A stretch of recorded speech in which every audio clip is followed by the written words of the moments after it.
Welcome to Dr. Creepin's Dungeon.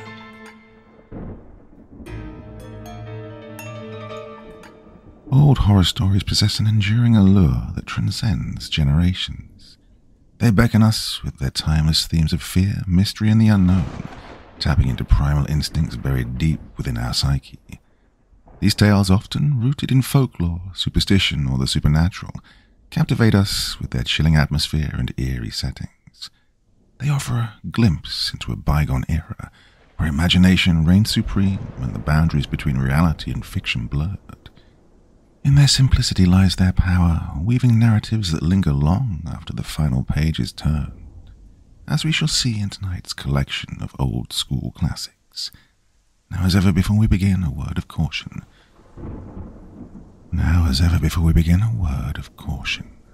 Tonight's tales may contain strong language as well as descriptions of violence and horrific imagery. That sounds like your kind of thing. Then let's begin. Across the moors. It really was most unfortunate. Peggy had a temperature of nearly 100 and a pain in her side, and Mrs. Workington Bancroft knew that it was appendicitis. But there was no one whom she could send for the doctor. James had gone with the jaunting car to meet her husband, who had at last managed to get away for a week's shooting. Adolphe she'd sent to the Evershams only half an hour before, with a note for Lady Eva. The cook could not manage to walk, even if dinner could be served without her. Kate, as usual, was not to be trusted. And there remained Miss Craig. "Of course, you must see that Peggy is really ill," said she, as the governess came into the room in answer to her summons. "The difficulty is that there is absolutely no one whom I can send for the doctor." Mrs. Workington Bancroft paused. She was always willing that those beneath her should have the privilege of offering the services which it was her right to command. "So, perhaps, Miss Craig," she went on, "you wouldn't mind walking over to Tebbit's farm. I hear there's a Liverpool doctor staying there. Of course I know nothing about him, but we must take the risk, and I expect he'll be only too glad to be earning something during his holiday. It's nearly 4 miles away, I know, and I'd never dream of asking you, if it was not that I dread appendicitis so." "Very well," said Miss Craig. "I suppose I must go, but I don't know the way." "Oh, you can't miss it," said Mrs. Workington Bancroft, in her anxiety temporarily forgiving the obvious unwillingness of her governess's consent. "You follow the road across the moor for 2 miles, until you come to Redman's Cross. You turn to the left there, and follow a rough path that leads through a large plantation, and Tebbit's farm lies just below you in the valley. Oh, and take Pontiff with you," she added, as the girl left the room. "There's absolutely nothing to be afraid of, but I expect you'll feel happier with the dog." "Well, miss," said the cook, when Miss Craig went into the kitchen to get her boots, which had been drying by the fire. "Of course she knows best, but I don't think it's right that, after all that's happened, for the mistress to send you across the moors on a night like this. It's not as if the doctor could do anything for Miss Margaret if you do bring him. Every child is like that once in a while. He'll only say, 'Put her to bed,' and she's there already." "Oh, I don't see what there is to be afraid of, cook," said Miss Craig as she laced her boots, "unless you believe in ghosts." "Oh, I'm not so sure about that. Anyhow, I don't like sleeping in a bed where the sheets are too short for you to pull them over your head. But don't you be frightened, miss. It's my belief that their bark is worse than their bite." But though Miss Craig amused herself for some minutes by trying to imagine the bark of a ghost, a thing altogether different from the classical ghostly bark, she didn't feel entirely at ease. She was naturally nervous, and living as she did in the hinterland of the servants' hall, she'd heard vague details of true stories that were only myths in the drawing-room. The very name of Redman's Cross sent a shiver through her. It must have been the place where that horrid murder was committed. She'd forgotten the tale, though she remembered the name. Her first disaster came soon enough. Pontiff, who was naturally slow-witted, took more than 5 minutes to find out that it was only the governess he was escorting. But once the discovery had been made, he promptly turned tail, paying not the slightest heed to Miss Craig's feeble whistle. And then, to add to her discomfort, the rain came. not in heavy drops, but driving in sheets of thin spray that blotted out what few landmarks there were upon the moor. They were very kind at Tebbett's farm. The doctor had gone back to Liverpool the day before, but Mrs. Tebbett gave her hot milk and turf cakes, and had ordered her reluctant son to show Miss Craig a shorter path onto the moor, one that avoided the larch wood. Oh, he was a monosyllabic youth, but his presence was cheering, and she felt the night doubly black when he left her at the last gate. She trudged on wearily. Her thoughts had already gone back to the almost exhausted theme of the bark of ghosts, when she heard steps on the road behind her that were at least material. Next minute the figure of a man appeared. Miss Craig was relieved to see that the stranger was a clergyman. He raised his hat. "Oh, I believe we're both going in the same direction," he said. "Perhaps I may have the pleasure of escorting you." She thanked him. "Oh, it is rather weird at night," she went on. "And what with all the tales of ghosts and bogies that one hears from the country people, I've ended by being half afraid myself." "Oh, I can understand your nervousness," he said, "especially on a night like this. I used to, at one time, feel the same, for my work often meant lonely walks across the moor to farms which are only reached by rough tracks, difficult enough to find even in the daytime." "And you never saw anything to frighten you? Nothing immaterial, I mean?" "I can't really say that I did, but I had an experience 11 years ago which served as a turning point in my life. And since you seem to be now in much the same state of mind I was then, I'll tell you. The time of year was late September. I'd been over to Westendale to see an old woman who was dying, and then, just as I was about to start on my way home, word came to me of another of my parishioners who'd been suddenly taken ill only that morning. It was after 7 when at last I started. A farmer saw me on the way, turning back when I reached the moor road. The sunset the previous evening had been one of the most lovely I ever remember seeing. The whole vault of heaven had been scattered with flakes of white cloud, tipped with rosy pink like the strewn petals of a full-blown rose. But that night, all was changed. The sky was an absolutely dull slate color, except in one corner of the west where a thin rift showed the last saffron tint of the sullen sunset. As I walked, stiff and footsore, my spirits sank. It must have been the marked contrast between the 2 evenings, the one so lovely, so full of promise. The corn was still out in the fields, spoiling for fine weather, and the other so gloomy, so sad with all the dead weight of autumn and winter days to come.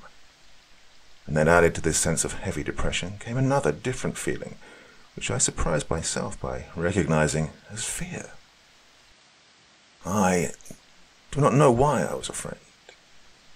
The moors lay on either side of me, unbroken except for a straggling line of turf shooting butts that stood within a stone's throw of the road. The only sound I heard for the last half hour was the cry of the startled grouse. "Go back, go back, go back." But yet the feeling of fear was there, affecting a low center of my brain through some little used physical channel. I buttoned my coat closer and tried to divert my thoughts by thinking of next Sunday's sermon. I had chosen to preach on Job. There's much in the old-fashioned notion of the book, apart from all the subtleties of the higher criticism, that appeals to country people. The loss of herds and crops, the break-up of the family. I would not have dared to speak had not I too been a farmer. My own glebe land had been flooded 3 weeks before, and I suppose I stood to lose as much as any man in the parish. As I walked along the road, repeating to myself the first chapter of the book, I stopped at the 12th verse. "And the Lord said unto Satan, Behold, all that he hath is in thy power." Now the thought of the bad harvest, and that is an awful thought in these valleys, vanished. I seemed to gaze into an ocean of infinite darkness. Now I'd often use, with the Sunday glibness of the tired priest, whose duty it is to preach 3 sermons in one day, the old simile of the chessboard. God and the devil were the players, and we were helping one side or the other. But until that night I'd not thought of the possibility of my being only a pawn in the game, that God might throw away that the game might be won. Well, I'd reached the place where we are now. I remember it by that rough stone water trough, when a man suddenly jumped out from the roadside. He'd been seated on a heap of broken road metal. Which way are you going, Governor?" he said. I knew from the way he spoke that the man was a stranger. There are many at this time of the year who come from the south, trampling northwards with the ripening corn. I told him my destination. "We will go along together," he replied. It was too dark to see much of the man's face, but what little I made out was coarse and brutal. Then he began the half-menacing whine I know so well. He'd trampled miles that day. He'd had no food since breakfast, and that was only a crust. "Oh, give us a copper," he said. "It's only for a night's lodging." Well, he was whittling away with a big clasp knife at an ash stake he'd taken from some hedge. The clergyman broke off. "Oh, are those the lights of your house?" he said. "We are nearer than I expected, but I shall have time to finish my story. I think I will, for you can run home in a couple of minutes, and I don't want you to be frightened when you're out on the moors again."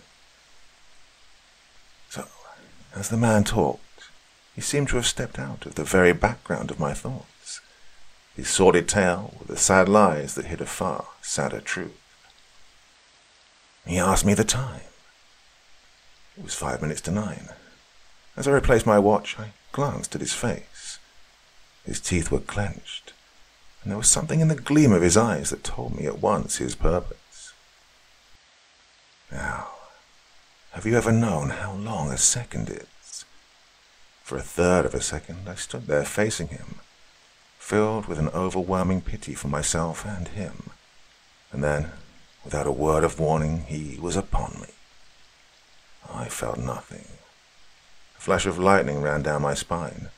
I heard the dull crash of the ash stake, and then a very gentle patter like the sound of a far-distant stream. For a minute I lay in perfect happiness, watching the lights of the house as they increased in number, until the whole heaven shone with twinkling lamps. I could not have had a more painless death. Miss Gregg looked up. The man was gone. She was alone on the moor.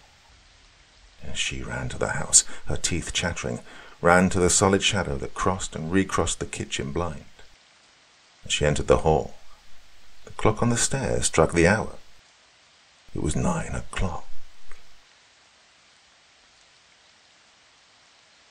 Old Garfield's Heart. I was sitting on the porch when my grandfather hobbled out and sank down on his favorite chair with the cushioned seat, and began to stuff tobacco in his old corncob pipe. "I thought you'd be going to the dance," he said. "I'm waiting for Doc Blaine," I answered. "I'm going over to old man Garfield's with him." My grandfather sucked at his pipe a while before he spoke again. "Old Jim Purdy bad all?" "Doc says he has a chance." "Who's taking care of him?" "Joe Braxton, against Garfield's wishes, but somebody had to stay with him." My grandfather sucked his pipe noisily and watched the heat lightning playing away off up in the hills. And he said, "You think old Jim's the biggest liar in this county, don't you?" "He tells some pretty tall tales," I admitted. "Some of the things he claimed he took part in must have happened before he was born." "I came from Tennessee to Texas in 1870, my grandfather said abruptly. "I saw this town of Lost Knob, grew up with nothing. There wasn't even a Long Hut store here when I came, but old Jim Garfield was here, living in the same place he lives now. Only then it was a log cabin. He don't look a day older now than he did the first time I saw him." "You've never mentioned that before," I said in some surprise. "I knew you put it down to an old man's maunderings," he answered. "Old Jim was the first white man to settle in this country. He built his cabin a good 50 miles west of the frontier. God knows how he done it, for these hills swarmed with Comanches back then. I remember the first time I ever saw him. Even then everyone called him Old Jim." Remember him telling me the same tales he told you? How he was at the Battle of San Jacinto when he was a youngster, and how he'd rode with Ewan Cameron and Jack Hayes. Only I believe him and you don't. That was so long ago, I protested. The last Indian raid through this country was in 1874, said my grandfather, engrossed in his own reminiscences. I was in on that fight. So was old Jim. I saw him knock old Yellowtail off his Mustang at 700 yards with a buffalo rifle. But before that, I was with him in a fight up near the head of Locust Creek. A band of Comanches came down Mesquite, looting and burning, rode through the hills and started back up Locust Creek, and a scout of us were hot on their heels. We ran onto them just at sundown in Mesquite Flat. Killed 7 of them, and the rest skinned out through the brush on foot. The 3 of our boys were killed, and Jim Garfield got a thrust in the breast with a lance. Oh, it was an awful wound. He lay like a dead man, and it seemed sure nobody could live after a wound like that. But an old Indian came out of the bush. When we aimed our guns at him, he made the peace sign and spoke to us in Spanish. Don't know why the boys didn't shoot him in his tracks, because our blood was heated with the fighting and killing, but well, something about him made us hold our fire. He said he wasn't a Comanche, but was an old friend of Garfield's and wanted to help him.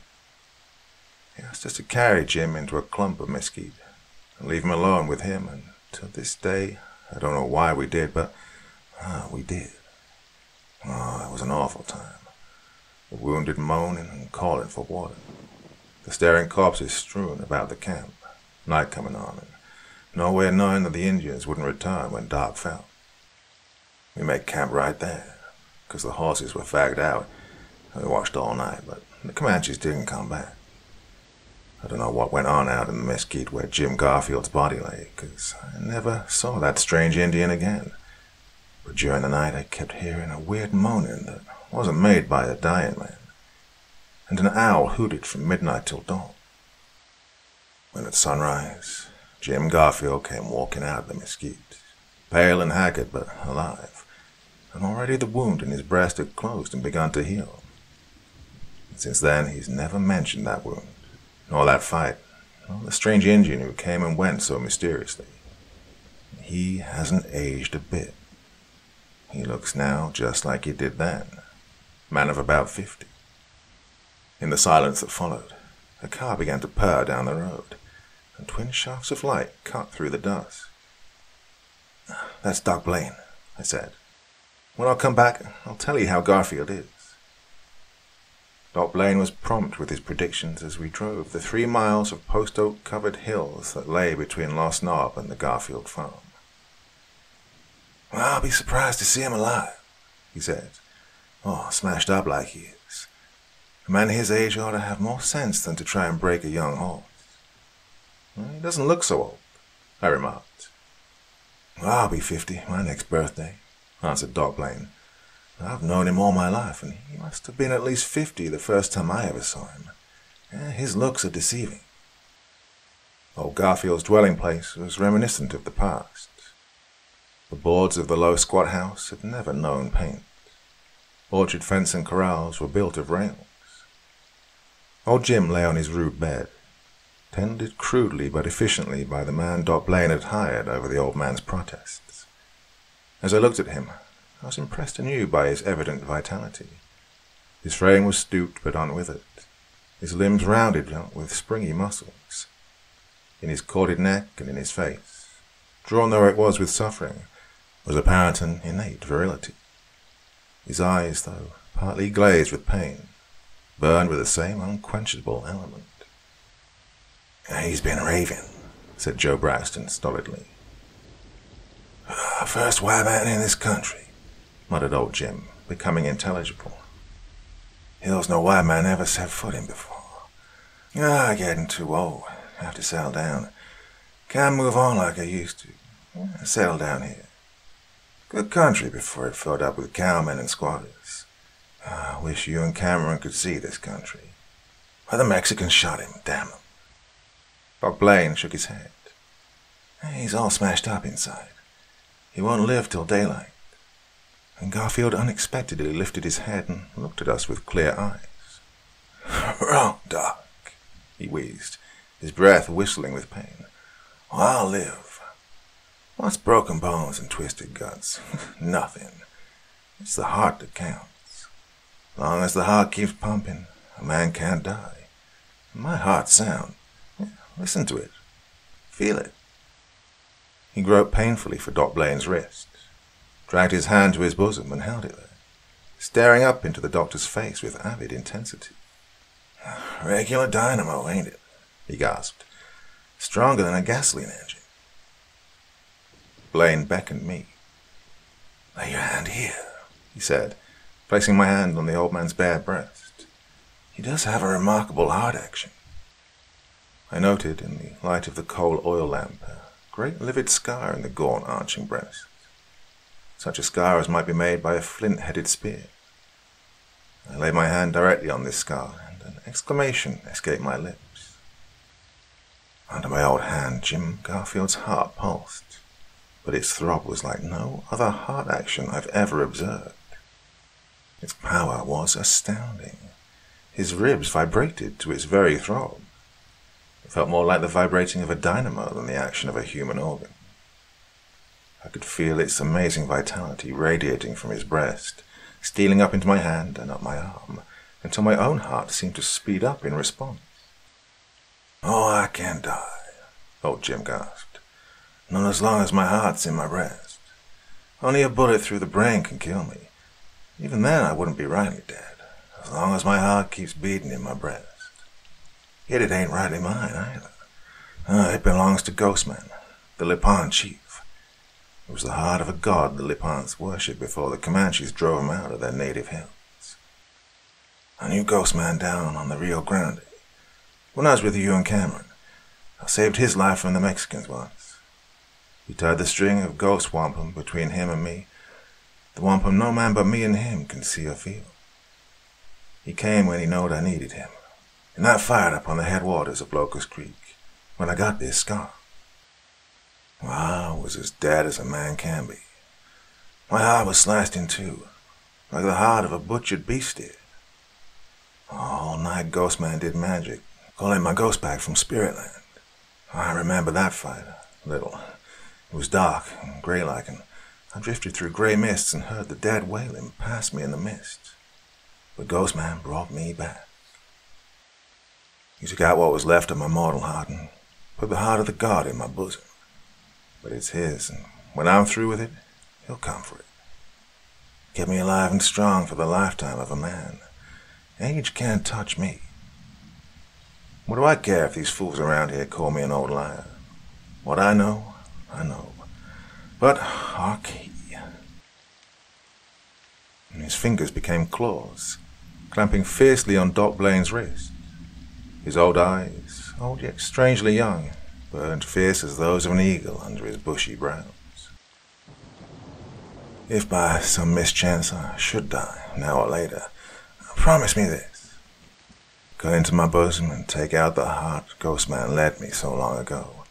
It's his, and as long as it beats in my body, my spirit will be tied to that body. Let my head be crushed like an egg underfoot, a living thing in a rotten body. Promise? All right, I promise, replied Doc Blaine to humor him, and old Jim Garfield sank back with a whistling sigh of relief. Well, he did not die that night, nor the next, nor the next. I well remember the next day because that was the day I had the fight with Jack Kirby. Now, people will take a good deal from a bully rather than to spill blood. Because nobody had gone to the trouble of killing him, Kirby thought the whole countryside was afraid of him. He'd bought a steer from my father, and when my father went to collect for it, Kirby told him that he paid the money to me, which was a lie. I went looking for Kirby and came upon him in a bootleg joint, boasting of his toughness and telling the crowd that he was going to beat me up and make me say that he paid me the money, and that I had to stick it into my own pocket. When I heard him say that, I saw red and ran in on him with a stockman's knife and cut him across the face and in the neck, side, breast, and belly. The only thing that saved his life was the fact that the crowd pulled me off. Well, there was a preliminary hearing, and I was indicted on a charge of assault. My trial was set for the following term of court. Now, Kirby was as tough-fibred as a post-oak country bully ought to be, and he recovered, swearing vengeance, for he was vain of his looks, though God knows why, and I had permanently impaired them. While Jack Kirby was recovering, old man Garfield recovered too, to the amazement of everybody, especially Doc Blaine. I well remember the night Doc Blaine took me again out to old Jim Garfield's farm. I was in Shifty Corlin's joint, trying to drink enough of the slop he called beer to get a kick out of it, when Doc Blaine came in and persuaded me to go with him. As we drove along the winding old road in Doc's car, I asked, "Why are you so insistent I go with you on this particular night? This isn't a professional call, is it?" "No," he said. "You couldn't kill old Jim with a post-oak maul. He's completely recovered from injuries that ought to have killed an ox. To tell you the truth, Jack Kirby is in Lost Knob, swearing he'll shoot you on sight." "Well, for God's sake," I exclaimed angrily. "Now everybody'll think I left town because I was afraid of him. Turn around and take me back, damn it." "Be reasonable," said Doc. "Everybody knows you're not afraid of Kirby. Nobody's afraid of him now. His bluff's broken. That's why he's so wild against you. But you can't afford to have any more trouble with him now. Your trial's only a short time off." I laughed and said, "Well, if he's looking for me hard enough, you can find me as easily at old Garfield's as in town, because Shifty Corlin heard you say where you were going. Shifty's hated me ever since I skinned him in that horse swap last fall. Yeah, he'll tell Kirby where I went." "Never thought of that," said Doc Blaine, worried. "Forget it," I advised. "Kirby hasn't got guts enough to do anything but blow." But I was mistaken. Puncture a bully's vanity, and you touch his one vital spot. Now, old Jim had not gone to bed when we got there. He was sitting in the room opening onto his sagging porch, the room which was at once living room and bedroom, smoking his old cob pipe and trying to read a newspaper by the light of his coal oil lamp. All the windows and doors were wide open for the coolness, and the insects which swarmed in and fluttered around the lamp didn't seem to bother him. We sat down and discussed the weather, which isn't so insane as one might suppose in a country where men's livelihood depends on sun and rain, and is at the mercy of wind and drought. The talk drifted into other kindred channels, and after some time, Doc Blaine bluntly spoke of something that hung in his mind. "Jim," he said, "that night I thought you were dying. You babbled a lot of stuff about your heart, and an Indian who lent you his. How much of that was delirium?" "None, Doc," said Garfield, pulling at his pipe. "It was gospel truth. Ghostman, the Lipan priest of the gods of night, replaced my dead, torn heart with one from something he worshipped. I ain't sure myself just what something is. Well, something from way back, a long way off, he said. But being a god, he can do without his heart for a while. But when I die, if I ever get my head smashed so my consciousness is destroyed, the heart must be given back to Ghostman." "You mean you were in earnest about cutting out your heart?" demanded Doc Blaine. "Oh, it has to be," answered old Garfield. "A living thing and a dead thing is opposed to nature. That's what Ghostman said." Who the devil was Ghostman?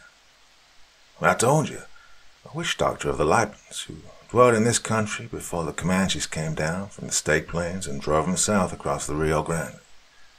I was a friend to him. I reckon a Ghostman is the only one left alive. Alive? Now? I don't know, confessed old Jim. I don't know whether he's alive or dead. I don't know whether he was alive when he came to me after the fight on Locust Creek, or even if he was alive when I knowed him in the southern country. Alive as we understand life, I mean.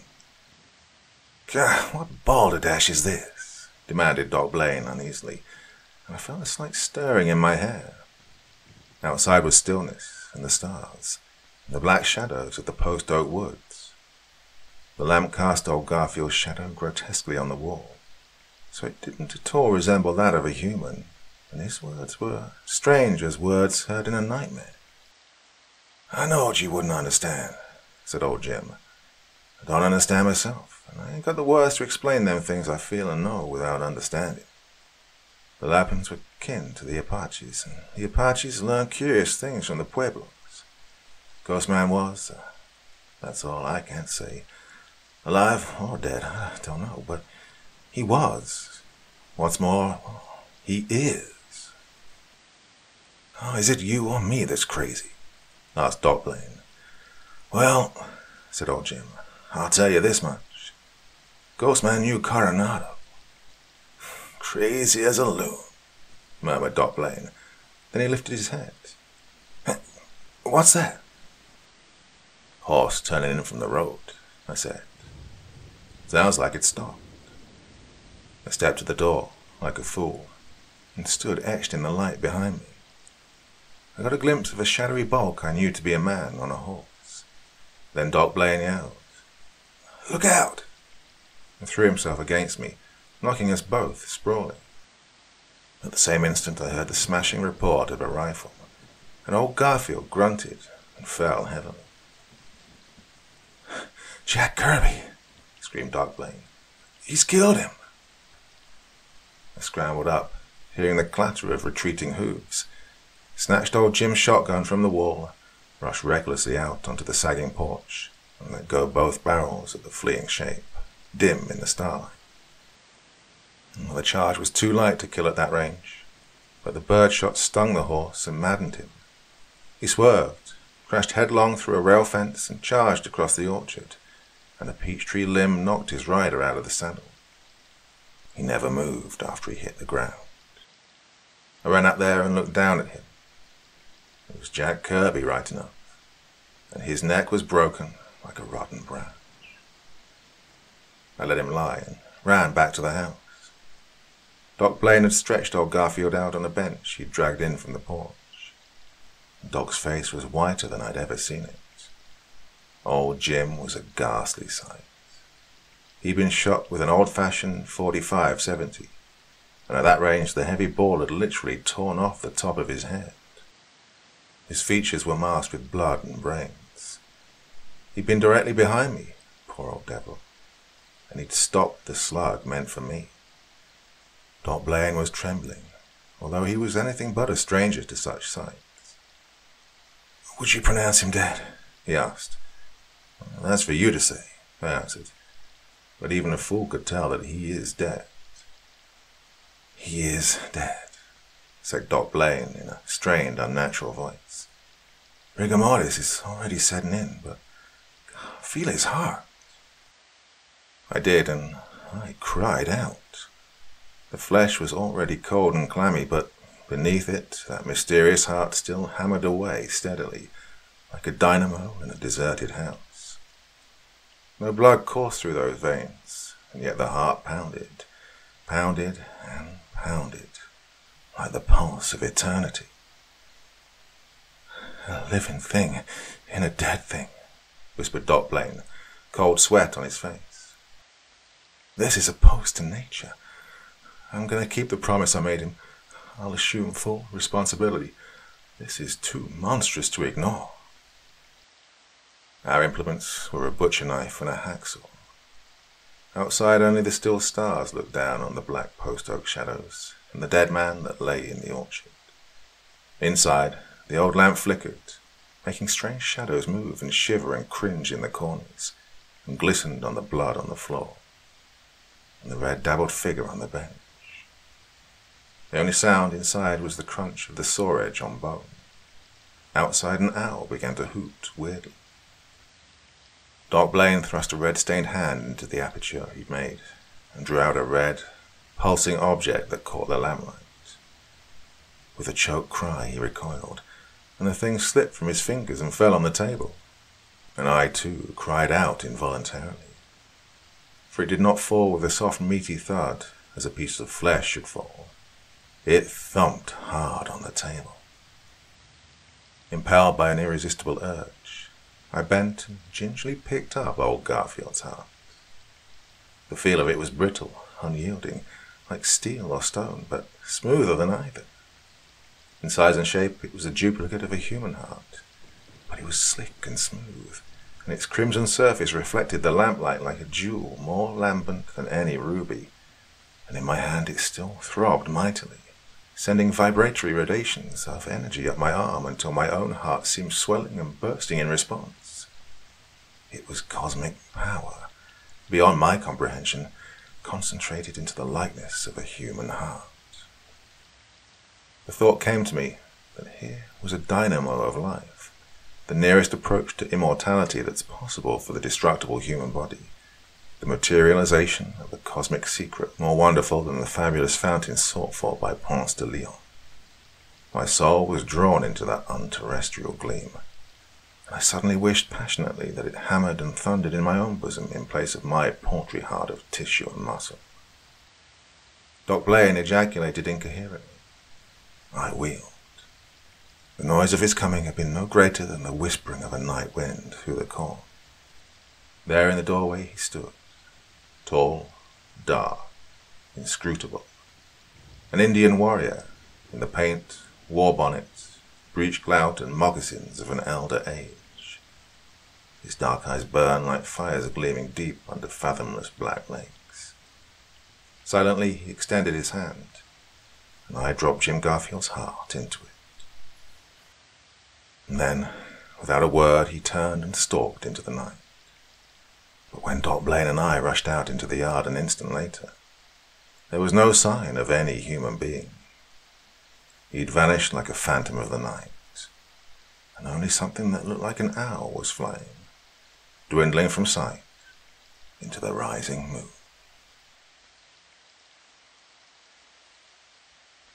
The abominations of Yondo. The sand of the desert of Yondo is not as the sand of other deserts, for Yondo lies nearest of all to the world's rim, and strange winds, blowing from a pit no astronomer may hope to fathom, have sown its ruinous fields with the grey dust of corroding planets, the black ashes of extinguished suns. The dark, orb-like mountains which rise from its wrinkled and pitted plain are not all its own, the sum of fallen asteroids half buried in that abysmal sand.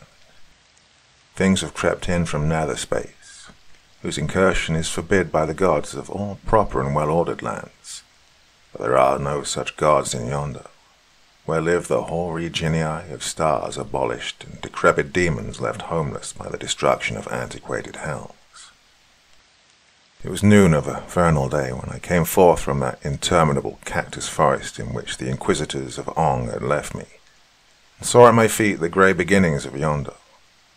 I repeat, it was noon on a vernal day, but in that fantastic wood I'd found no token or memory of a spring, and the swollen, fulvous, dying and half-rotten growths through which I'd pushed my way were like no other cacti, but rather bore shapes of abomination scarcely to be described. The very air was heavy with stagnant odours of decay, and leprous lichens mottled the black soil and russet vegetation with increasing frequency. Pale green vipers lifted their heads from prostrate cactus bowls, and watched me with eyes of bright ochre that had no lids or pupils.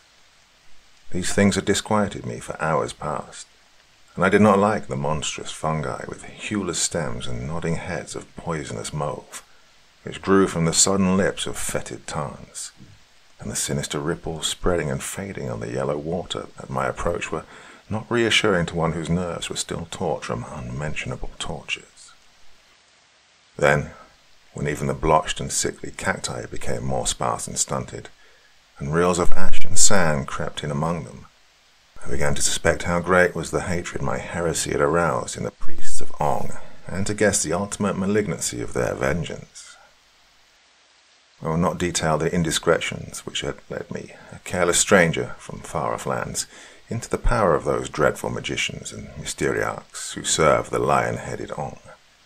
These indiscretions, and the particulars of my arrest, are painful to remember, and least of all do I like to remember the racks of dragon guts strewn with powdered adamant, on which men are stretched naked, or that unlit room with 6-inch windows near the sill, where bloated corpse worms crawled in by the hundreds from a neighbouring catacomb. Sufficient to say that, after expending the resources of their frightful fantasy, my inquisitors had borne me blindfolded on camelback for incomputable hours, to leave me at morning twilight in that sinister forest. I was free, they told me, to go whither I would, and in token of the clemency of Ong, they gave me a loaf of coarse bread and a leathern bottle of rank water by way of provision. It was of noon that same day that I came to the desert of Yonder.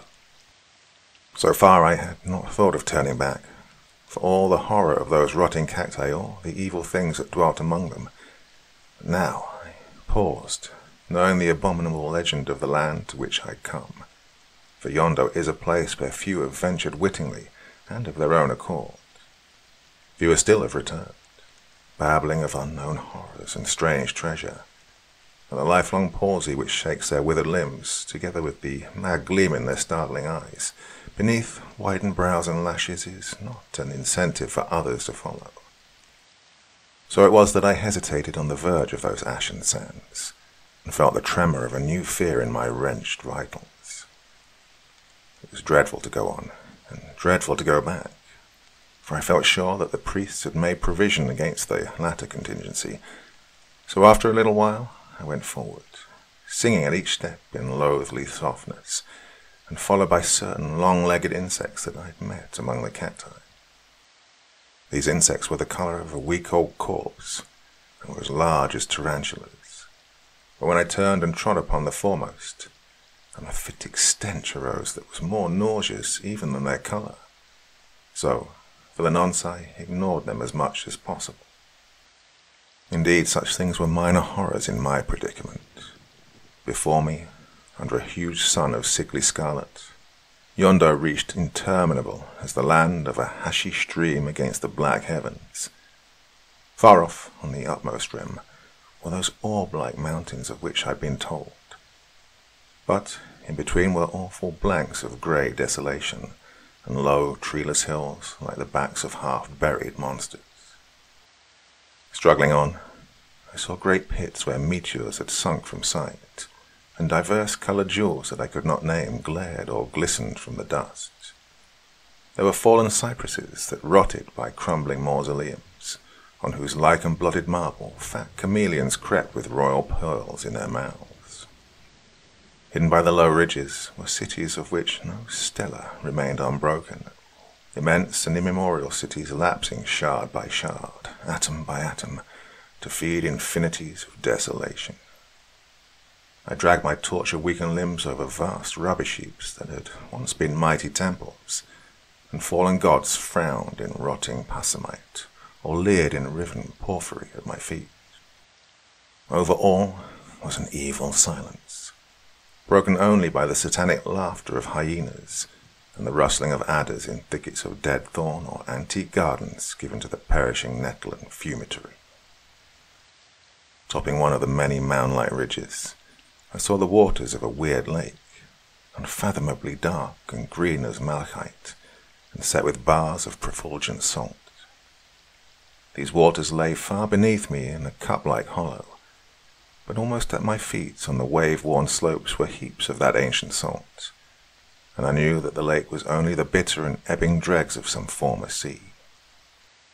Climbing down, I came to the dark waters, and began to lave my hands, but there was a sharp and corrosive sting in that immemorial brine, and I desisted quickly, preferring the desert dust that had wrapped me about like a slow shroud. Here I decided to rest for a while, and hunger forced me to consume part of the meagre and mocking fare with which I had been provided by the priests. It was my intention to push on if my strength would allow, and reach the lands that lie to the north of Yonder. Now, these lands are desolate indeed, but their desolation is of a more usual than that of Yonder, and certain tribes of nomads have been known to visit them occasionally. If fortune favoured me, I might fall in with one of these tribes. Well, the scant fare revived me, and for the first time in weeks of which I had lost all reckoning, I heard the whisper of a faint hope. Corpse-coloured insects had long since ceased to follow me, and so far, despite the eeriness of the sepulchral silence and the mounded dust of timeless ruin, I'd met nothing half so horrible as those insects. I began to think that the terrors of yonder were somewhat exaggerated. It was then that I heard a diabolic chuckle on the hillside above me. The sound began with a sharp abruptness that startled me beyond all reason, and continued endlessly, never varying its single note, like the mirth of an idiotic demon. I turned and saw the mouth of a dark cave, fanged with green stalactites, which I had not perceived before. The sound appeared to come from within this cave. With a fearful intentness, I stared at the black opening. The chuckle grew louder, but for a while I could see nothing. At last I caught a whitish glimmer in the darkness. Then, with all the rapidity of nightmare, a monstrous thing emerged. It had a pale, hairless, egg-shaped body, large as that of a gravid she-goat, and this body was mounted on 9 long, wavering legs with many flanges, like the legs of some enormous spider. The creature ran past me to the water's edge, and I saw that there were no eyes in its oddly sloping face, but 2 knife-like ears rose high above its head, and a thin, wrinkled snout hung down across its mouth, whose flabby lips, parted in that eternal chuckle, revealed rows of bat's teeth. It drank acidly of the bitter lake. Then, with thirst satisfied, it turned and seemed to sense my presence, for the wrinkled snout rose and pointed toward me, sniffing audibly. Whether the creature would have fled, or whether it meant to attack me, I do not know, for I could bear the sight no longer, but ran with trembling limbs amid the massive boulders and great bars of salt along the lake shore. Utterly breathless, I stopped at last, and saw that I was not pursued. I sat down, still trembling, in the shadow of a boulder. But I was to find little respite, for now began the second of those bizarre adventures which forced me to believe all the mad legends I had heard. More startling even than that diabolic chuckle was a scream that rose at my very elbow from the salt-compounded sand. The scream of a woman possessed by some atrocious agony, or helpless in the grip of devil. Turning, I beheld a veritable Venus, naked in a white perfection that could fear no scrutiny, but immersed to her navel in the sand. Her terror-widened eyes implored me, and her lotus hands reached out with beseeching gesture. I sprang to her side and touched a marble statue whose carved lips were drooped in some enigmatic dream of dead cycles, and whose hands were buried with the lost loveliness of hips and thighs. Again I fled, shaken with a new fear, and again I heard the scream of a woman's agony.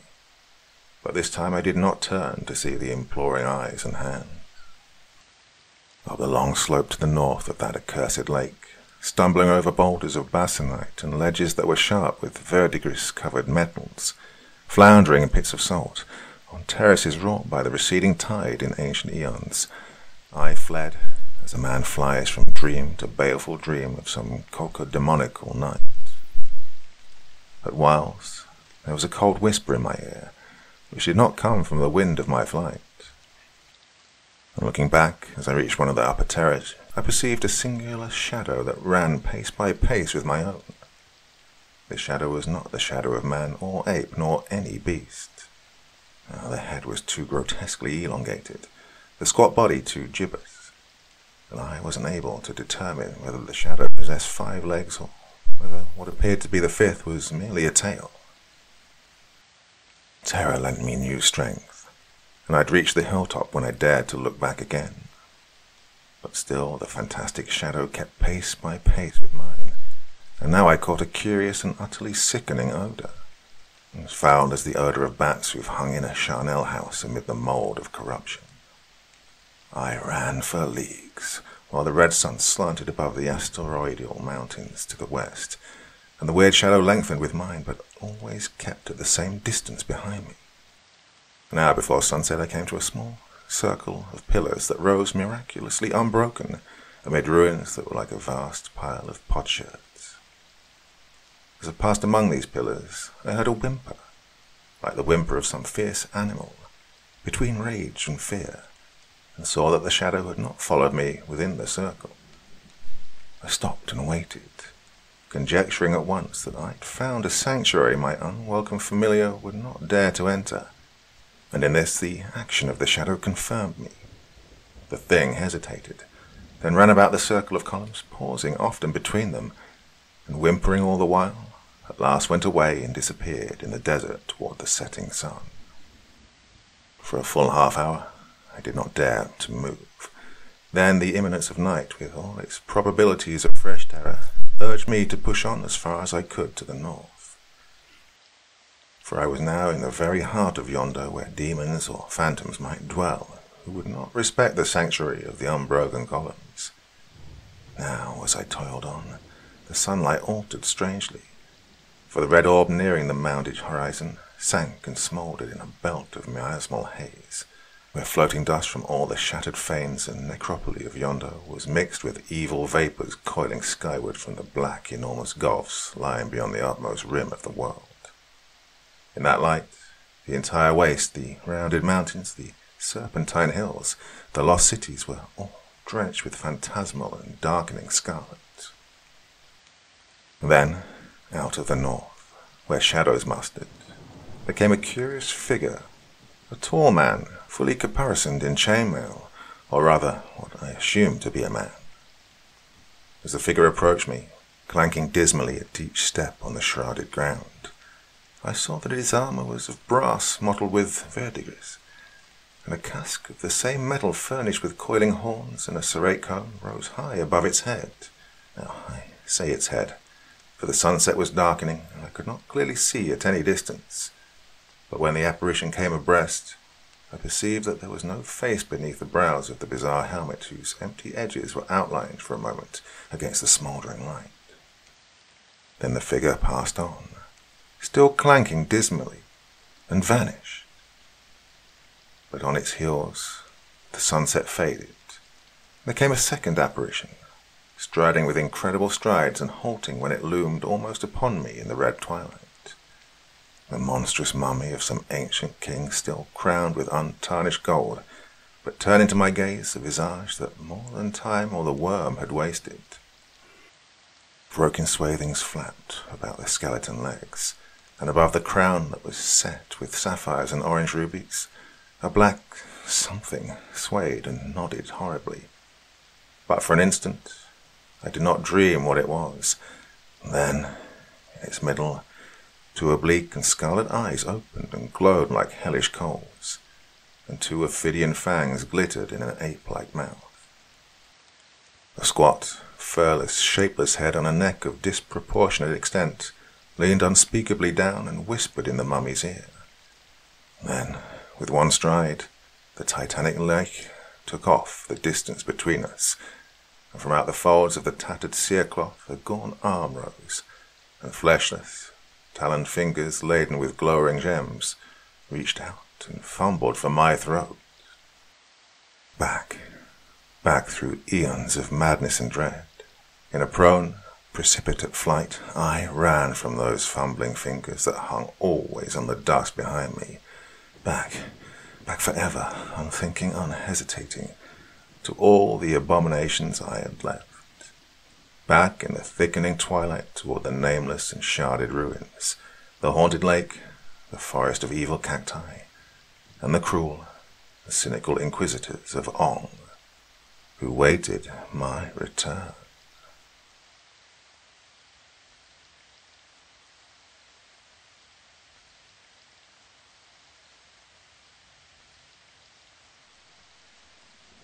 "It's the material," said the old ship's doctor.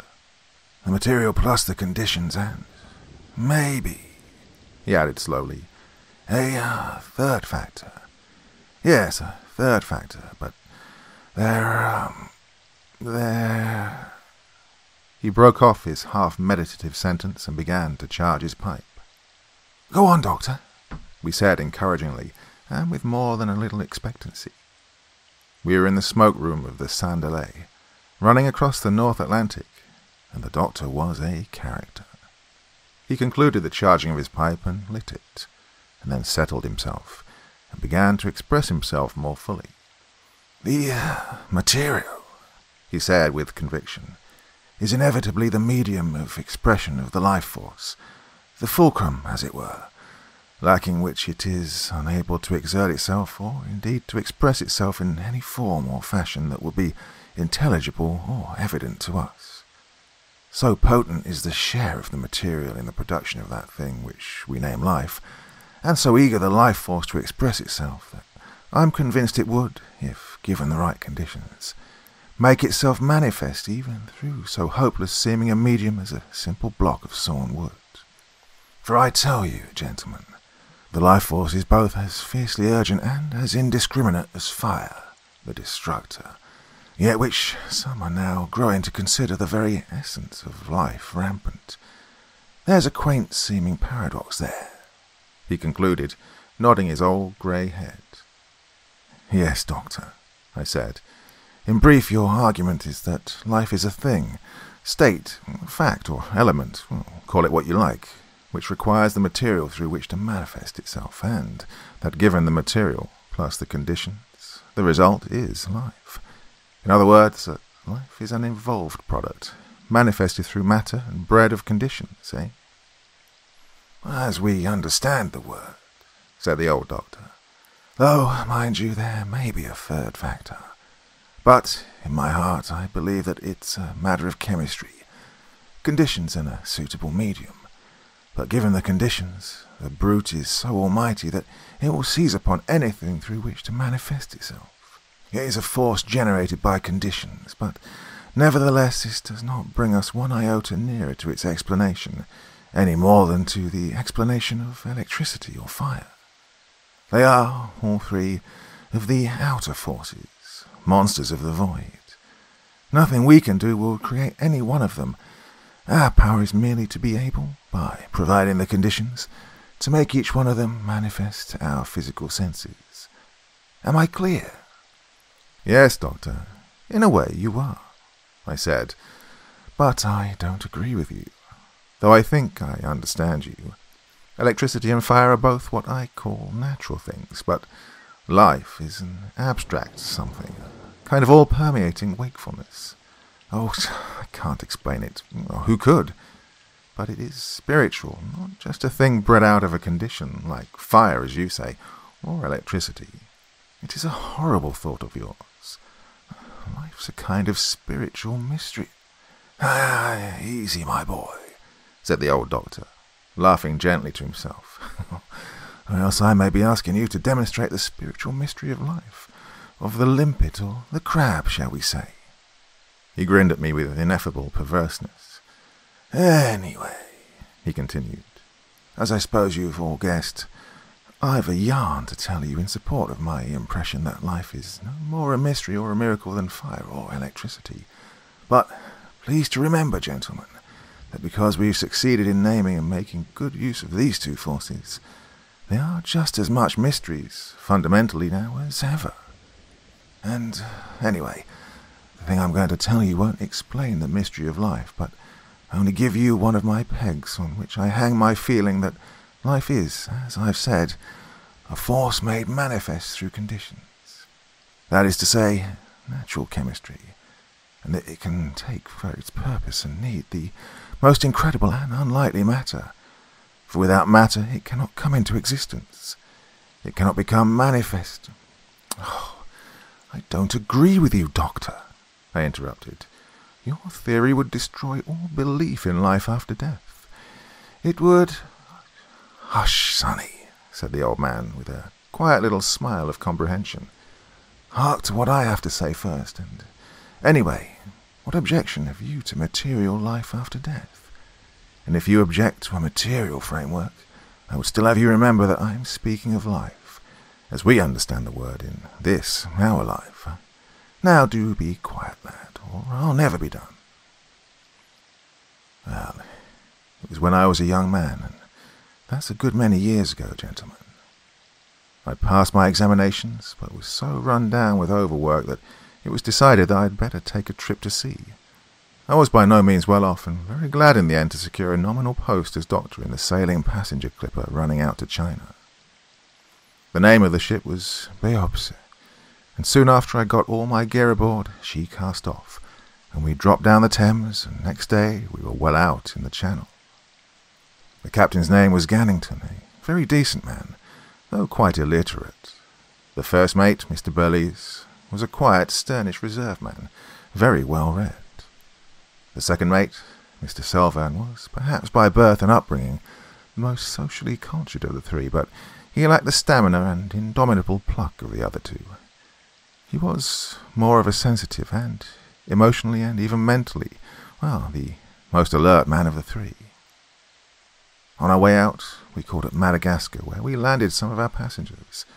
Then we ran eastward, meaning to call at Northwest Cape, but about 100 degrees east, we encountered very dreadful weather, which carried away all our sails and sprung the jibboom and the forward gallant mast.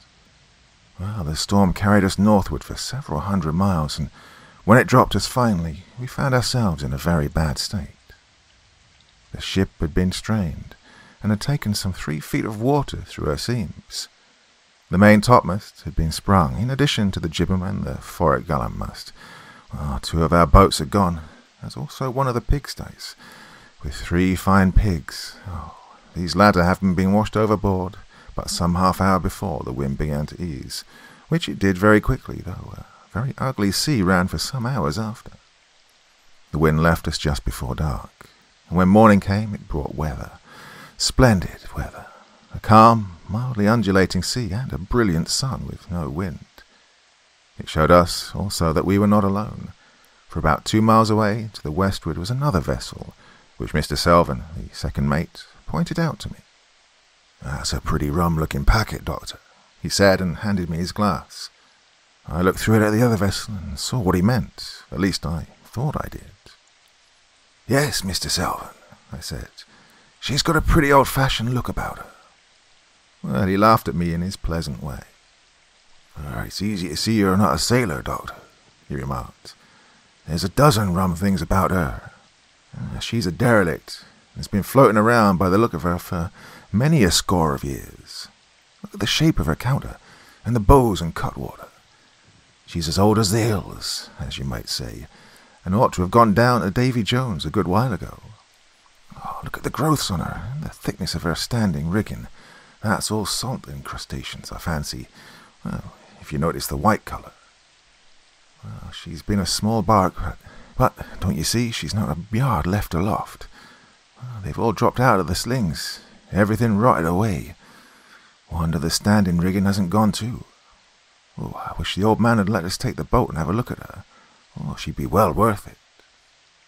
There seemed little chance, however, of this, for all hands were turned to and kept hard at it all day, repairing the damage to the masts and gear, and this took a long while, as you may think. Part of the time I gave a hand heaving on one of the deck capstans, for the exercise was good for my liver. Old Captain Gannington approved, and I persuaded him to come along and try some of the same medicine, which he did, and we got very chummy over the job. We got talking about the derelict, and he remarked how lucky we were not to have run full tilt onto her in the darkness, for she lay right away to the leeward of us, according to the way we'd been drifting in the storm. He was also of the opinion that she had a strange look about her, that she was pretty old, but on this latter point he plainly had far less knowledge than the second mate, for he was, as I've said, an illiterate man, and knew nothing of seacraft beyond what experience had taught him. He lacked the book knowledge which the second mate had of vessels previous to his day, which it appeared the derelict was. She's an old un, Doctor, was the extent of his observations in this direction. Yet, when I mentioned to him that it would be interesting to go aboard and give her a bit of an overhaul, he nodded his head as if the idea had already been in his mind and accorded with his own inclinations. "When the work's over, Doctor," he said. "Can't spare the men now, you know. Got to keep all ship shape and ready as smart as we can, but we'll take my jig and go off in the second dog watch. The glass is steady, and it'll be a bit of a gam for us." That evening after tea, the captain gave orders to clear the jig and get her overboard. The second mate was to come with us, and the skipper gave him word to see that 2 or 3 lamps were put into the boat, as it would soon fall dark. A little later we were pulling across the calmness of the sea with a crew of 6 at the oars, and making very good speed of it. Now, gentlemen, I have detailed to you with great exactness all the facts, both big and little, so that you can follow step by step each incident in this extraordinary affair. And I want you now to pay the closest attention.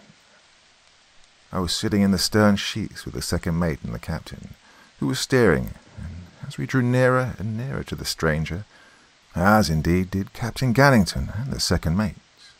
She was, as you know, to the westward of us, and the sunset was making a great flame of red light to the back of her, so that she showed a little blurred and indistinct by reason of the halation of the night, which almost defeated the eye in any attempt to see her rotting spars and standing rigging, submerged as they were in the fiery glory of the sunset. It was because of this effect of the sunset that we had come quite close, comparatively, to the derelict before we saw that she was all surrounded by a sort of curious scum, the colour of which was difficult to decide upon by reason of the red light that was in the atmosphere, but which afterwards we discovered to be brown. This scum spread all about the old vessel for many hundreds of yards in a huge irregular patch, a great stretch of which reached out to the eastward, upon the starboard side of the boat some score or so fathoms away. "Ah, queer stuff," said Captain Gannington, leaning to the side and looking over. "Something in the cargo has gone rotten and worked out through her seams." "Look at her bows and stern," said the second mate. "Just look at the growth on her."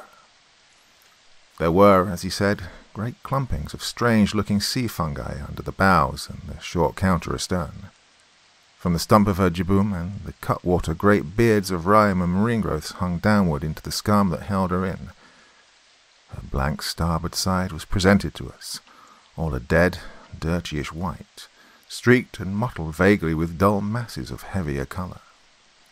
"There's a steam or haze rising off her," said the second mate, speaking again. "You can see it against the light. Ooh, it keeps coming and going. Look!" Well, I saw then what he meant. A faint haze or steam, either suspended above the old vessel or rising from her, and Captain Gannington saw it also. "Spontaneous combustion," he exclaimed. "We'll have to watch when we lift the hatches, unless it's some poor devil that's got aboard of her, but that ain't likely." We were now within a couple of 100 yards of the old derelict, and had entered into the brown scum. As it poured off the lifted oars, I heard one of the men mutter to himself, "Oh, damn treacle!" And indeed it was not something unlike it. As the boat continued to forge nearer and nearer to the old ship, the scum grew thicker and thicker, so that, at last, it perceptibly slowed us down. "Give way, lads! Put some beef into it!" sang out Captain Gannington, and thereafter there was no sound except the panting of men and the faint, reiterated suck, suck of the sullen brown scum upon the oars as the boat was forced ahead. As we went, I was conscious of a peculiar smell in the evening air, and whilst I had no doubt that the putting of the scum by the oars made it rise, I could give no name to it, yet in a way it was vaguely familiar. We were now very close to the old vessel, and presently she was high about us against the dying light. The captain called out then to "In with the boat oars and stand by the boat hook," which was done. "Aboard there! Ahoy! Aboard there! Ahoy!" shouted Captain Gannington, but there came no answer, only the dull sound of his voice going lost into the open sea, each time he sung out. "Ahoy aboard there! Ahoy!" he shouted time after time, but there was only the weary silence of the old hulk that answered us, and somehow as he shouted, the while that I stared up half expectantly at her, a queer little sense of oppression, that amounted almost to nervousness, came upon me. It passed, but I remember how I was suddenly aware that it was growing dark. Now, darkness comes fairly rapidly in the tropics, though not so quickly as many fiction writers seem to think. But it was not that the coming dusk had perceptibly deepened in that brief time of only a few moments, but rather that my nerves had made me suddenly a little hypersensitive. Now, I mention my state particularly, for I am not a nervy man normally, and my abrupt touch of nerves is significant in light of what happened. There's no one on board there, said Captain Gannington. Give way, men. For the boat's crew had instinctively rested on their oars as the captain hailed the old craft. The men gave way again, and then the second mate called out excitedly, "Oi, look there! There's our pigsty. See, it's got biopsy painted on the end. Oh, it's drifted down here, and the scum's caught it. Oh, what a blessed wonder!" It was, as he said, our pigsty that had been washed overboard in the storm, and most extraordinary to come across it there. "We'll tow it off with us when we go," said the captain, and shouted to the crew to get down to their oars, for they were hardly moving the boat, because the scum was so thick close in around the old ship that it literally clogged the boat from moving. I remember that it struck me, in a half-conscious sort of way, as curious that the pigsty, containing our 3 dead pigs, had managed to drift in so far unaided, whilst we could scarcely manage to force the boat in, now that we'd come right into the scum. But the thought passed from my mind, for so many things happened within the next few minutes. The man managed to bring the boat in alongside, within a couple of feet of the derelict, and the man with the boat hook hooked on. "Have you got hold there, for'ard?" asked Captain Gannington. "Yes, sir," said the bowman, and as he spoke, there came a queer noise of tearing. "What's that?" said the captain. "It's tore, sir.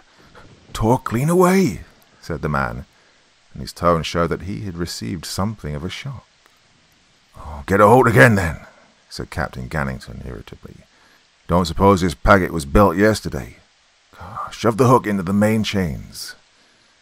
The man did so gingerly, as you might say, for it seemed to me, in the growing dusk, that he put no strain onto the hook, though of course there was no need. You could see the boat could not go very far of herself, in the stuff in which she was embedded. I remember thinking this, also, as I looked up at the bulging side of the old vessel, and then I heard Captain Gannington's voice. "Lord, but she's old. And what a colour, Doctor. Oh, she don't want half a paint, do she? Now then, somebody, one of them oars." An oar was passed to him, and he leant it up against the ancient bulging side. Then he paused, and called to the second mate to light a couple of the lamps, and stand by to pass them up, for darkness had settled down now upon the sea. The second mate lit 2 of the lamps, and told one of the men to light a third, and keep it handy in the boat, and then he stepped across, with a lamp in each hand, to where Captain Gannington stood by the oar against the side of the ship. "Now, my lad," said the captain to the man who had pulled the stroke, "up with you, and I'll pass you up the lamps." Well, the man jumped to obey, caught the oar, and put his weight upon it, and as he did so, something seemed to give way a little. "Look!" cried out the second mate, and pointed, lamp in hand. "It's sunk in." This was true. The oar had made quite an indentation into the bulging, somewhat slimy side of the old vessel. "Mould, I reckon," said Captain Gannington, bending towards the derelict to look, and then to the man. "Up you go, my lad, and be smart. Don't stand there waiting." At that, the man, who had paused a moment as he felt the oar give beneath his weight, began to shin up, and in a few seconds he was aboard, and leant out over the rail for the lamps. These were passed up to him, and the captain called to him to steady the oar. And then Captain Gannington went, calling for me to follow, and after me the second mate. And as the captain put his face over the rail, he gave a cry of astonishment. "Mould, by gum! Mould! Tons of it! Oh, good Lord!" As I heard him shout that, I scrambled the more eagerly after him, and in a moment or two I was able to see what he meant. Everywhere that the light from the 2 lamps struck, there was nothing but smooth, great masses and surfaces of a dirty white-coloured mould. I climbed over the rail, with the second mate close behind, and stood upon the mould-covered decks. Well, there might have been no planking beneath the mould, for all that our feet could feel, It gave way under our tread with a spongy, puddingy feel. It covered the deck furniture of the old ship so that the shape of each article and fitment was often no more than suggested through it. Captain Gannington snatched a lamp from the man, and the second mate reached for the other. They held the lamps high, and we all stared. It was most extraordinary, and somehow most abominable. I can think of no other word, gentlemen, that so much describes the predominant feeling that affected me at the moment. "Good Lord," said Captain Gannington several times. "Good Lord." But neither the second mate nor the man said anything, and, for my part, I just stared, and at the same time began to smell a little at the air, for there was a vague odour of something half familiar that somehow brought to me a sense of half-known fright. I turned this way and that, staring, as I've said. Here and there the mould was so heavy as to entirely disguise what lay beneath, converting the deck fittings into indistinguishable mounds of mould, all dirty white and blotched and veined with irregular, dull, purplish markings. There was a strange thing about the mould, which Captain Gannington drew attention to. It was that our feet did not crush into it and break the surface, as might have been expected, but merely indented it. "I never seen nothing like it before. Never," said the captain after having stooped with his lamp to examine the mould under our feet. He stamped with his heel, and the mould gave out a dull, puddingy sound. He stooped again, and with a quick movement, stared, holding the lamp close to the deck. "Oh, blessed if it ain't a regular skin to it." The second mate and the man and I all stooped and looked at it. The second mate prodded it with his forefinger, and I remember I rapped it several times with my knuckles, listening to the dead sound it gave out, and noticing the close, firm texture of the mould. "Oh," the second mate said. "Oh, it's just like blessed dough. Oof." He stood up with a quick movement. "Oh, I could fancy it stinks a bit," he said. As he said this, I knew, suddenly, what the familiar thing was in the vague odour that hung about us. It was that the smell had something animal-like in it, something of the same smell, only heavier, that you would smell in any place that's infested with mice. I began to look about with a sudden, very real uneasiness. There might be vast numbers of hungry rats aboard. They might prove exceedingly dangerous, if in a starving condition. Yet, as you will understand, somehow I hesitated to put forward my idea as a reason for caution. It was too fanciful. Captain Gannington had begun to go aft along the mould-covered main deck with the second mate, each of them holding their lamps high up so as to cast a good light about the vessel. I turned quickly and followed them, the man with me keeping close to my heels and plainly uneasy. As we went, I became aware that there was a feeling of moisture in the air, and I remembered the slight mist or smoke above the hulk, which had made Captain Gannington suggest spontaneous combustion in explanation. And, always as we went, there was that vague animal smell. Suddenly I found myself wishing we were well away from this old vessel. Abruptly, after a few paces, the captain stopped and pointed at a row of mould-hidden shapes on each side of the main deck. "Guns," he said. "Been a privateer in the old days, I guess. Maybe worse. Well, we'll have a look below, Doctor. There may be something worth touching. Well, she's older than I thought. Mr. Salvin thinks she's about 200 years old, but I scarce think it." While we continued our way aft, I remember that I found myself walking as lightly and gingerly as possible, as if I were subconsciously afraid of treading through the rotten, mould-hid decks. I think the others had a touch of the same feeling from the way they were walking. Occasionally the soft stuff would grip on our heels, releasing them with a little sullen suck. The captain forged somewhat ahead of the second mate, and I know that the suggestion he'd made himself that perhaps there might be something below worth carrying away had stimulated his imagination. The second mate was, however, beginning to feel somewhat the same way I did. At least, I have that impression. I think if it had not been for what I might truly describe as Captain Gannington's sturdy courage, we should all of us have just gone back over the side very soon, for there was most certainly an unwholesome feeling abroad that made one feel queerly lacking in pluck, and you'll soon see that this feeling was justified. Just as the captain reached the few mould-covered steps leading up onto the short half-poop, I was suddenly aware that the feeling of moisture in the air had grown very much more definite. It was perceptible now, intermittently, as a sort of thin, moist, fog-like vapour that came and went oddly, and seemed to make the decks a little indistinct to the view, this time and that. Once an odd puff of it beat up suddenly from somewhere and caught me in the face, carrying a queer, sickly heavy odour with it that somehow frightened me strangely with a suggestion of waiting and half-comprehended danger. We'd followed Captain Gannington up the 3 mould-covered steps, and now went slowly along the raised afterdeck. By the mizzenmast, Captain Gannington paused, and held his lantern near to it.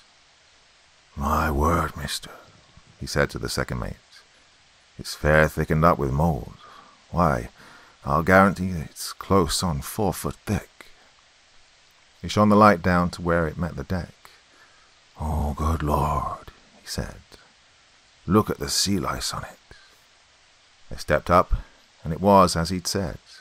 The sea lice were thick upon it, some of them huge, not less than the size of large beetles, and all a clear, colourless shade, like water, except there were little spots of grey on them. "I've never seen the like of 'em, except on a live cod," said Captain Gannington in an extremely puzzled voice. "My word, but they're whoppers." Then he passed on, but a few paces farther aft he stopped again, and held his lamp near to the mould-hidden deck. "Oh, Lord bless me, Doctor," he called out in a low voice. "Did you ever see the like of that? Why, it's a foot long if it's an inch." I stooped over his shoulder and saw what he meant. It was a clear, colourless creature about a foot long and about 8 inches high, with a curved back that was extraordinarily narrow. As we stared, all in a group, it gave a queer little flick and was gone. "Jumped," said the captain. "Well, if that ain't a giant of all the sea lice that I have ever seen. Oh, I guess it's jumped 20 foot clear." He straightened his back and scratched his head a moment, swinging the lantern this way and that with the other hand and staring about us. "What are they doing aboard here?" he said. "Oh, you'll see 'em. Little things.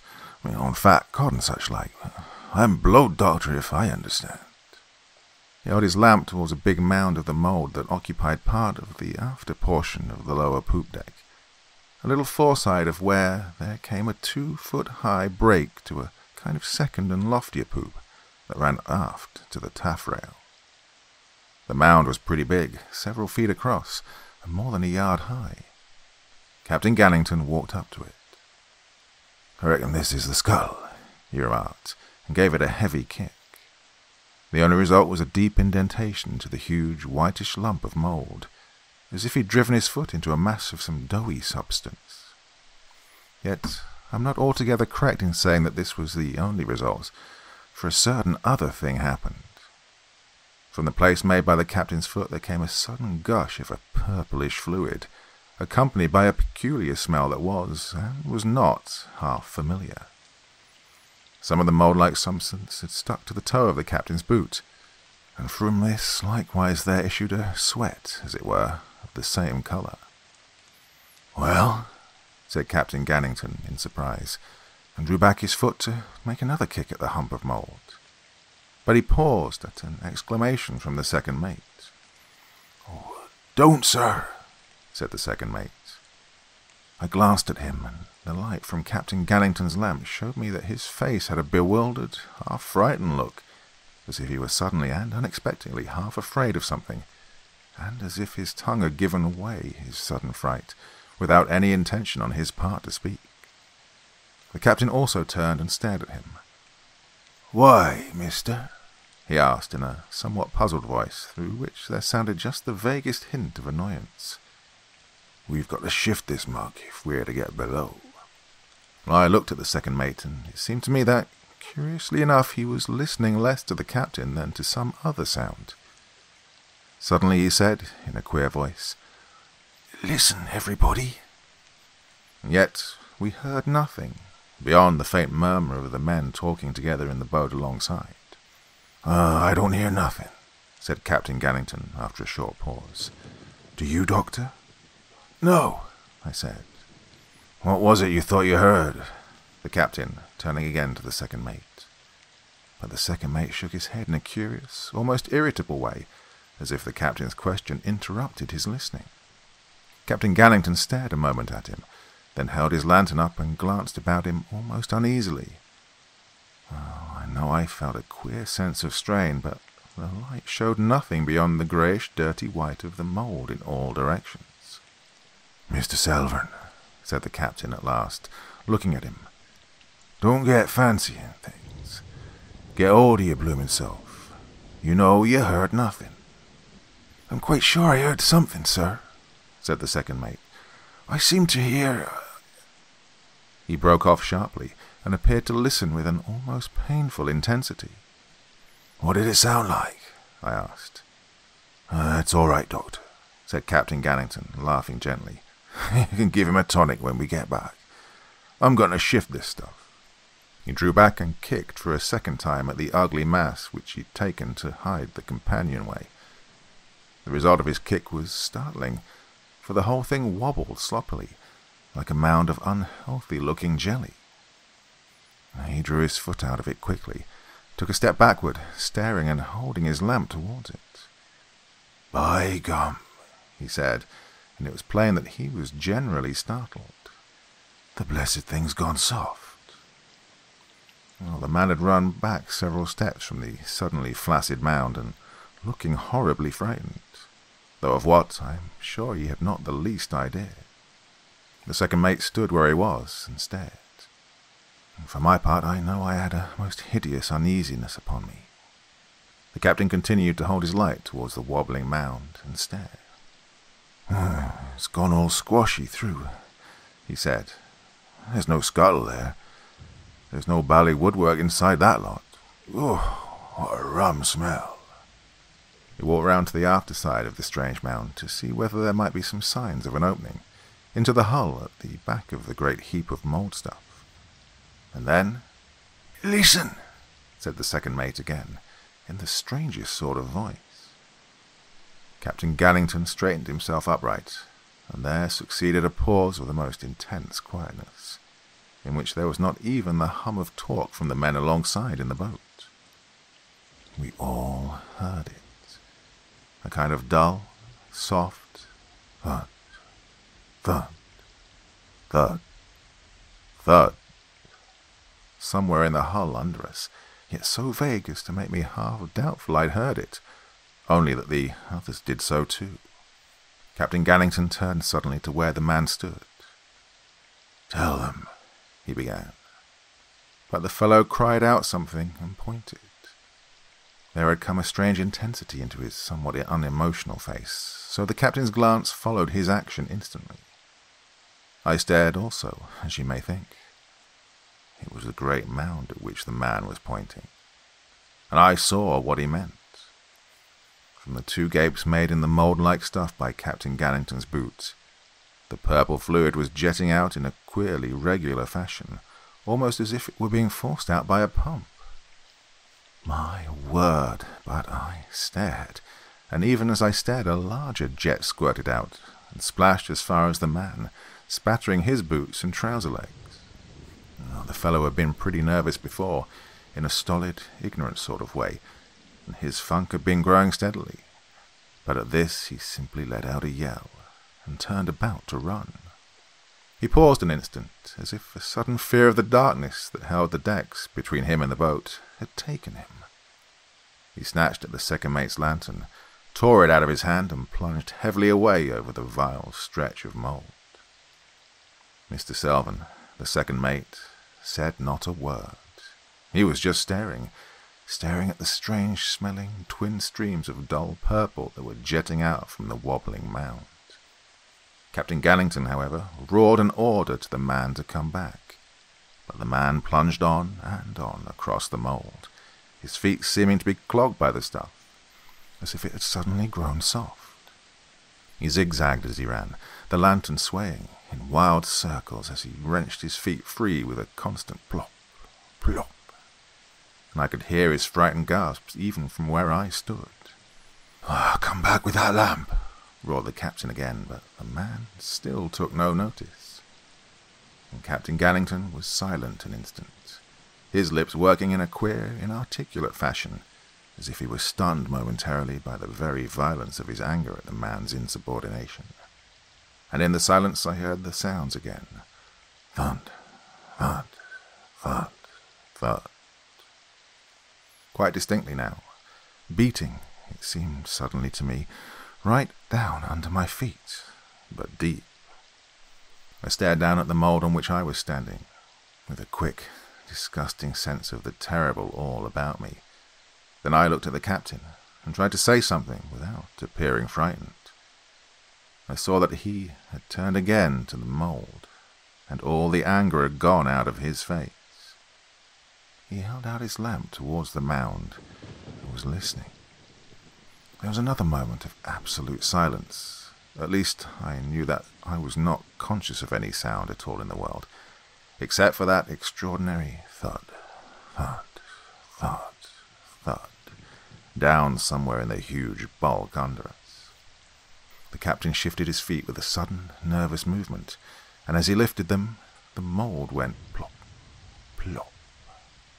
He looked quickly at me, trying to smile as if he were not thinking anything very much about it. "What do you make of it, Doctor?" he said.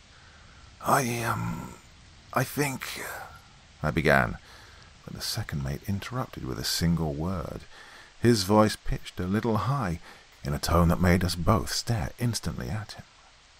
"Look," he said, and pointed at the mound. The thing was all of a slow quiver. A strange ripple ran outward from it, along the deck, like you'd see a ripple run inshore out of a calm sea. It reached a mound a little foreside of us, which I'd supposed to be the cabin skylight. And in a moment the second mound sank nearly level with the surrounding decks, quivering floppily in a most extraordinary fashion. A sudden quick tremor took the mould right under the second mate, and he gave out a hoarse little cry and held his arms out on each side of him to keep his balance. The tremor in the mould spread, and Captain Gannington swayed and spread out his feet with a sudden curse of fright. The second mate jumped across to him and caught him by the wrist. "The boat, sir," he said, saying the very thing that I lacked the pluck to say. "For God's sake." But he never finished, for a tremendous hoarse scream cut off his words. They hove themselves round and looked. I could see without turning.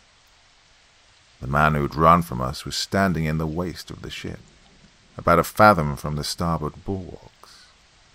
He was swaying from side to side and screaming in a dreadful fashion. He appeared to be trying to lift his feet, and the light from his swaying lantern showed an almost incredible sight.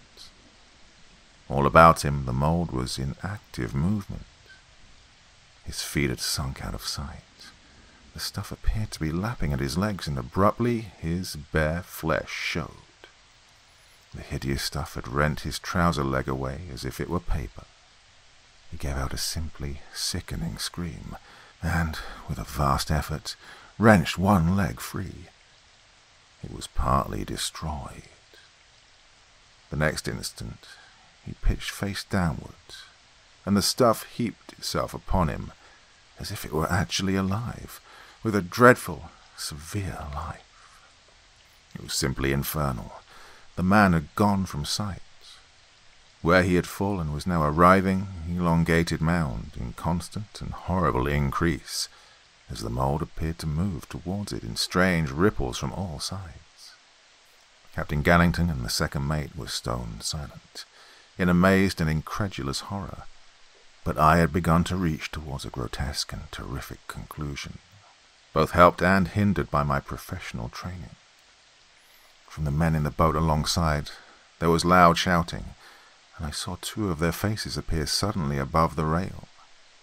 They showed clearly a moment in the light from the lamp which the man had snatched from Mr. Selvin, for, strangely enough, this lamp was standing upright and unharmed on the deck, a little way foreside of that dreadful, elongated, growing mound that still swayed and writhed with an incredible horror. The lamp rose and fell on the passing ripples of the mould, just, for all the world, as you will see a boat rise and fall on little swells. It's of some interest to me now, psychologically, to remember how that rising and falling lantern brought home to me more than anything the incomprehensible, dreadful strangeness of it all. The men's faces disappeared with sudden yells, as if they'd slipped or been suddenly hurt, and there was a fresh uproar of shouting from the boat. The men were calling to us to come away, to come away. In the same instant, I felt my left boot drawn suddenly and forcibly downward, with a horrible, painful grip. I wrenched it free with a yell of angry fear. Forward of us, I saw the vile surface was all amove, and abruptly I found myself shouting in a queer, frightened voice, "The boat, Captain! The boat, Captain!" Captain Gannington stared round at me over his right shoulder in a peculiar dull way that told me he was utterly dazed with bewilderment and the incomprehensibleness of it all. I took a quick, clogged, nervous step towards him and gripped his arm and shook it fiercely. "The boat!" I shouted at him. "The boat! For God's sake, tell the men to bring the boat aft!" Then the mound must have drawn his feet down, for abruptly he bellowed fiercely with terror, his momentary apathy giving place to furious energy. His thick-set, vastly muscular body doubled and writhed with his enormous effort, and he struck out madly, dropping the lantern. He tore his feet free, something ripping as he did so. The reality and necessity of the situation had come upon him brutishly real, and he was roaring to the men in the boat. "Bring the boat aft! Bring her aft! Bring her aft!" The second mate and I were shouting the same thing madly. "For God's sake, be smart, lads!" roared the captain, and stooped quickly for his lamp, which still burned. His feet were gripped again, and he hove them out, blaspheming breathlessly and leaping a yard high with his effort. Then he made a run for the side, wrenching his feet free at each step. In the same instant, the second mate cried out something and grabbed at the captain. "He's got a hold of my feet! He's got a hold of my feet!" he screamed. His feet had disappeared up to his boot tops, and Captain Gannington caught him round the waist with his powerful left arm, gave a mighty heave, and the next instant had him free. But both his boot soles had gone. For my part, I jumped madly from foot to foot to avoid the plucking of the mould, and suddenly I made a run for the ship's side. But before I could get there, a queer gape came in the mould between us and the side, at least a couple of feet wide, and how deep I don't know. It closed up in an instant, and all the mould where the cape had been vent into a sort of flurry of horrible ripplings, so that I ran back from it, for I did not dare to put my foot upon it. Then the captain was shouting at me, "Aft, Doctor! Aft, Doctor! This way, Doctor! Run!" I saw then that he'd passed me and was up on the after-raised portion of the poop.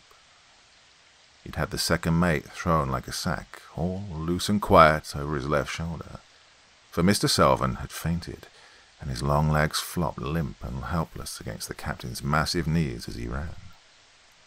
I saw with a queer, unconscious noting of minor details how the torn soles of the second mate's boots flapped and jigged as the captain staggered aft.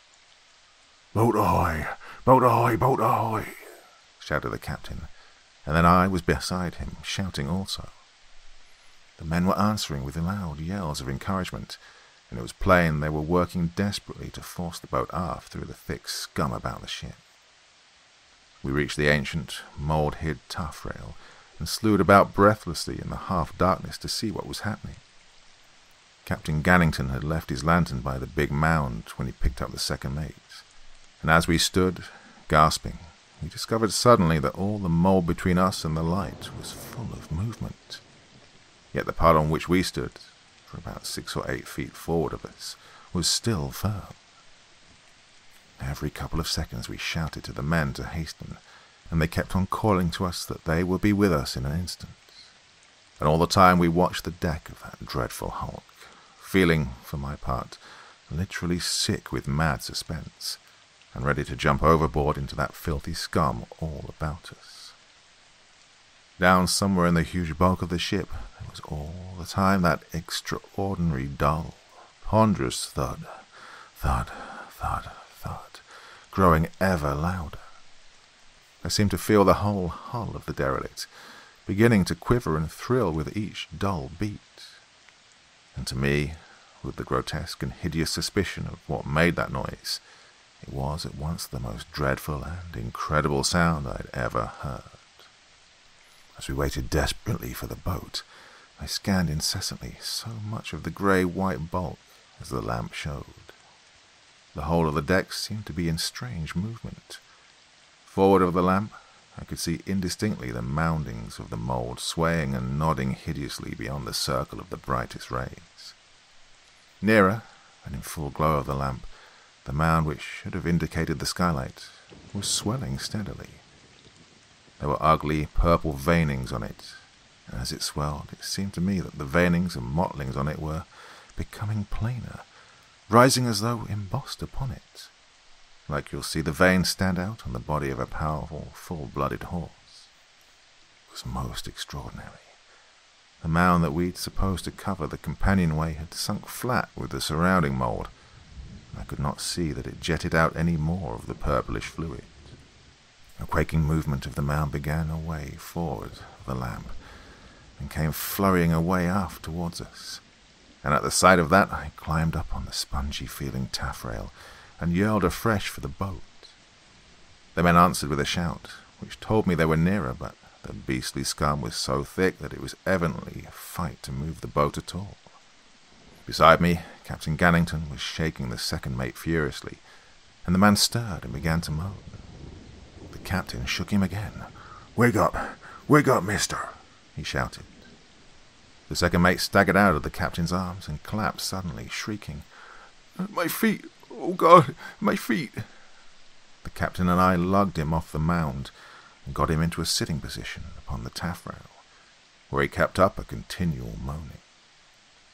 "Hold him, doctor," said the captain, and whilst I did so, he ran forward a few yards and peered down over the starboard quarter rail. "Oh, for God's sake, be smart, lads, be smart," he shouted down to the men, and they answered him, breathless, from close at hand, yet still too far away for the boat to be any use to us on the instant. I was holding the moaning, half-unconscious officer and staring forward along the poop decks. The flurrying of the mould was coming aft, slowly and noiselessly, and then, suddenly, I saw something closer. "Look out, Captain!" I shouted, and, even as I shouted, the mould near to him gave a sudden, peculiar slobber. I'd seen a ripple stealing towards him through the mould. He gave an enormous, clumsy leap and landed near to us on the sound part of the mould, but the movement followed him. He turned and faced it, swearing fiercely. All about his feet there came abruptly little gapings, which made horrid sucking noises. "Come back, Captain," I yelled. "Come back, quick!" As I shouted, a ripple came at his feet, lipping at them, and he stamped insanely at it, and leaped back, his boot torn half off his foot. He swore madly with pain and anger, and jumped swiftly for the taffrail. "Come on, doctor, over we go," he called. Then he remembered the filthy scum, and hesitated, and roared out desperately to the men to hurry. I stared down also. "The second mate," I said. "I'll take charge, doctor," said Captain Gannington, and caught hold of Mr. Selver. As he spoke, I thought I saw something between us, outlined against the scum. I leaned out over the stern and peered. There was something under the port quarter. "There's something down there, Captain," I called, and pointed in the darkness. He stooped far over and stared. "A boat, by gum, a boat!" he yelled, and began to wriggle swiftly along the taffrail, dragging the second mate after him. I followed. "A boat it is, sure," he exclaimed a few moments later, and picking up the second mate clear of the rail, he hove him down into the boat, where he fell with a crash into the bottom. "Over you go, Doctor," he yelled at me, and pulled me bodily off the rail and dropped me after the officer. As he did so, I felt the whole of the ancient, spongy rail give a peculiar, sickening quiver and begin to wobble. I fell onto the second mate, and the captain came after, almost in the same instant, but, unfortunately, he landed clear of us onto the fore thwart, which broke under his weight with a loud crack and splintering of wood. "Thank God," I heard him mutter. "Thank God. I guess that was a mighty near thing to go into Hades." He struck a match just as I got to my feet, and between us we got the second mate straightened out on one of the after fore and aft thwarts. We shouted to the men in the boat, telling them where we were, and saw the light of their lantern shining round the starboard counter of the derelict. They called back to us to tell us they were doing their best, and then, whilst we waited, Captain Gannington struck another match, began to overhaul the boat we dropped into. She was a modern two-bowed boat, and on the stern there was printed Cyclone Glasgow. She was in pretty fair condition, and had evidently drifted into the scum and been held by it. Captain Gannington struck several matches, and went forward towards the derelict. Suddenly, he called to me. I jumped over the thwarts to him. "Look, Doctor," he said, and I saw what he meant. A mass of bones up in the bows of the boat. I stooped over them and looked. There were the bones of at least 3 people, all mixed together in an extraordinary fashion, and quite clean and dry. I had a sudden thought concerning the bones, but I said nothing, for my thought was vague in some ways and concerned the grotesque and incredible suggestion that had come to me as to the cause of that ponderous, dull thud, thud, thud, thud that beat on so infernally within the hull. It was plain to hear even now that we got off the vessel herself.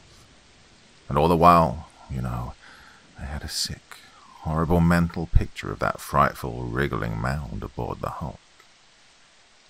As Captain Gannington struck a final match, I saw something that sickened me, and the captain saw it in the same instant. The match went out, and he fumbled clumsily for another, and struck it. We saw the thing again. We had not been mistaken. A great lip of grey-white was protruding in over the edge of the boat. A great lappet of the mould was coming stealthily towards us, a live mass of the very hull itself. And suddenly Captain Gannington yelled out in so many words the grotesque and incredible thing I was thinking. "She's alive." I had never heard such a sound of comprehension and terror in a man's voice. The very horrified assurance of it made actual to me the thing that before had only lurked in my subconscious mind. I knew he was right. I knew that the explanation my reason and my training both repelled and reached towards was the true one. Oh, I wonder whether anyone can possibly understand our feelings in that moment. The unmitigated horror of it, and the incredibleness. As the light of the match burned up fully, I saw that the mass of living matter coming towards us was streaked and veined with purple, the veins standing out, enormously distended. The whole thing quivered continuously to each ponderous thud, thud, thud, thud of that gargantuan organ that pulsed within the huge, great white bulk. The flame of the match reached the captain's fingers, and there came to me a little sickly whiff of burned flesh, but he seemed unconscious of any pain. Then the flame went out in a brief sizzle. Yet at the last moment I'd seen an extraordinary raw look become visible upon the end of that monstrous protruding lappet. It had become dewed with a hideous purplish sweat, and with the darkness there came a sudden charnel-like stench. I heard the matchbox split in Captain Gannington's hands as he wrenched it open. Then he swore in a queer, frightened voice, for he had come to the end of his matches. He turned clumsily in the darkness and tumbled over the nearest thwart in his eagerness to get to the stern of the boat, and I after him. For we knew that thing was coming towards us through the darkness, reaching over that piteous mingled heap of human bones all jumbled together in the bows. We shouted madly to the men, and for answer saw the bows of the boat merge dimly into view round the starboard counter of the derelict. "Oh, thank God!" I gasped out, but Captain Gannington roared to them to show a light. Yet this they could not do, for the lamp had just been stepped on in their desperate efforts to force the boat round to us. "Quick, quick!" I shouted. "For God's sake, be smart, men!" roared the captain. And both of us faced the darkness under the port counter, out of which we knew, but could not see, the thing was coming for us. "An oar! Smart! Now, pass me an oar!" shouted the captain, and reached out his hands through the gloom towards the oncoming boat. I saw a figure stand up in the bows and hold something out to us across the intervening yards of scum. Captain Gannington swept his hands through the darkness and encountered it. "I've got it. Let go there," he said in a quick, tense voice. In the same instant the boat we were in was pressed over suddenly to starboard by some tremendous weight. Then I heard the captain shout, "Duck your head, Doctor!" And directly afterwards he swung the heavy 14-foot oar round his head and struck into the darkness. There came a sudden squelch, and he struck again with a savage grunt of fierce energy. At the second blow the boat righted with a slow movement, and directly afterwards the other boat bumped gently into ours.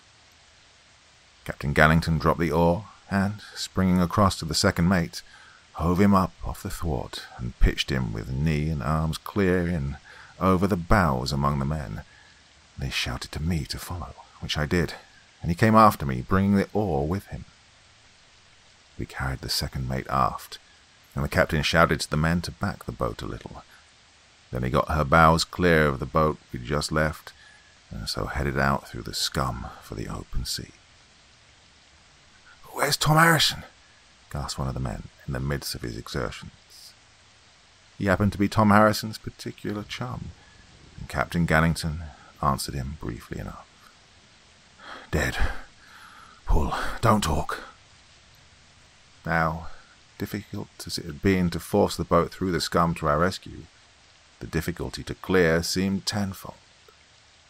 After some 5 minutes pulling, the boat seemed hardly to have moved a fathom, if so much, and quite dreadful fear took me afresh, which one of the panting men put suddenly into words.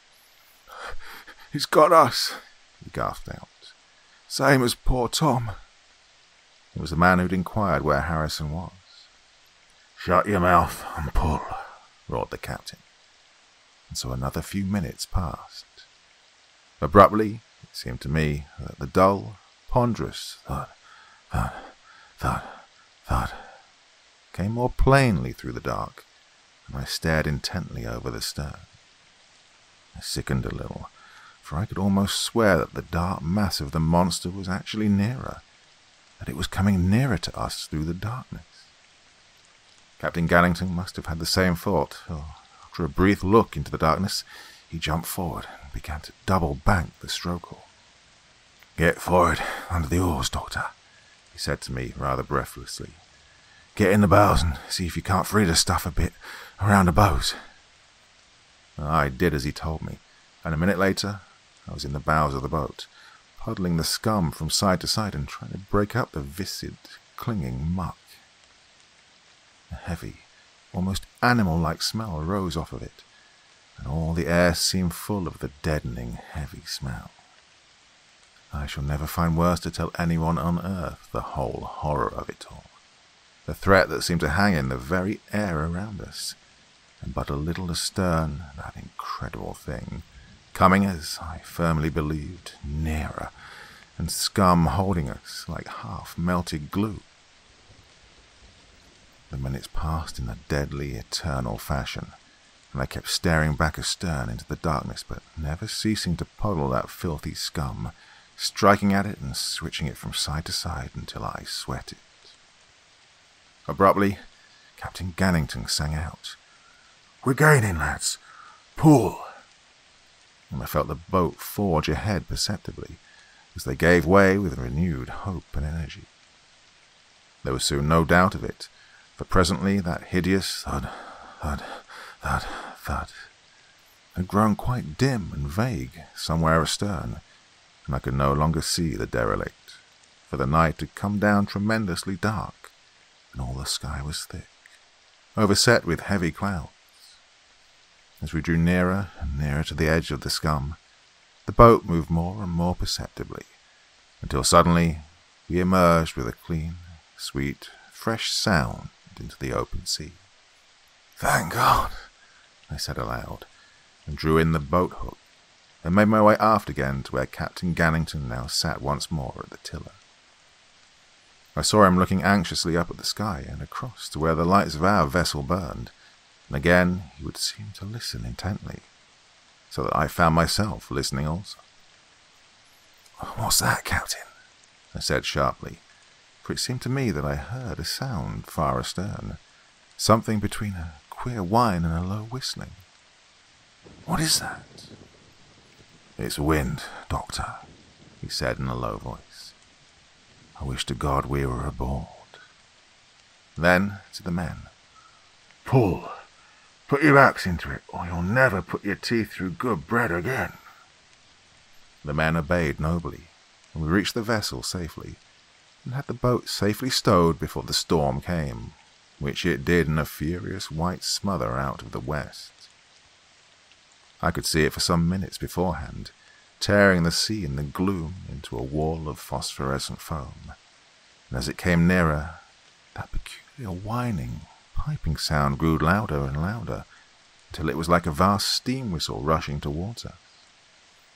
And when it did come, we got it very heavy indeed, so that the morning showed us nothing but a welter of white seas, with that grim derelict many a score of miles away in the smother, lost as utterly as our hearts could wish to lose her. When I came to examine the second mate's feet, I found them in a very extraordinary condition. The soles of them had the appearance of having been partly digested. I know of no other word that so exactly describes their condition, and the agony the man suffered must have been dreadful. "Now," concluded the doctor, "that is what I call a case in point. If we could know exactly what the old vessel had originally been loaded with, and the juxtaposition of the various articles of her cargo, plus the heat and the time she'd endured, plus one or two other only guessable quantities, we should have solved the chemistry of the life force, gentlemen. Not necessarily the origin, mind you, but at least we should have taken a big step on the way. I've often regretted that gale, you know. In a way, that is, in a way.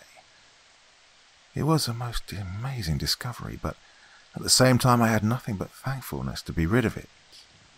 A most amazing chance. I often think of the way the monster woke out of its torpor. Oh, and that scum. The dead pigs caught in it. Oh, I fancy that was a grim kind of a net, gentlemen, and it caught many things. The old doctor sighed and nodded.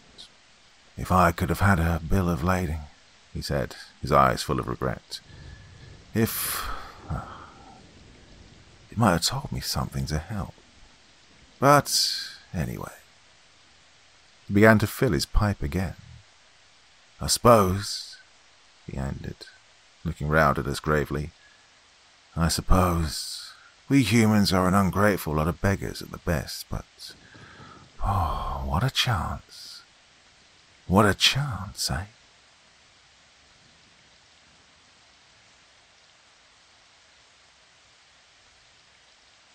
I've seldom been able to resist the allurement of a bookstore, particularly one that's well supplied with rare and exotic items.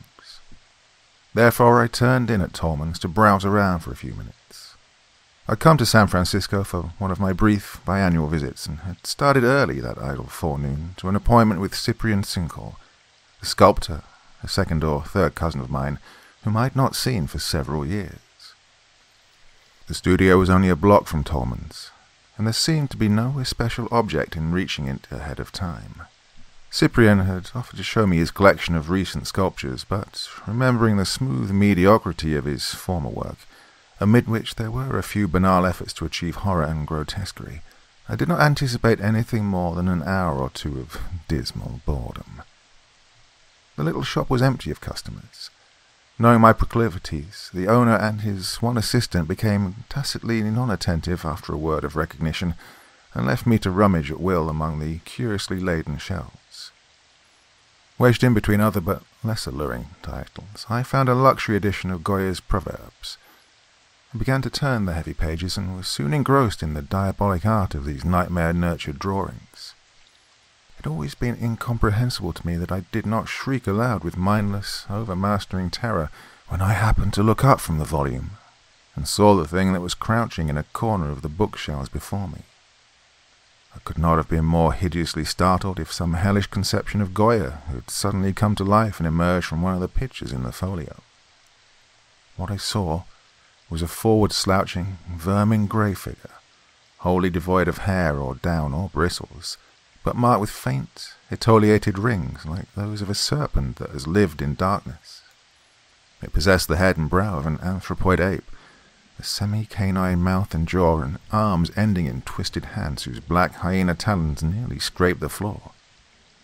The thing was infinitely bestial, and at the same time macabre, for its parchment skin had shriveled, corpse-like, mummified in a manner impossible to convey, and from eye sockets well-nigh deep as those of a skull, there glimmered evil slits of yellowish phosphorescence, like burning sulphur.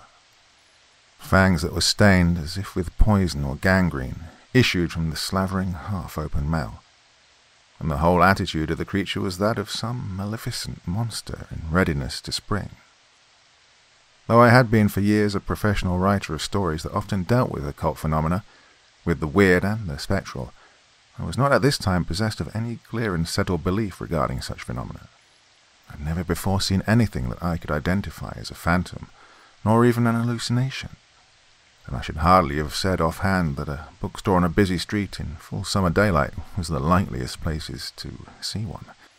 But the thing before me was assuredly nothing that could ever exist among the permissible forms of a sane world. It was too horrific, too atrocious to be anything but a creation of unreality. Even as I stared across the Goya, sick with half-incredulous fear, the apparition moved toward me. Well, I say that it moved, but its change of position was so instantaneous, so utterly without effort or visible transition, that the verb is hopelessly inadequate. The foul spectre had seemed 5 or 6 feet away, but now it was stooping directly above the volume that I held in my hands, with its loathsomely lambent eyes peering upward at my face, and a grey-green slime drooling from its mouth on the broad pages. At the same time I breathed an insupportable fetor, like a mingling of rancid serpent stench with the mouldiness of antique charnels and the fearsome reek of newly decaying carrion. In a frozen timelessness that was perhaps no more than a second or two, my heart appeared to suspend its beating, while I beheld the ghastly face. Gasping, I let the Goya drop with a resonant bang on the floor, and even as it fell, I saw that the vision had vanished. Tolman, a tonsured gnome with shell-rimmed goggles, rushed forward to retrieve the fallen volume, exclaiming, "What is wrong, Mr. Hestane? Are you ill?" From the meticulousness with which he examined the binding in search of possible damage, I knew that his chief solicitude was concerning the Goya. It was plain that neither he nor his clerk had seen the phantom, nor could I detect aught in their manner to indicate that they had noticed the mephitic odour that still lingered in the air like an exhalation from broken graves. And, as far as I could tell, They did not even perceive the greyish slime that still polluted the open folio. I do not remember how I managed to make my exit from the shop. My mind had become a seething blur of muddled horror, of crawling, sick revulsion from the supernatural vileness I had beheld, together with the direst apprehension for my own sanity and safety. I recall only that I found myself on the street above Tolman's, walking with feverish rapidity toward my cousin's studio, with a neat parcel containing the Goya volume under my arm. Evidently, in my effort to atone for my clumsiness, I must have bought and paid for the book by a sort of automatic impulse, without any real awareness of what I was doing. I came to the building in which was my destination, but went on around the block several times before entering. All the while I fought desperately to regain my self-control and equipoise. I remember how difficult it was to moderate the pace at which I was walking, or refrain from breaking into a run, for it seemed to me that I was fleeing all the time from an invisible pursuer. I tried to argue with myself to convince the rational part of my mind that the apparition had been the product of some evanescent trick of light and shade, or a temporary dimming of eyesight. But such sophistries were useless, for I'd seen the gargoylish terror all too distinctly, in an unforgettable fullness of grisly detail. What could the thing mean? I'd never used narcotic drugs or abused alcohol. My nerves, as far as I knew, were in sound condition. But either I'd suffered a visual hallucination that might mark the beginning of some obscure cerebral disorder, or had been visited by a spectral phenomenon, by something from the realms and dimensions that are past the normal scope of human perception. It was a problem either for the alienist or the occultist. Though I was still damnably upset, I contrived to regain a nominal composure of my faculties. Also, it occurred to me that the unimaginative portrait busts and tamely symbolic figure groups of Cyprian Sincoll might serve admirably to soothe my shaken nerves.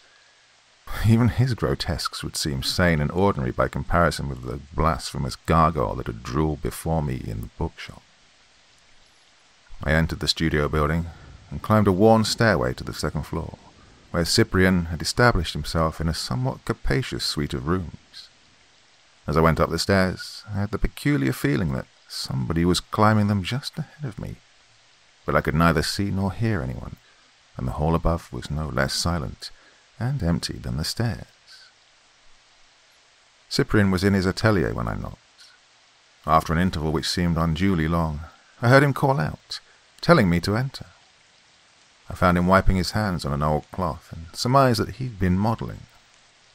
A sheet of light burlap had been thrown over what was plainly an ambitious but unfinished group of figures, which occupied the centre of the long room. All around were other sculptures in clay, bronze, marble, and even the terracotta and steatite which he sometimes employed for his less conventional conceptions. At one end of the room there stood a heavy Chinese screen.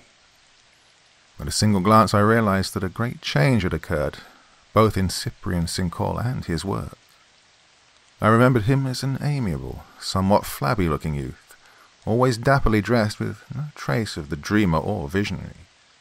It was hard to recognize him now, for he had become lean, harsh, vehement, with an air of pride and penetration that was almost Luciferian. His unkempt mane of hair was already shot with white, and his eyes were electrically brilliant with a strange knowledge, and yet somehow they were vaguely furtive, as if there dwelt behind them a morbid and macabre fear. The change in his sculptures was no less striking. The respectable tameness and polished mediocrity were gone, and in their place, incredibly, was something little short of genius. More unbelievable still, in view of the laboriously ordinary grotesques of his earlier phase, was the trend that his art had now taken. All around me were frenetic, murderous demons, satyrs mad with nympholepsy, ghouls that seemed to sniff the odours of the charnel, lamias voluptuously coiled about their victims, and less nameable things that belonged to the outland realms of evil myth and malign superstition. Sin, horror, blasphemy, diablerie, the lust and malice of pandemonium, all had been caught with impeccable art. The potent nightmarishness of these creations was not calculated to reassure my trembling nerves, and all at once I felt an imperative desire to escape from the studio, to flee from the baleful throng of frozen cacodemons and chiseled chimeras. My expression must have betrayed my feelings to some extent. "Pretty strong work, aren't they?" said Cyprian in a loud, vibrant voice with a note of harsh pride and triumph. "I can see that you're surprised. You didn't look for anything of the sort, I dare say." "No, candidly, I didn't," I admitted. "Good Lord, man, you will become the Michelangelo of diabolism if you go on at this rate. Where on earth do you get such stuff?" "Yes, I've gone pretty far," said Cyprian, seeming to disregard my question. "Further even than you think, probably. If you could know what I know, could see what I have seen, you might make something really worthwhile out of your weird fiction, Philip. You are very clever and imaginative, of course, but you've never had any experience." Well, I was startled and puzzled. "Experience? What do you mean?" "Precisely that. You try to depict the occult and the supernatural without even the most rudimentary first-hand knowledge of them. I tried to do something of the same sort in sculpture years ago, without knowledge, and doubtless you recall the mediocre mess that I made of it, but I've learned a thing or two since then." "Sounds as if you made the traditional bond with the devil, or something of the sort," I observed with a feeble and perfunctory levity. Cyprian's eyes narrowed slightly, with a strange, secret look. "I know what I know. Never mind how or what. The world in which we live isn't the only world, and some of the others lie closer at hand than you think. The boundaries of the seen and the unseen are sometimes interchangeable." Recalling the malevolent phantom, I felt a peculiar disquietude as I listened to his words. An hour before, his statement would have impressed me as mere theorizing, but now it assumed an ominous and terrifying significance. "What makes you think I have no experience of the occult?" I asked.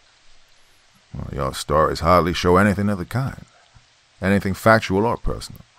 They are all palpably made up. When you've argued with a ghost, or watched the ghouls at mealtime, or fought with an incubus, or suckled a vampire, you may achieve some genuine characterization and color along such lines. Well, for reasons that should be fairly obvious, I had not intended to tell anyone of the unbelievable thing at Tolman's. Now, with a singular mixture of emotions, of compulsive, eerie terrors, and desire to refute the animadversions of Cyprian, I found myself describing the phantom. He listened with an inexpressive look, as if his thoughts were occupied with other matters than my story. Then, when I'd finished, "You're becoming more psychic than I imagined. Was your apparition anything like one of these?" With the last words, he lifted the sheet of burlap from the muffled group of figures beside which he'd been standing. I cried out involuntarily with the shock of that appalling revelation, and almost tottered as I stepped back.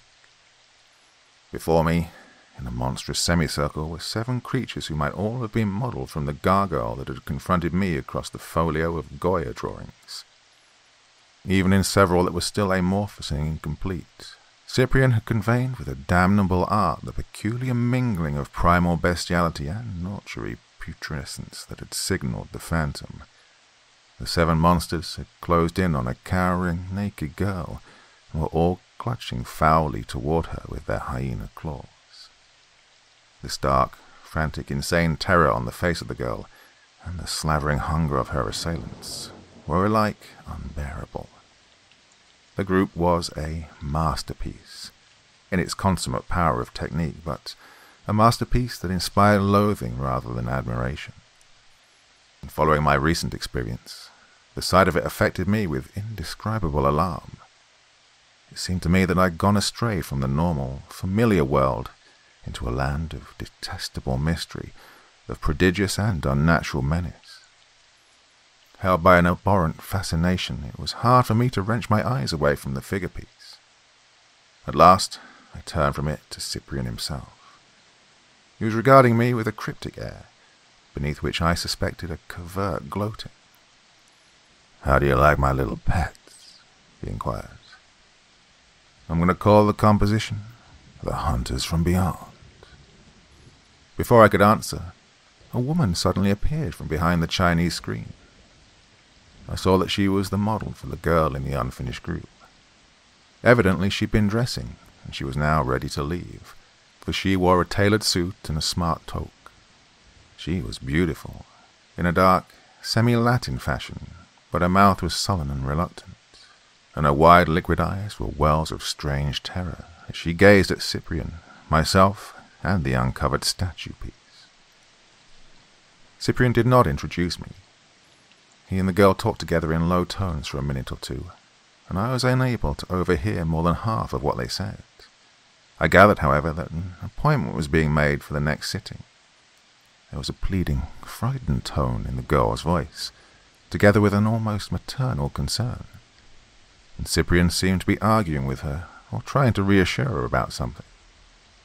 At last she went out, with a clear, supplicative glance at me, a glance whose meaning I could only surmise and could not wholly fathom. "That was Marta," said Cyprian. "She's half Irish, half Italian.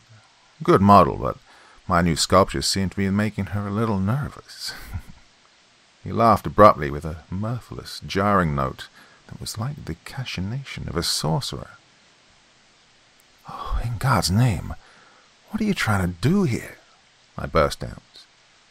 "What does it all mean? I mean, do such abominations really exist on Earth or in any hell?" He laughed once again, with an evil subtlety, and became evasive all at once. "Anything may exist in a boundless universe with multiple dimensions. Anything may be real or unreal. Who knows? It's not for me to say. Figure it out for yourself if you can. There's a vast field for speculation, and perhaps more than speculation." With this, he began immediately to talk of other topics. Baffled, mystified, with a sorely troubled mind and nerves that were more unstrung than ever by the black enigma of it all, I ceased to question him. Simultaneously, my desire to leave the studio became almost overwhelming, a mindless whirlwind panic that prompted me to run pell-mell from the room and down the stairs into the wholesome normality of the common 20th century streets. It seemed to me that the rays which fell through the skylight were not those of the sun, but of some darker orb, that the room was touched with unclean webs of shadow where shadow should not have been, that the stone satans, the bronze lamias, the terracotta satyrs, and the clay gargoyles had somehow increased in number, and might spring to malignant life at any instant. Hardly knowing what I said, I continued to converse for a while with Cyprian. Then, excusing myself on the score of a non-existent luncheon appointment, and promising vaguely to return for another visit before my departure to the city, I took my leave. I was surprised to find my cousin's model in the lower hall, at the foot of the stairway. From her manner and her first words, it was plain that she had been waiting. "You're Mr. Philip Hastane, aren't you?" she said in an eager, agitated voice. "I'm Marta Fitzgerald. Cyprian's often mentioned you, and I believe he admires you a lot." "Maybe you'll think I'm crazy," she went on, "but I had to speak to you. I can't stand the way that things are going here, and I'd refuse to come to the place any more if it wasn't that I like Cyprian so much. I don't know what he's done, but he's altogether different from what he used to be. His new work is so horrible. Oh, you can't imagine how it frightens me.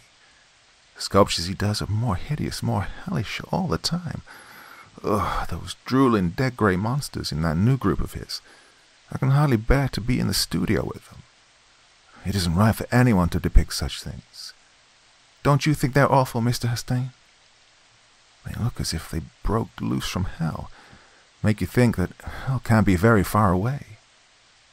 It is wrong and wicked for anyone to even imagine them, and I wish that Cyprian would stop.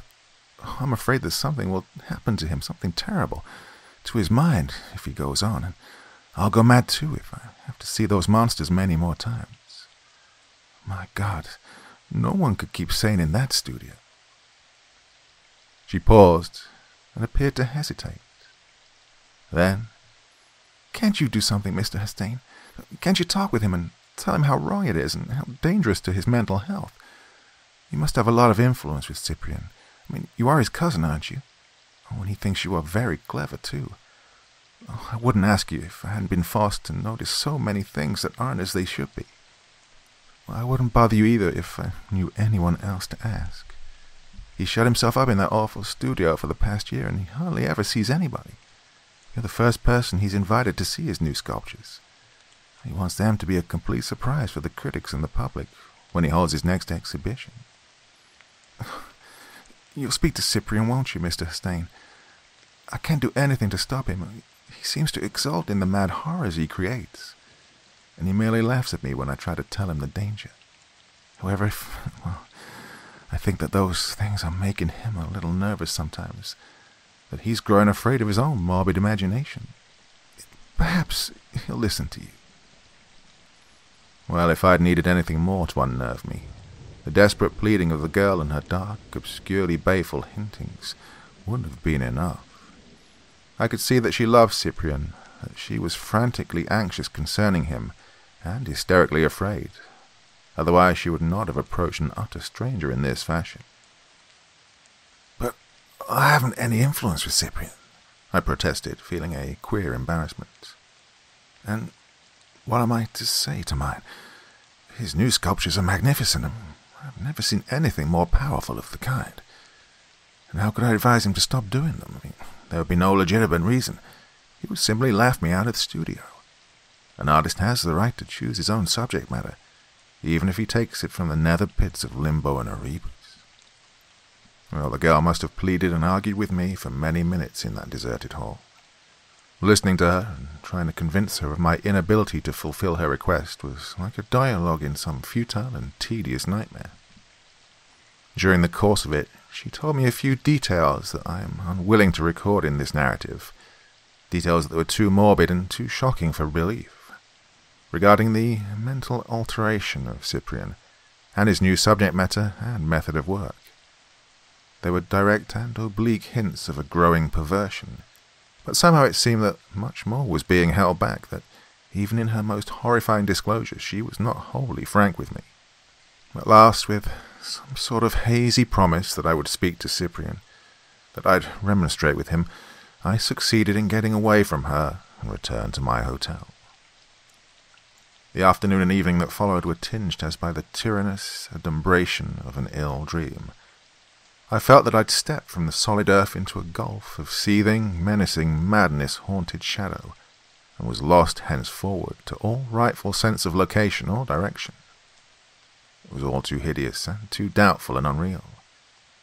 The change in Cyprian himself was no less bewildering, and hardly less horrifying than the vile phantom of the bookshop, and the demon sculptures that displayed a magisterial art. It was as if the man had become possessed by some satanic energy or entity. Everywhere that I went, I was powerless to shake off the feeling of an intangible pursuit, of a frightful, unseen vigilance. It seemed to me that the worm-grey face and sulphurous eyes would reappear at any moment, that the semi-canine mouth with its gangrene-dripping fangs might come to slaver above the restaurant table at which I ate, or upon the pillow of my bed. I did not dare reopen the purchased Goya volume, for fear of finding that certain pages were still defiled with a spectral slime.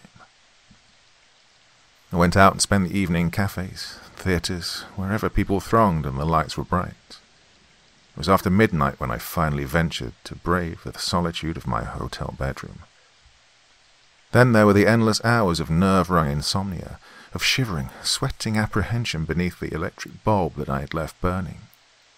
Finally, a little before dawn, by no conscious transition and with no premonitory drowsiness, I fell asleep. I remember no dreams, only the vast incubus-like oppression that persisted even in the depth of slumber, as if to drag me down with its formless, ever-clinging weight into gulfs beyond the reach of created flight or the fathoming of organized entity. It was almost noon when I awoke. I found myself staring into the verminous, apish, mummy-dead face and hell-illumined eyes of the gargoyle that had crouched before me in the corner of Tolman's. The thing was standing at the foot of my bed, and behind it, as I stared, the wall of the room, which was covered with a floral paper, dissolved in an infinite vista of greyness, teeming with ghoulish forms that emerged like monstrous misshapen bubbles from plains of ulgulant ooze and skies of serpentine vapor. It was another world, and my very sense of equilibrium was disturbed by an evil vertigo as I gazed. It seemed to me that my bed was heaving dizzily, was turning slowly, deliriously toward the gulf, that the feculent vista and the vile apparition were swimming beneath me, that I would fall toward them in another moment and be precipitated forever into that world of abysmal monstrosity and obscenity. In a start of profound alarm, I fought my vertigo, fought the sense that another world than mine was drawing me, that the unclean gargoyle was luring me by some unspeakable mesmeric spell, as a serpent is said to lure its prey. I seemed to read a nameless purpose in its yellow-slitted eyes, in the soundless moving of its oozy lips, and my very soul recoiled with nausea and revulsion as I breathed its pestilential fetor. Apparently, the mere effort of mental resistance was enough. The vista and the face receded. They went out in a swirl of daylight. I saw the design of tea roses on the wallpaper beyond, and the bed beneath me was sanely horizontal once more. I lay sweating with my terror, all adrift on a nightmare surmise of unearthly threat and whirlpool madness, till the ringing of the telephone bell recalled me automatically to the known world. I sprang to answer the call. It was Cyprian, though. I should hardly have recognized the dead, hopeless tones of his voice, from which the mad pride and self-assurance of the previous day had wholly vanished. "I must see you at once," he said. "Can you come to the studio?" I was about to refuse, to tell him that I'd been called home suddenly, that there was no time, that I must catch the noon train, anything to avert the ordeal of another visit to that place of mephitic hell, when I heard his voice again. "Oh, you simply must come, Philip. I can't tell you about it over the phone. A dreadful thing has happened. Marta has disappeared." I consented, telling him that I would start for the studio as soon as I dressed. The whole nightmare had closed in, had deepened immeasurably with his last words. But remembering the haunted face of the girl, her hysteric fears, her frantic plea, and my vague promise, I could not very well decline to go. I dressed and went out with my mind in a turmoil of abominable conjecture, of ghastly doubt, and apprehension all the more hideous because I was unsure of its subject. I tried to imagine what had happened, tried to piece together the frightful, evasive, half-admitted hints of an unknown terror into a tangible, coherent fabric, but found myself involved in a chaos of shadowy menace. I couldn't have eaten any breakfast, even if I'd taken the necessary time. I went at once to the studio and found Cyprian standing aimlessly amid his baleful statuary. His look was that of a man who'd been stunned by the blow of some crushing weapon, or has gazed on the very face of Medusa. He greeted me in a vacant manner, with dull, toneless words. Then, like a charged machine, as if his body rather than his mind were speaking, he began at once to pour forth the atrocious narrative. "They took her," he said, simply. "Maybe you didn't know it, or weren't sure of it, but I've been doing all my new sculptures from life, even that last group. Marta was posing for me this forenoon, only an hour ago, or less. I'd hoped to finish her part of the modeling today, and she wouldn't have had to come again for this particular piece. I hadn't called the things this time, since I knew she was beginning to fear them more and more. Oh, I think she feared them on my account more than her own. They were making me a little uneasy, too, by the boldness with which they sometimes lingered when I'd ordered them to leave. Oh, and the way they would sometimes appear when I didn't want them to. I was busy with some final touches on the girl figure, and wasn't even looking at Marta, when suddenly I knew the things were there. Well, the smell told me. If nothing else, I guess you know what that smell is like.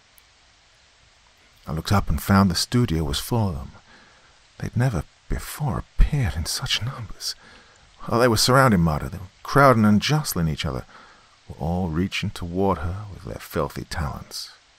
But even then, I didn't think they could harm her. Well, they are material beings in the sense that we are. They really have no physical power outside their own plane. All that they do have is, well, a sort of snaky mesmerism. They'll always try to drag you down to their own dimension by means of it. God help anyone who yields to them, but you don't have to go unless you're weak or willing. I've never had any doubt of my power to resist them, and I didn't really dream they could do anything to Marta. Oh, it startled me, though, when I saw the whole crowd in Hellpack, and I ordered them to go pretty sharply. I was angry, and somewhat alarmed, too, but they merely grimaced and slavered with that slow, twisting movement of their lips that's like a voiceless gibbering, and then they closed in on Marta, just as I represented them doing in that accursed group of sculpture. Only there were scores of them now, instead of merely 7. I can't describe how it happened, but all at once their foul talons had reached the girl. They were pawing her, were pulling at her hands, her arms, her body. She screamed, and I hope I'll never hear another scream so full of black agony and soul-unhinging fright. Then I knew that she'd yielded to them, either by choice or from excessive terror, and I knew that they were taking her away. For a moment the studio wasn't there at all, only a long, grey, oozing plain, beneath skies that were the fumes of hell, writhing like a million ghostly and distorted dragons. Marta was sinking into that ooze, and the things were all about her, gathering in fresh hundreds from every side, fighting each other for place, sinking with her like bloated, misshaped fang creatures into their native slime. And then everything vanished, and I was standing here in the studio, all alone with these damn sculptures. He paused for a little, and then stared with dreary, desolate eyes at the floor. And then, it was awful, Philip, and I'll never forgive myself for having anything to do with those monsters. I must have been a little mad, but I've always had a strong ambition to create some real stuff in the field of the grotesque and visionary and macabre. I don't suppose you ever suspected, back in my stodgy phase, that I had a veritable appetence for such things. I wanted to do in sculpture what Poe and Lovecraft and Baudelaire have done in literature, what Robson Goya did in pictorial art. And this was what led me into the occult. When I realized my limitations, I knew that I had to see the dwellers of the invisible worlds before I could depict them. I wanted to do it. I longed for this power of vision and representation more than anything else. And then, all at once, I found that I had the power of summoning the unseen. There was no magic involved, in the usual sense of the word. No spells and circles, no pentacles and burning gums from old sorcery books. At bottom was just willpower, I guess. A will to divine the satanic, to summon the innumerable malignites and grotesqueries of people from other planes than ours, or mingled unperceived with humanity. You have no idea what I've beheld, Philip. These statues of mine, these devils, vampires, lamias, satyrs, were all done from life, or at least from recent memory. The originals are what the occultists would call elementals, I suppose. There are endless worlds, contiguous to our own, or coexisting with it, that such beings inhabit. All the creations of myth and fantasy, all the familiar spirits that sorcerers have evoked, are resident in these worlds. And I made myself their master. I levied upon them at will. And then, from a dimension that must be a little lower than all others, a little nearer the ultimate nadir of hell, I called the innominate beings who pose for this new figure piece. I don't know who they are, but I have surmised a good deal. They are hateful as the worms of the pit. They are malevolent as harpies. They drool with a poisonous hunger not to be named or imagined. But I believe they were powerless to do anything outside their own sphere, and I've always laughed at them when they try to entice me, even though that snakish metal pull of theirs was rather creepy at times. It was as if soft, invisible, gelatinous arms were trying to drag you down from the firm shore into a bottomless bog. Oh, they are hunters, I am sure of that. Hunters from beyond. God knows what they'll do to Marta now they have her at their mercy. Oh, that vast, viscid, miasma-haunted place to which they took her is awful beyond the imagining of Satan. Perhaps even there they couldn't harm her body, but bodies aren't what they want. It isn't for human flesh that they grope with those ghoulish claws, and gape and slaver with those gangrenous mouths. The brain itself, and the soul, too, is their food. They are the creatures who prey on the minds of madmen and madwomen, who devour the disembodied spirits that have fallen from the cycles of incarnation, have gone down beyond the possibility of rebirth. Oh, to think of Marta in their power. It is worse than hell or madness. Marta loved me, I loved her too, though I didn't have the sense to realize it, wrapped as I was in my dark, baleful ambition and impious egotism. She was afraid for me, and I believe she surrendered voluntarily to the things. She must have thought they'd leave me alone if they secured another victim in my place. He ceased and began to pace idly and feverishly about. I saw that his hollow eyes were alight with torment, as if the mechanical telling of this horrible story had in some manner served to re-quicken his crushed mind. Utterly and starkly appalled by his hideous revelations, I could say nothing, but could only stand and watch his torture-twisted face. Incredibly, his expression changed, with a wild, startled look that was instantly transfigured into joy. Turning to follow his gaze, I saw that Marta was standing in the center of the room. She was nude, apart from a Spanish shawl that she must have worn while posing. Her face was bloodless as the marble of a tomb, and her eyes were wide and blank as if she'd been drained of all life, of all thought or emotion or memory, as if even the knowledge of horror had been taken away from her. It was the face of the living dead, and the soulless mask of ultimate idiocy, and the joy faded from Cyprian's eyes as he stepped toward her. He took her in his arms. He spoke to her with a desperate, loving tenderness, with cajoling and caressing words. She made no answer, however, no movement of recognition or awareness, but stared beyond him with her blank eyes, to which the daylight and the darkness, the void air and her lover's face, would henceforward be the same.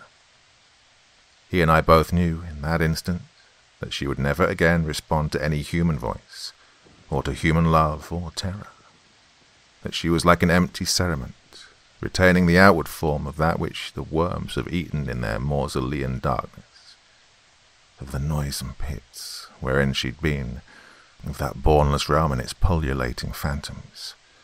She could tell us nothing. Her agony had ended with the terrible mercy of complete forgetfulness.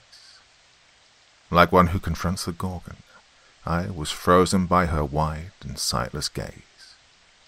Then, behind her, where stood an array of carved Satans and Lamias, the room seemed to recede. The walls and floors dissolved into a seething, unfathomable gulf, amid whose pestilential vapors the statues were mingled in momentary and loathsome ambiguity with the ravening faces, the hunger-contorted forms that swirled toward us from their ultra-dimensional limbo, like a devil-laden hurricane from the Malabulge. Outlined against that boiling, measureless cauldron of malignant storm, Marta stood like an image of glacial death and silence in the arms of Cyprian.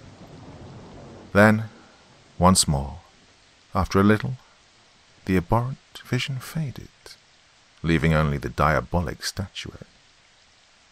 I like to think that I alone beheld it, that Cyprian had seen nothing but the dead face of Marta. He drew her close. He repeated his hopeless words of tenderness and cajolery, and then, suddenly, he released her with a vehement sob of despair.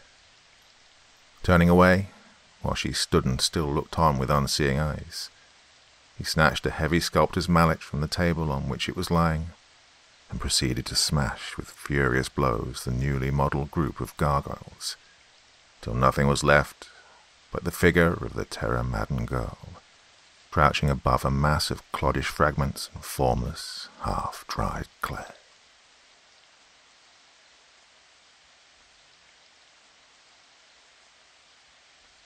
A few miles from Boston, in Massachusetts, There is a deep inlet winding several miles into the interior of the country from Charles Bay, and terminating in a thickly wooded swamp or morass. On one side of this inlet is a beautiful dark grove. On the opposite side, the land rises abruptly from the water's edge into a high ridge on which grow a few scattered oaks of great age and immense size. Under one of these gigantic trees, according to old stories, there was a great amount of treasure buried by Kidd the pirate. The inlet allowed a facility to bring the money in a boat secretly and at night to the very foot of the hill. The elevation of the place permitted a good lookout to be kept, that no one was at hand, while the remarkable trees formed good landmarks by which the place might easily be found again. The old stories add, moreover, that the devil presided at the hiding of the money, and took it under his guardianship, but this, it is well known, he always does with buried treasure, particularly when it has been ill-gotten. Be that as it may, Kidd never returned to recover his wealth, being shortly after seized at Boston, sent out to England, and there hanged for a pirate. About the year 1727, just at the time when earthquakes were prevalent in New England, and shook many tall sinners down upon their knees, there lived near this place a meagre miserly fellow of the name of Tom Walker. He had a wife as miserly as himself. They were so miserly that they even conspired to cheat each other. Whatever the woman could lay her hands on, she hid away. A hen could not cackle before she was on the alert to secure the new-laid egg. Her husband was continually prying about to detect her secret hoards, and many and fierce were the conflicts that took place about what ought to have been common property. They lived in a forlorn-looking house that stood alone and had an air of starvation. A few straggling savin trees, emblems of sterility, grew near it. No smoke ever curled from its chimney. No traveller stopped at its door. A miserable horse, whose ribs were as articulate as the bars of a gridiron, stalked about a field where a thin carpet of moss, scarcely covering the ragged beds of pudding stone, tantalized and balked its hunger. And sometimes he would lean his face over the fence, look piteously at the passer-by, and seem to petition deliverance from this land of famine. The house and its inmates had altogether a bad name. Tom's wife was a tall termagant, fierce of temper, loud of tongue, and strong of arm. Her voice was often heard in wordy warfare with her husband, and his face sometimes showed signs that their conflicts were not confined to words. No one ventured, however, to interfere between them. The lonely wayfarer shrunk within himself at the horrid clamour and clapper-clawing, eyed the den of discord askance, and hurried on his way, rejoicing, if a bachelor, in his celibacy. One day that Tom Walker had been to a distant part of the neighbourhood. He took what he considered a shortcut homewards through the swamp. Like most shortcuts, it was an ill-chosen route.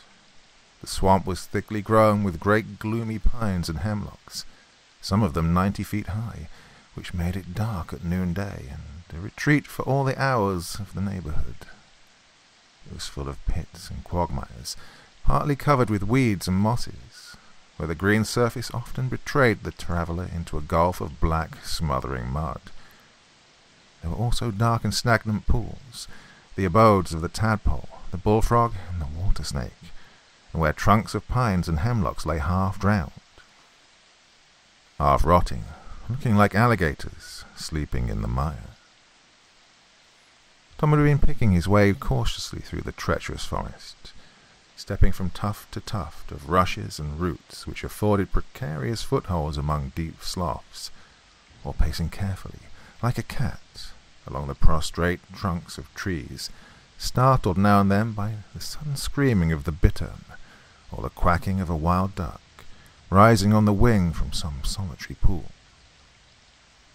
At length he arrived at a piece of firm ground which ran out like a peninsula into the deep bosom of the swamp. It had been one of the strongholds of the Indians during their wars with the first colonists. Here they had thrown up a kind of fort, which they had looked upon as almost impregnable, and had used as a place of refuge for their squaws and children.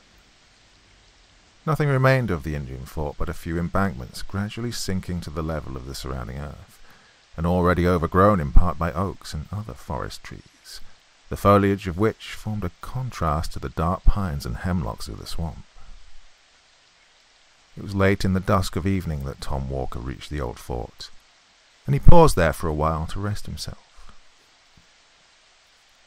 Anyone but he would have felt unwilling to linger in this lonely, melancholic place, for the common people had a bad opinion of it from the stories handed down from the time of the Indian Wars, when it was asserted that the savages held incantations here and made sacrifices to the evil spirit. Tom Walker, however, was not a man to be troubled with any fears of that kind. He reposed himself for some time on the trunk of a fallen hemlock, listening to the boding cry of the tree-toad, and delving with his walking staff into a mound of black mould at his feet. As he turned up the soil unconsciously, his staff struck against something hard. He raked it out of the vegetable mould, and lo, a cloven skull with an Indian tomahawk buried deep in it lay before him. Now the rust on the weapon showed the time that had elapsed since this death blow had been given. It was a dreary memento of the fierce struggle that had taken place in this last foothold of the Indian warriors. "Humph," said Tom Walker, as he gave the skull a kick to shake the dirt from it. "Let that skull alone," said a gruff voice. Tom lifted up his eyes and beheld a great black man, seated directly opposite him on the stump of a tree.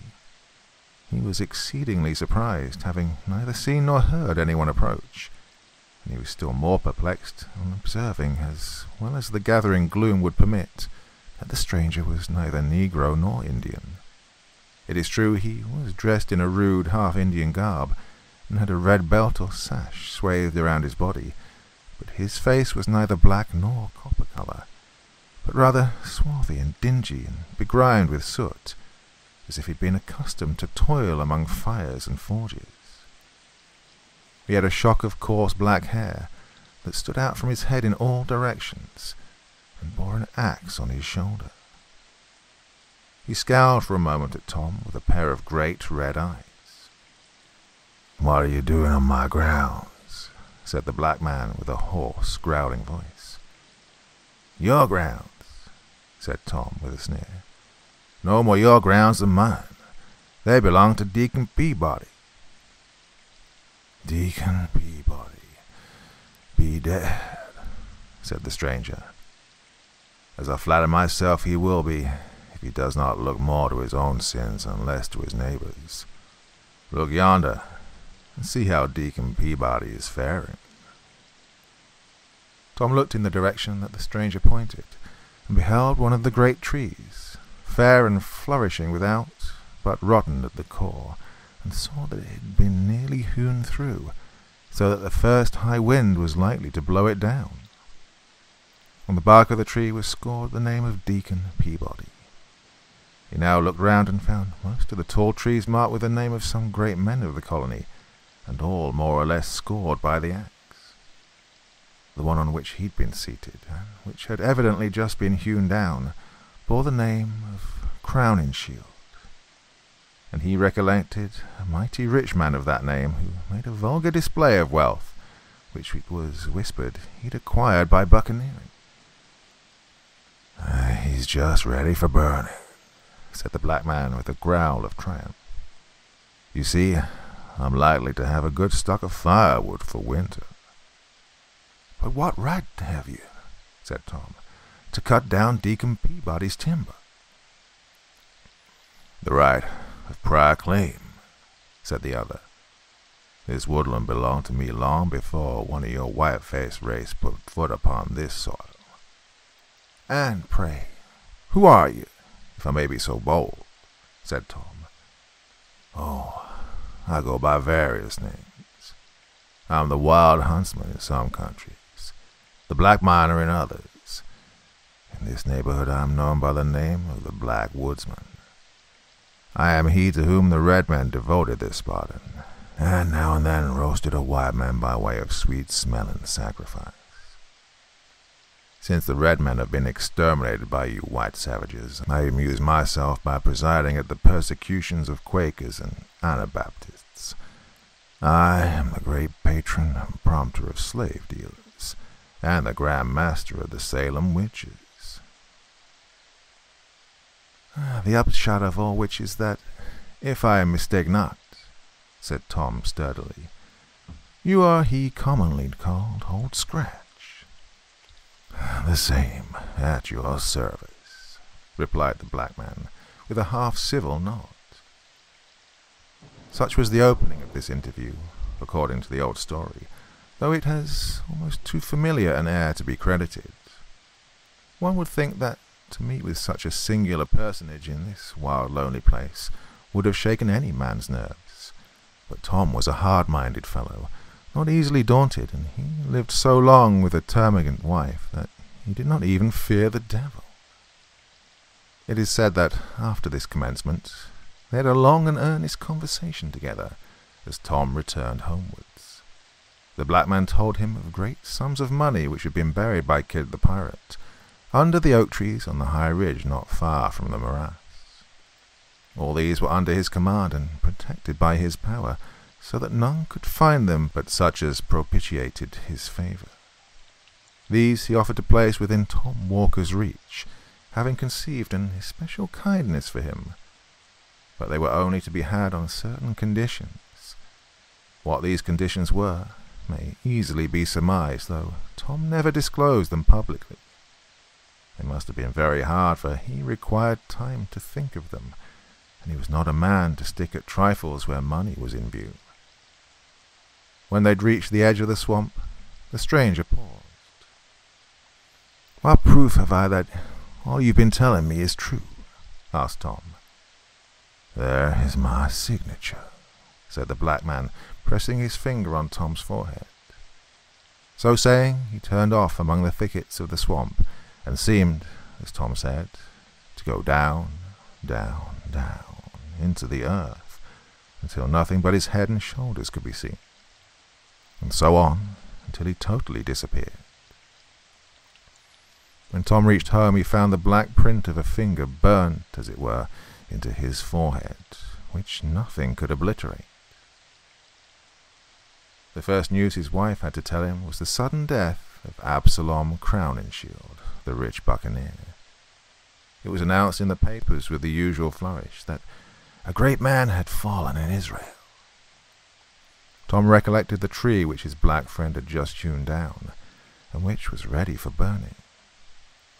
"Let the freebooter roast," said Tom. "Who cares?" He now felt convinced that all he had heard and seen was no illusion. He was not prone to let his wife into his confidence, but as this was an uneasy secret, he willingly shared it with her. All her avarice was awakened at the mention of hidden gold, and she urged her husband to comply with the black man's terms and secure what would make them wealthy for life. However Tom might have felt disposed to sell himself to the devil, he was determined not to do so to oblige his wife, so he flatly refused out of the mere spirit of contradiction.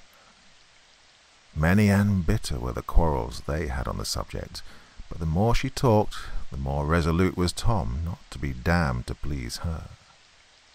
At length she determined to drive the bargain on her own account, and if she succeeded, to keep all the gain to herself.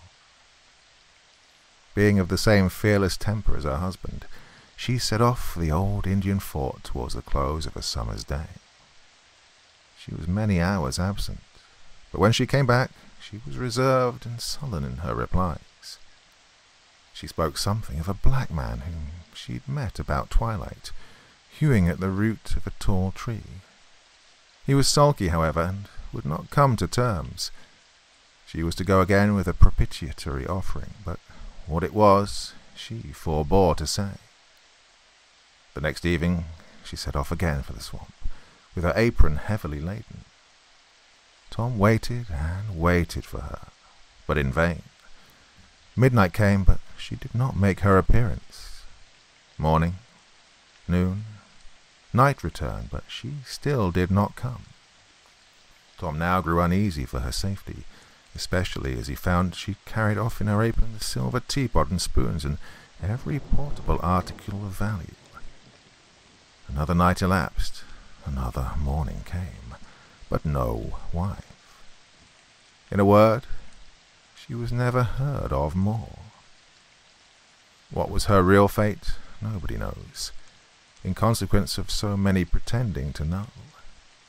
It's one of those facts that have become confounded by a variety of historians. Some asserted that she lost her way among the tangled mazes of the swamp and sunk into some pit or slough. Others, more uncharitable, hinted that she had eloped with the household booty and made off to some other province, while others assert that the tempter had decoyed her into a dismal quagmire on top of which her hat was found lying. In confirmation of this, it was said a great black man with an axe on his shoulder was seen late that very evening coming out of the swamp, carrying a bundle tied in a check apron, with an air of surly triumph. The most current and probable story, however, observed that Tom Walker grew so anxious about the fate of his wife and his property that he set out at length to seek them both at the Indian fort. During a long summer's afternoon, he searched about the gloomy place, but no wife was to be seen. He called her name repeatedly, but she was nowhere to be heard. The bittern alone responded to his voice, as he flew screaming by, while the bullfrog croaked dolefully from a neighbouring pool. At length, it is said, just in the brown hour of twilight, when the owls began to hoot and the bats to flit about, his attention was attracted by the clamour of carrion crows that were hovering about a cypress tree. He looked and beheld a bundle tied in a check apron and hanging in the branches of the tree, with a great vulture perched hard by, as if keeping watch upon it. Well, he leaped with joy, for he recognized his wife's apron, and supposed it to contain the household valuables. "Let us get hold of the property," said he, consolingly to himself, "and we will endeavour to do without the woman." As he scrambled up the tree, the vulture spread its wide wings and sailed off, screaming into the deep shadows of the forest. Tom seized the check apron, but, woeful sight, found nothing but a heart and liver tied up in it. Such, according to the most authentic old story, was all that was to be found of Tom's wife. She had probably attempted to deal with the black man as she had been accustomed to dealing with her husband, but though a female scold is generally considered a match for the devil, yet in this instance she appears to have had the worst of it. She must have died game, however, for it is said Tom noticed many prints of cloven feet deeply stamped about the tree, and several handfuls of hair that looked as if it had been plucked from the coarse black shock of the woodsman. Tom knew his wife's prowess by experience. He shrugged his shoulders as he looked at the signs of a fierce clapper clawing. "Egad," he said to himself, "Old Scratch must have had a tough time of it." Tom consoled himself for the loss of his property with the loss of his wife, for he was a man of fortitude. He even felt something like gratitude towards the black woodsman, who he considered had done him a kindness. He sought, therefore, to cultivate a further acquaintance with him, but for some time without success. The old blacklegs played shy, for whatever people may think, he's not always to be had for calling for. He knows how to play his cards when pretty sure of his game. At length, it is said, when delay had whetted Tom's eagerness to the quick, and prepared him to agree to anything rather than not gain the promised treasure, he met the black man one evening in his usual woodman dress, with his axe on his shoulder, sauntering along the edge of the swamp and humming a tune. He affected to receive Tom's advance with great indifference, made brief replies, and went on humming his tune. By degrees, however, Tom brought him to business, and they began to haggle about the terms on which the former was to have the pirate's treasure. There was one condition which need not be mentioned, being generally understood in all cases where the devil grants favours, but There were others about which, though of less importance, he was inflexibly obstinate. He insisted that the money found through his means should be employed in his service. He proposed, therefore, that Tom should employ it in the black traffic, that is to say, that he would fit out a slave ship. This, however, Tom resolutely refused. He was bad enough in all conscience, but the devil himself could not tempt him to turn slave-dealer. Finding Tom so squeamish on this point, he did not insist upon it, but proposed instead that he should turn usurer, the devil being extremely anxious for the increase of usurers, looking upon them as his peculiar people. To this no objections were made, for it was just to Tom's taste. "You shall open a broker's shop in Boston next month," said the black man. "I'll do it tomorrow, if you wish," said Tom Walker. "You shall lend money at 2% a month." "Egad, I'll charge 4, replied Tom Walker. "You shall extort bonds, foreclose mortgages, drive the merchant to bankruptcy." "I'll drive him to the—" cried Tom Walker eagerly. "You are the usurer for my money," said the Blacklegs with delight. "So when will you want the rhino?" "This very night." "Done," said the devil. "Done," said Tom Walker. So they shook hands and struck a bargain. A few days' time saw Tom Walker seated behind his desk in a counting-house in Boston. His reputation for a ready-moneyed man who would lend money out for a good consideration soon spread abroad. Everybody remembers the days of Governor Belcher, when money was particularly scarce. It was a time of paper credit. The country had been deluged with government bills. The famous land bank had been established. There had been a rage for speculating. The people had run mad with schemes for new settlements, for building cities in the wilderness. Land jobbers went about with maps of grants and townships and Eldorados, lying nobody knew where, but which everybody was ready to purchase. In a word, the great speculating fever, which breaks out every now and then in the country, had raged to an alarming degree, and everybody was dreaming of making sudden fortunes from nothing. As usual, the fever had subsided. The dream had gone off, and the imaginary fortunes with it. The patients were left in doleful plight, and the whole country resounded with the consequent cry of hard times. At this propitious time of public distress did Tom Walker set up as an usurer in Boston. His door was soon thronged by customers, the needy and the adventurous, the gambling speculator, the dreaming land jobber, the thriftless tradesman, the merchant with cracked credit. In short, everyone driven to raise money by desperate means and desperate sacrifices hurried to Tom Walker. Thus, Tom was the universal friend of the needy, and he acted like a friend in need. That is to say, he always exacted good pay and good security. In proportion to the distress of the applicant was the hardness of his terms. He accumulated bonds and mortgages, gradually squeezed his customers closer and closer, and sent them, at length, dry as a sponge from his door. In this way he made money hand over hand, became a rich and mighty man, and exalted his cocked hat upon change. He built himself, as usual, a vast house, out of ostentation, but left the greater part of it unfinished and unfurnished out of parsimony. He even set up a carriage in the fullness of his vainglory, though he nearly starved the horses which drew it.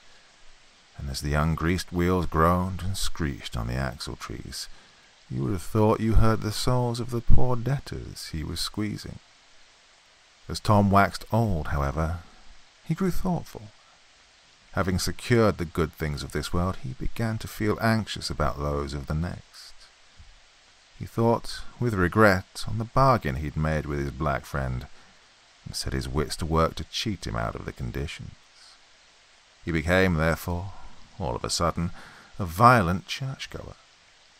He prayed loudly and strenuously, as if heaven were to be taken by force of lungs. Indeed, one might always tell when he'd sinned most during the week by the clamour of his Sunday devotion. The quiet Christians, who had been modestly and steadfastly travelling Zionward, were struck with self-reproach at seeing themselves so suddenly outstripped in their career by this new-made convert. Tom was as rigid in religious as in money matters. He was a stern supervisor and censorer of his neighbours, and seemed to think every sin entered up to their account became a credit on his own side of the page. He even talked of the expediency of reviving the persecution of Quakers and Anabaptists. In a word, Tom's zeal became as notorious as his riches. Still, in spite of all his strenuous attention to forms, Tom had a lurking dread that the devil, after all, would have his due. That he might not be taken unawares, therefore, it is said he always carried a small Bible in his coat pocket. He had also a great folio Bible on his counting-house desk, and would frequently be found reading it when people called on business. On such occasions he would lay his green spectacles on the book, to mark the place, while he turned round to drive some usurious bargain.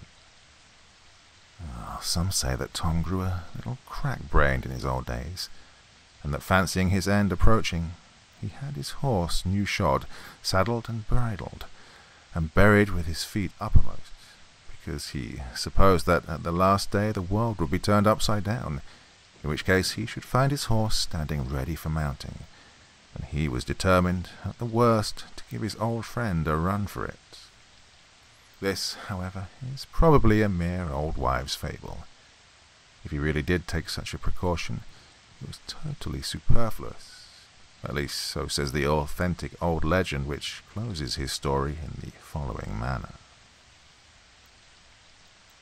On one hot afternoon in the dog days, just as a terrible black thunder gust was coming up, Tom sat in his counting-house in his white linen cap and India silk morning gown.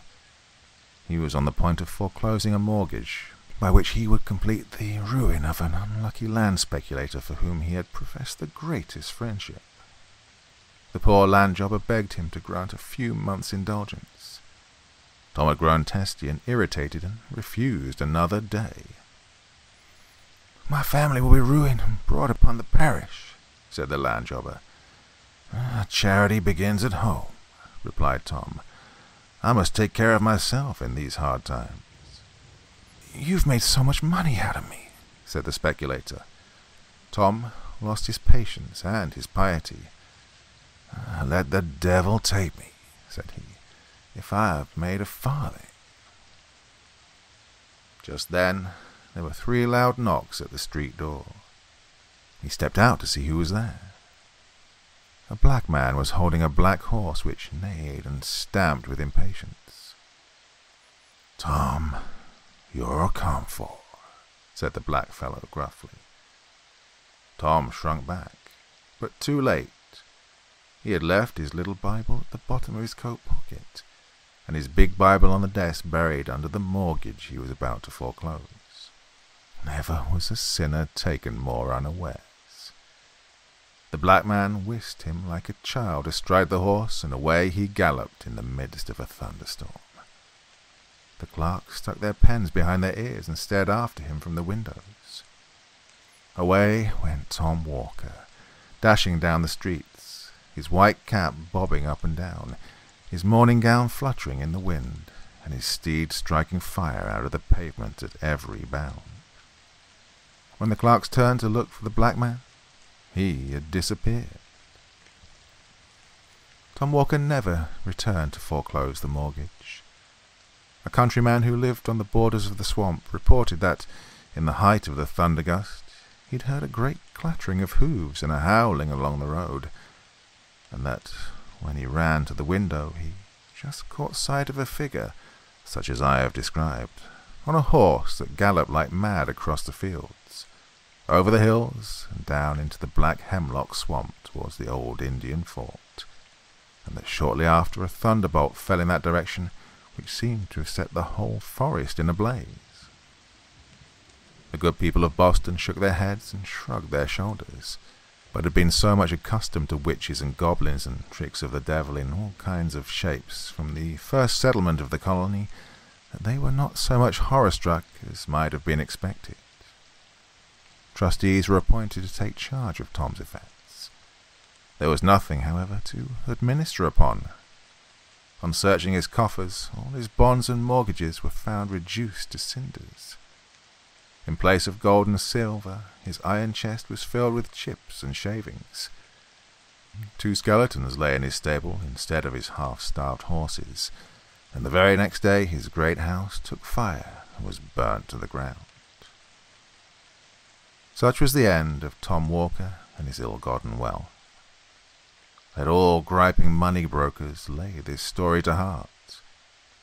The truth of it is not to be doubted. The very hole under the oak trees from whence he dug Kidd's money is to be seen to this day, and the neighbouring swamp and old Indian fort is often haunted in stormy nights by a figure on horseback, in a morning gown and white cap, which is doubtless the troubled spirit of the Azure. In fact, the story has resolved itself into a proverb, and is the origin of that popular saying, prevalent throughout New England, of the devil and Tom Walker.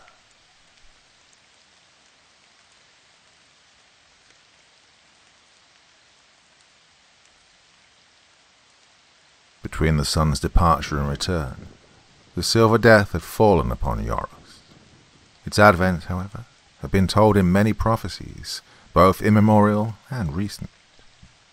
Astrologers had said that this mysterious malady, heretofore unknown on earth, would descend from the great star, Achernar, which presided balefully over all the lands of the southern continent of Zothique, and having sealed the flesh of a myriad men with its bright metallic pallor, the plague would still go onward in time and space, borne by the dim currents of ether to other worlds. Dire was the silver death, and no one knew the secret of its contagion or the cure. Swift as the desert wind, it came into Yoros from the devastated realm of Tarsoon, overtaking the very messengers who ran by night to give warning of its nearness. Those who were smitten felt an icy, freezing cold, an instant rigour, as if the outermost gulf had breathed upon them. Their faces and bodies whitened strangely, gleaming with a wan lustre, and became stiff as long-dead corpses, all in the interim of minutes. In the streets of Silpon and Siloa, and in Farad, the capital of Yoros, the plague passed like an eerie, glittering light from countenance to countenance under the golden lamps, and the victims fell where they were stricken, and the deathly brightness remained upon them. The loud, tumultuous public carnivals were stifled by its passing, and the merrymakers were frozen in frolic attitudes. In proud mansions, the wine-flushed revellers grew pale amid their garish feasts, and reclined in their opulent chairs, still holding the half-emptied cups with rigid fingers. Merchants lay in their counting-houses on the heaped coins they'd begun to reckon, and thieves, entering later, were unable to depart with their booty. Diggers died in the half-completed graves they dug for others, but no one came to dispute their possession. There was no time to flee from the strange, inevitable scourge. Dreadfully and quickly, beneath the clear stars, it breathed upon Yoros, and few were they who awakened from slumber at dawn. Fulbra, the young king of Yoros, who had but newly succeeded to the throne, was virtually a ruler without a people. Fulbra had spent the night of the plague's advent on a high tower of his palace above Farad, an observatory tower equipped with astronomical appliances.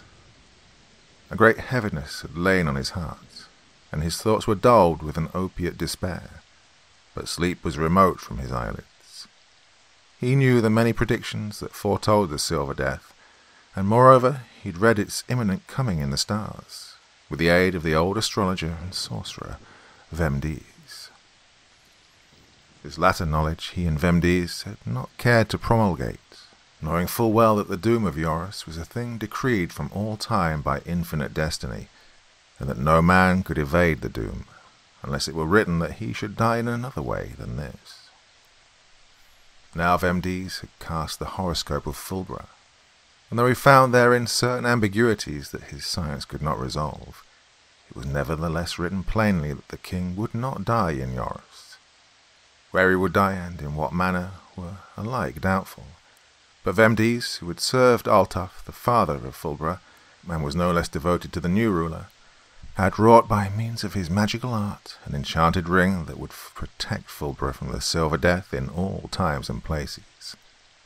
The ring was made of a strange red metal, darker than ruddy gold or copper, and was set with a black and oblong gem, not known to terrestrial lapidaries, that gave forth eternally strong aromatic perfume. The sorcerer told Fulbra never to remove the ring from the middle finger on which he wore it, not even in lands afar from Joris, and in days after the passing of the Silver Death. For if once the plague had breathed upon Fulbra, he would bear its subtle contagion always in his flesh, and the contagion would assume its wonted virulence with the ring's removal. But Vemdes did not tell the origin of the red metal and the dark gem, nor the price at which the protective magic had been purchased.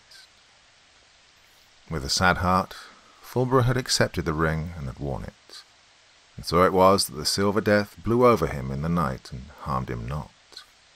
But waiting anxiously on the high tower, and watching the golden lights of Farad rather than the white, implacable stars, he felt a light, passing chillness that belonged not to the summer air. And even as it passed, the gay noises of the city ceased, and the moaning lutes faltered strangely and expired. The stillness crept on the carnival, and some of the lamps went out and were not relit. In the palace beneath him there was also silence, and he heard no more the laughter of his courtiers and chamberlains.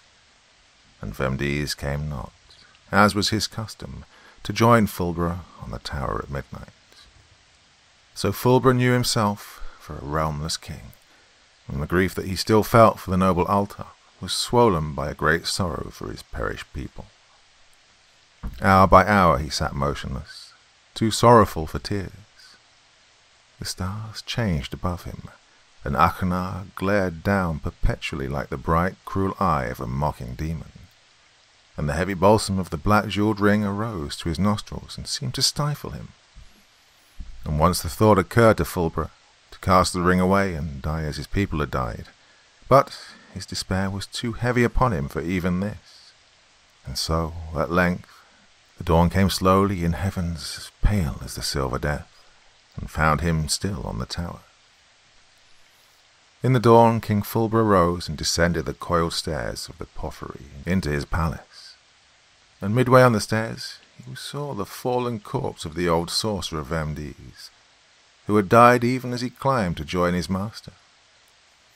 The wrinkled face of Vemdes was like polished metal, and was whiter than his beard and hair, and his open eyes, which had been dark as sapphires, were frosted with the plague.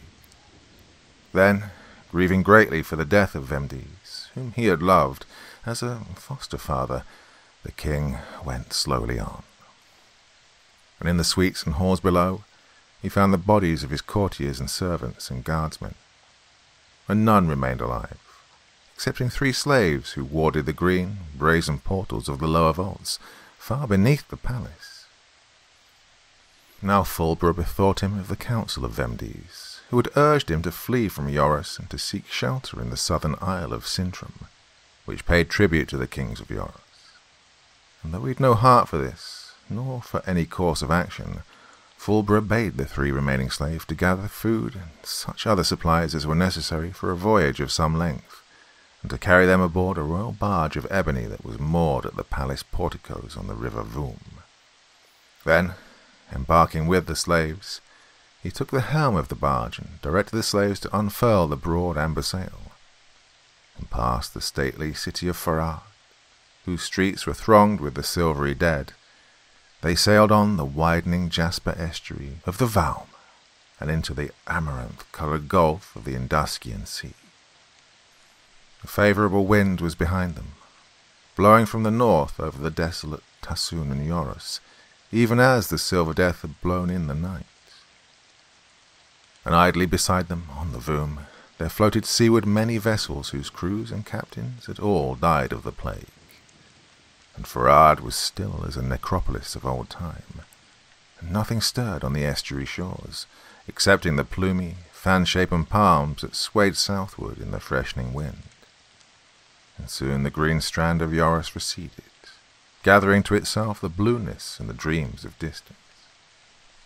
Creaming with a winy foam, full of strange murmurous voices and vague tales of exotic things, the Halcyon Sea was about the voyagers now, beneath the high-lifting summer sun. But the sea's enchanted voices and its long, languorous, immeasurable crailing could not soothe the sorrow of Fulbro, and in his heart a despair abided, black as the gem that was set in the ring of Vamdes. Howbeit he held the great helm of the Ebon barge, and steered as straightly as he could by the sun towards Sintram. The amber sail was taut with the favouring wind, and the barge sped onward all that day, cleaving the amaranth waters with its dark prow that reared in the carved form of an ebony goddess. And when the night came, with the familiar austral stars, Fulbro was able to correct such errors as he'd made in reckoning the course. For many days they flew southward, and the sun lowered a little in its circling behind them, and new stars climbed and clustered at evening about the black goddess of the prow. And Fulbro, who had once sailed to the Isle of Sintram in his boyhood days with his father Altaf, thought to see here, along the lifting of its shores, of camphor and sandalwood from the winy deep. But in his heart there was no gladness, and often now he was blinded by wild tears, remembering that other voyage with Altaf. Then, suddenly, and at high noon, there fell an airless cabin, and the waters became as purple glass about the barge. The sky changed to a dome of beaten copper, arcing close and low, and, as if by some evil wizardry, the dome darkened with untimely night, and a tempest rose like the gathered breath of mighty devils, and shaped the sea into vast ridges and abysmal valleys. The mast of ebony snapped like a reed in the wind, and the sail was torn asunder, and the helpless vessel pitched headlong into the dark troughs, and was hurled upward through veils of blinding foam to the giddy summits of the billows. Fulbro clung to the useless helm, and the slaves, at his command, took shelter in the forward cabin. For countless hours they were borne onward at the will of the mad hurricane, and Fulbro could see naught in the lowering gloom, except the pale crests of the beetling waves, and he could no longer tell the direction of their course. Then, in that lurid dusk, he beheld at intervals another vessel that rode the storm-driven sea, not far from the barge. He thought that the vessel was a galley such as might be used by merchants that voyaged among the southern isles, trading for incense and plumes and vermilion. But its oars were mostly broken, and the topmast and sail hung forward on the prow. For a time the ships drove on together, till Fulbro saw, in a rifting of the gloom, the sharp and sombre crags of an unknown shore, with sharper towers that lifted palely above them. He could not turn the helm, and the barge and its companion vessel were carried toward the looming rocks, till Fulbro thought that they would crash thereon. But, as if by some enchantment, even as it had risen, the sea fell abruptly in a windless calm, and quiet sunlight poured from a clearing sky, and the barge was left on a broad crescent of ochre-yellow sand between the crags and the lulling waters, with the galley beside it. Dazed and marvelling, Fulbro leaned on the helm, while his slaves crept timidly forth from the cabin, and men began to appear on the decks of the galley. And the king was about to hail these men, some of whom were dressed as humble sailors, and others in the fashion of rich merchants. But he heard a laughter of strange voices, high and shrill and somehow evil, that seemed to fall from above. And looking up he saw that many people were descending a sort of stairway in the cliffs that enclosed the beach. The people drew near, thronging about the barge and the galley. They wore fantastic turbans of blood red, and were clad in closely fitting robes of vulturine black. Their faces and hands were yellow as saffron.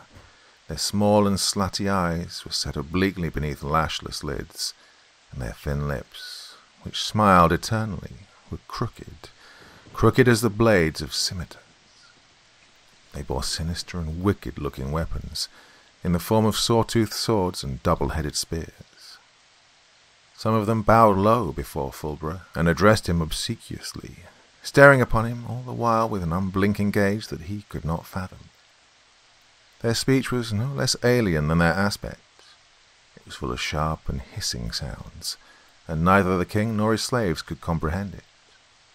But Fulbra bespoke the court courteously, in the mild and mellow flowing tongue of Yoros, and inspired the name of his land whereon the barge had been cast by the tempest. Certain of the people seemed to understand him, for a light came in their slutty eyes at his question, and one of them answered brokenly in the language of Yoros, saying that the land was the Isle of Ukastrog. Then, with something of a covert evil in his smile, this person added that all shipwrecked mariners and seafarers would receive a goodly welcome from Ildrak, the king of the isle. At this, the heart of Fulbra sank within him, for he had heard numerous tales of Ukastrog in bygone years, and the tales were not such as would reassure a stranded traveller.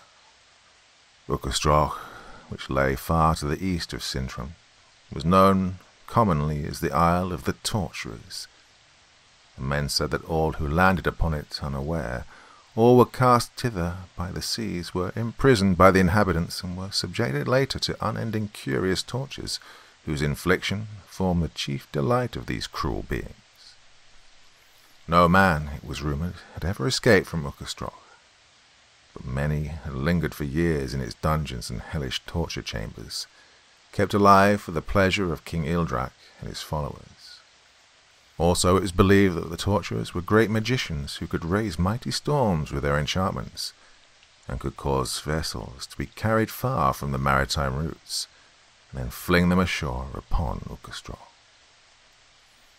Seeing that the yellow people were all about the barge and that no escape was possible, Fulbra asked them to take him at once before King Ildrak. To Ildrak he would announce his name and royal rank, and it seemed to him, in his simplicity, that one king, even though cruel-hearted, would scarcely torture another or keep him captive. Also it might be that the inhabitants of Ukastrog had been somewhat maligned by the tales of travellers.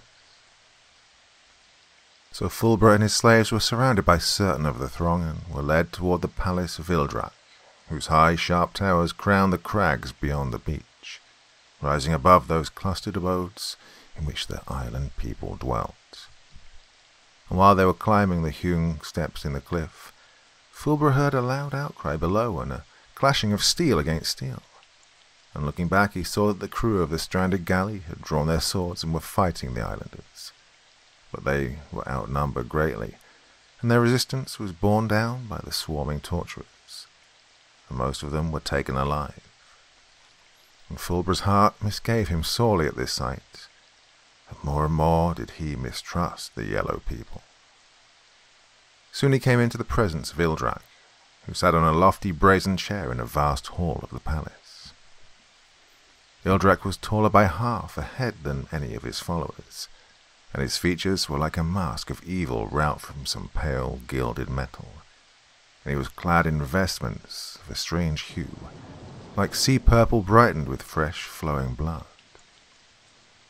About him were many guardsmen, armed with terrible scythe-like weapons, and the sullen, slant-eyed girls of the palace, in skirts of vermilion and breast-cups of lazuli, went to and fro among huge basaltic columns. About the hall stood numerous engineries of wood and stone and metal, such as Fulbra had never beheld, and having a formidable aspect with their heavy chains, their beds of iron teeth, and their cords, and their pulleys of fish skin. The young king of Yoros went forward with a royal and fearless bearing, and addressed Ildrak, who sat motionless and eyed him with a level, unwinking gaze. And Fulbra told Ildrak his name and station, and the calamity that had caused him to flee from Yoros, and he mentioned also his urgent desire to reach the Isle of Sintram. "It is a long voyage to Sintram," said Ildrak with a subtle smile. Also, it is not our custom to permit guests to depart without fully having tasted the hospitality of the Isle of Ukastrog. Therefore, King Fulbra, I must beg you to curb your impatience. We have much to show you here, and many diversions to offer. My chamberlains will now conduct you to a room befitting your royal rank. But first I must ask you to leave with me the sword that you carry at your side, for swords are often sharp, and I do not wish my guests to suffer injury by their own hands. So Fulbra's sword was taken from him by one of the palace guardsmen, and a small ruby-hilted dagger that he carried was also removed. Then several of the guards, hemming him in with their scythed weapons, led him from the hall and by many corridors and downward flights of stairs into the soft rock beneath the palace. And he knew not whither his 3 slaves were taken, or what disposition was made of the captured crew of the galley. And soon he passed from the daylight into cavernous halls illumined by sulphur-coloured flames in copper cressets, and all around him, in hidden chambers, he heard the sound of dismal moans and loud maniacal howlings that seemed to beat and die upon adamantine doors.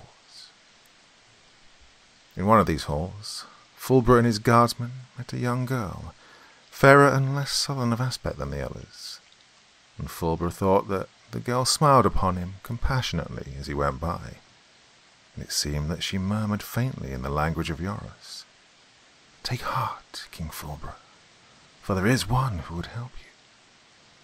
And the words were, apparently, not heeded or understood by the guards, who knew only the harsh and hissing tongue of Ukastrog.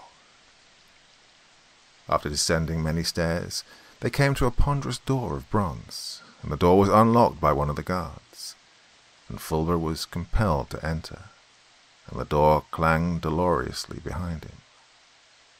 The chamber into which he had been thrust was walled on 3 sides with the dark stone of the island, and was walled on the 4th with heavy, unbreakable glass.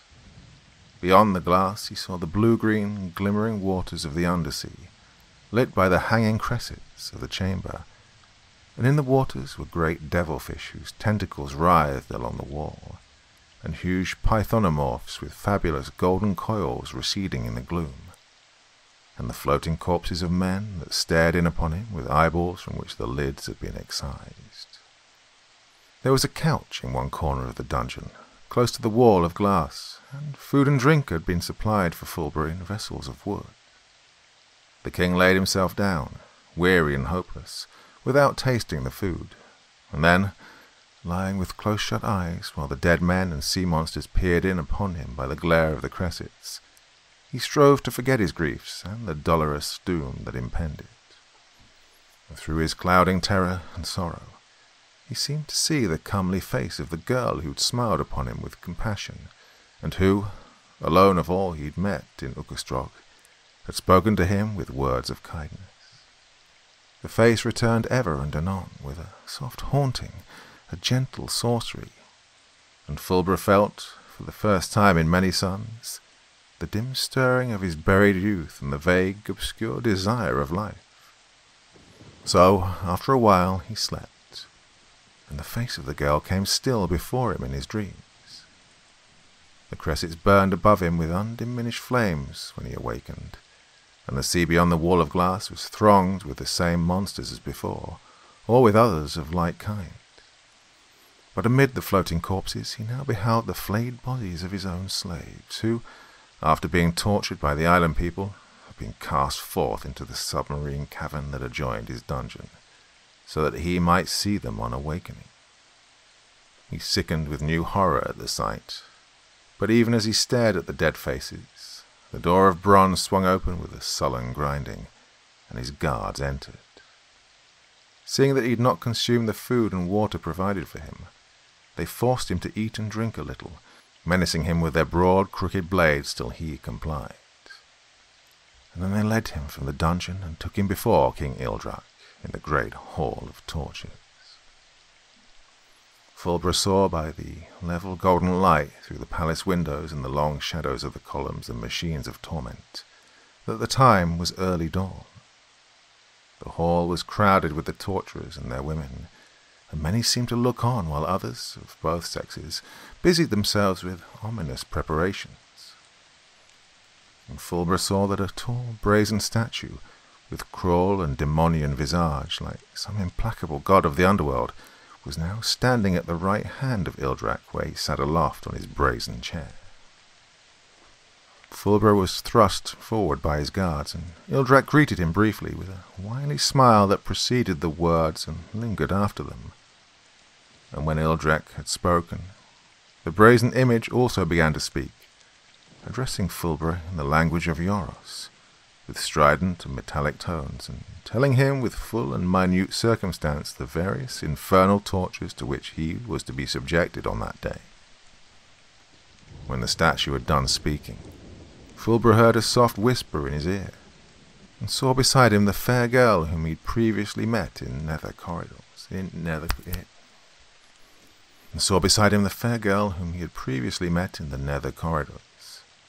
And the girl, seemingly unheeded by the torturers, said to him, "Be courageous, and endure bravely all that is inflicted, for I shall effect your release before another day, if this be possible." Fulbra was cheered by the girl's assurance, and it seemed to him that she was fairer to look upon than before, and he thought that her eyes regarded him tenderly, and the twin desires of love and life were strangely resurrected in his heart, to fortify him against the tortures of Ildrak. Of that which was done to Fulbra for the wicked pleasure of King Ildrak and his people, it were not well to speak fully. For the islanders of Ukastrog had designed innumerable torments, curious and subtle, wherewith to harry and extricate the 5 senses, and they would harry the brain itself, driving it to extremes more terrible than madness, and could take away the dearest treasures of memory and leave unutterable foulness in their place. On that day, however, they did not torture Fulbra to the uttermost, but they racked his ears with cacophonous sounds, with evil flutes that chilled the blood and curdled it upon his heart, with deep drums that seemed to ache in all of his tissues, and thin tabors that wrenched his very bones. They then compelled him to breathe the mounting fumes of braziers wherein the dry gall of dragons and the adipocry of dead cannibals were burned together with fetid wood. Then, when the fire had died down, they freshened it with the oil of vampire bats, and Fulbra swooned, unable to bear the fetor any longer. Later they stripped away his kingly vestments and fastened about his body a silken girdle that had been freshly dipped in acid corrosive only to human flesh, and the acid ate slowly, fretting his skin with infinite pangs. Then, after removing the girdle lest it slay him, the torturers brought in certain creatures that had the shape of elong serpents, but were covered from head to tail with sable hairs like those of a caterpillar. And these creatures twined themselves tightly about the arms and legs of Fulbra, and though he fought wildly in his revulsion, he could not loosen them with his hands, and the hairs that covered their constringent coils began to pierce his limbs like 1,000,000 tiny needles, till he screamed with agony. And when his breath failed him, and he could no longer scream, the baby serpents were induced to relinquish their hold by a languorous piping of which the islanders knew the secret. They dropped away and left him, but the mark of their coils was imprinted readily about his limbs, and around his body there burned the raw branding of the girdle.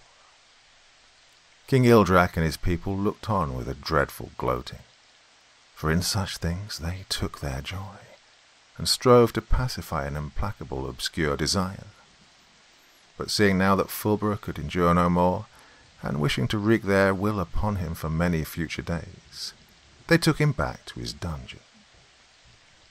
Lying sick with remembered horror, feverish with pain, he longed not for the clemency of death, but hoped for the coming of the girl to release him as she had promised. The long hours passed with a half-delirious tedium, and the cressets, whose flames had been changed to crimson, appeared to fill his eyes with flowing blood, and the dead men and the sea monsters swam as if in blood, beyond the wall of glass. And the girl came not, and Fulbra had begun to despair.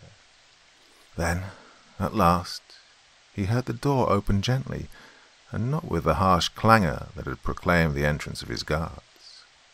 Turning, he saw the girl, who stole swiftly to his couch with a lifted fingertip, enjoining silence.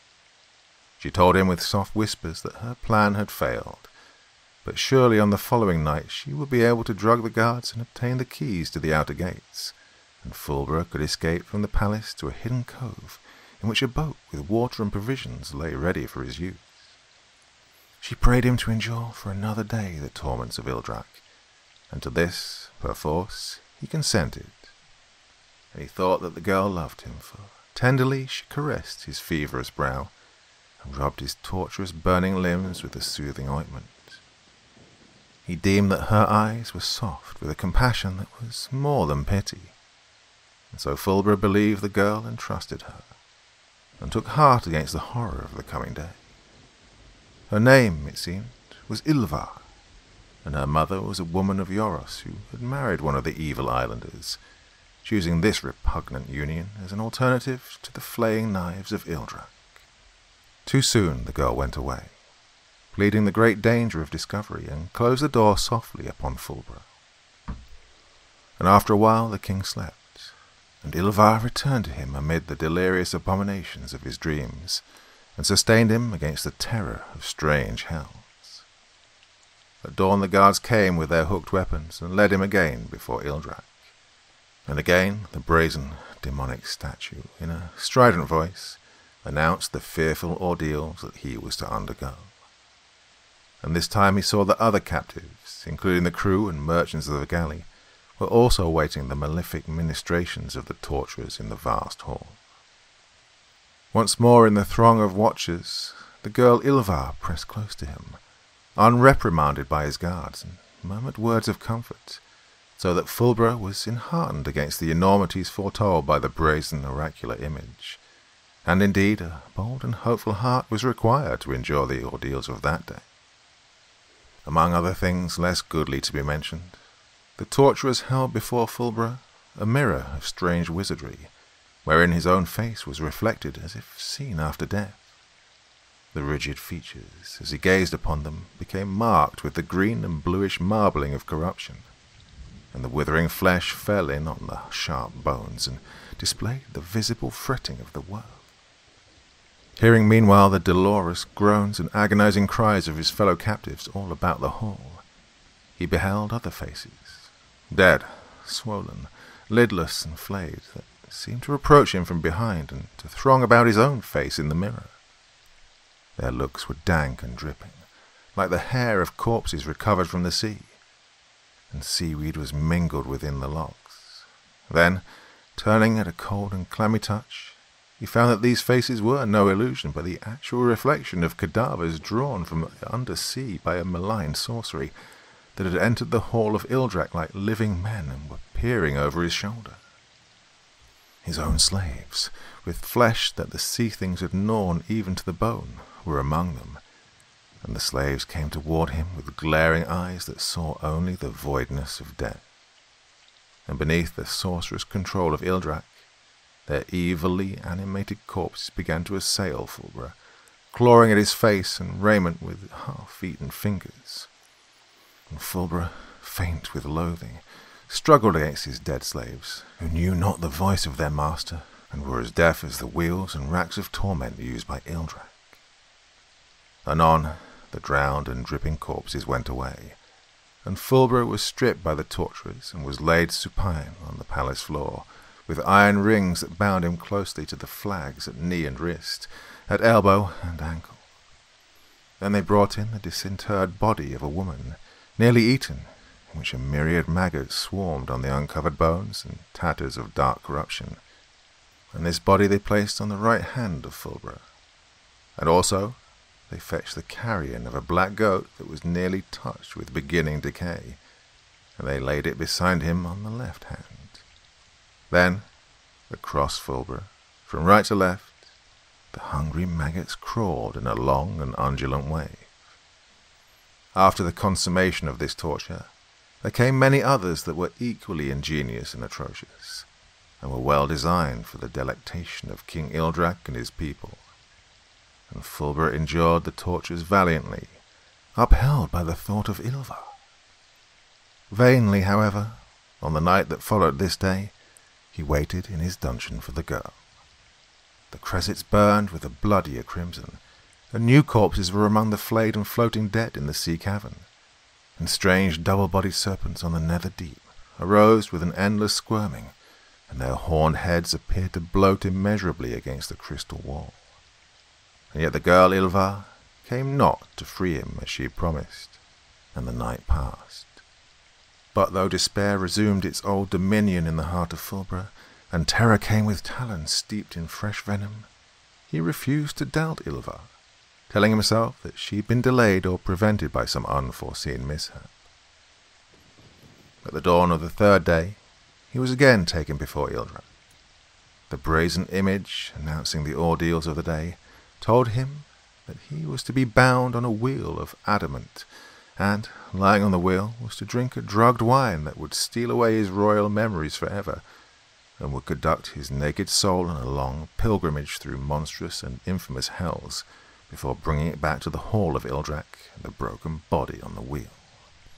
Then certain women of the torturers, laughing obscenely, came forward and bound King Fulbra to the adamantine wheel with thongs of dragon guards, and after they'd done this, the girl Ylva, smiling with the shameless exultation of open cruelty, appeared before Fulbra and stood close beside him, holding a golden cup that contained the drugged wine. She mocked him for his folly and credulity in trusting her promises, and the other women and the male torturers, even to Ildrak on his brazen seat, laughed loudly and evilly at Fulbra, and praised Ylva for the perfidy she'd practiced upon him. So Fulbra's heart grew sick with a darker despair than any he had yet known. The brief, piteous love that had been born amid sorrow and agony perished within him, leaving but ashes steeped in gall. And yet gazing at Ylva with sad eyes, he uttered no word of reproach.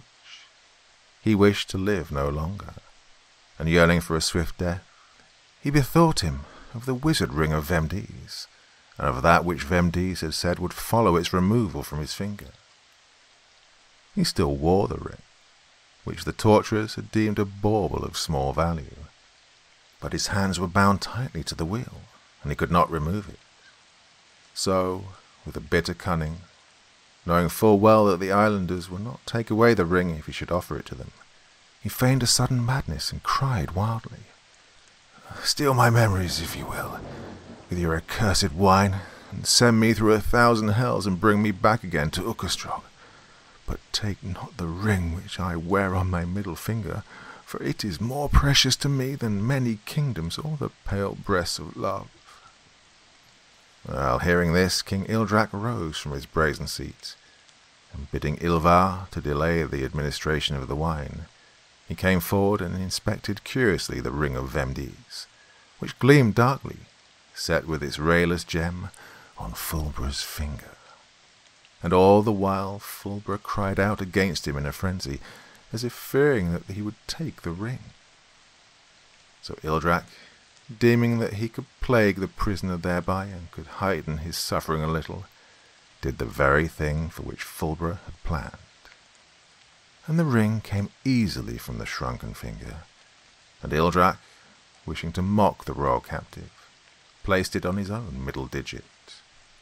Then, while Ildrak regarded the captive with a more deeply graven smile of evil on the pale, gilded mask of his face, there came to King Fulbra of Eurus the dreadful and longed-for thing, the silver death, that had slept so long in his body beneath the magical abeyance of the ring of Vemdis, was made manifest even as he hung on the adamantine wheel.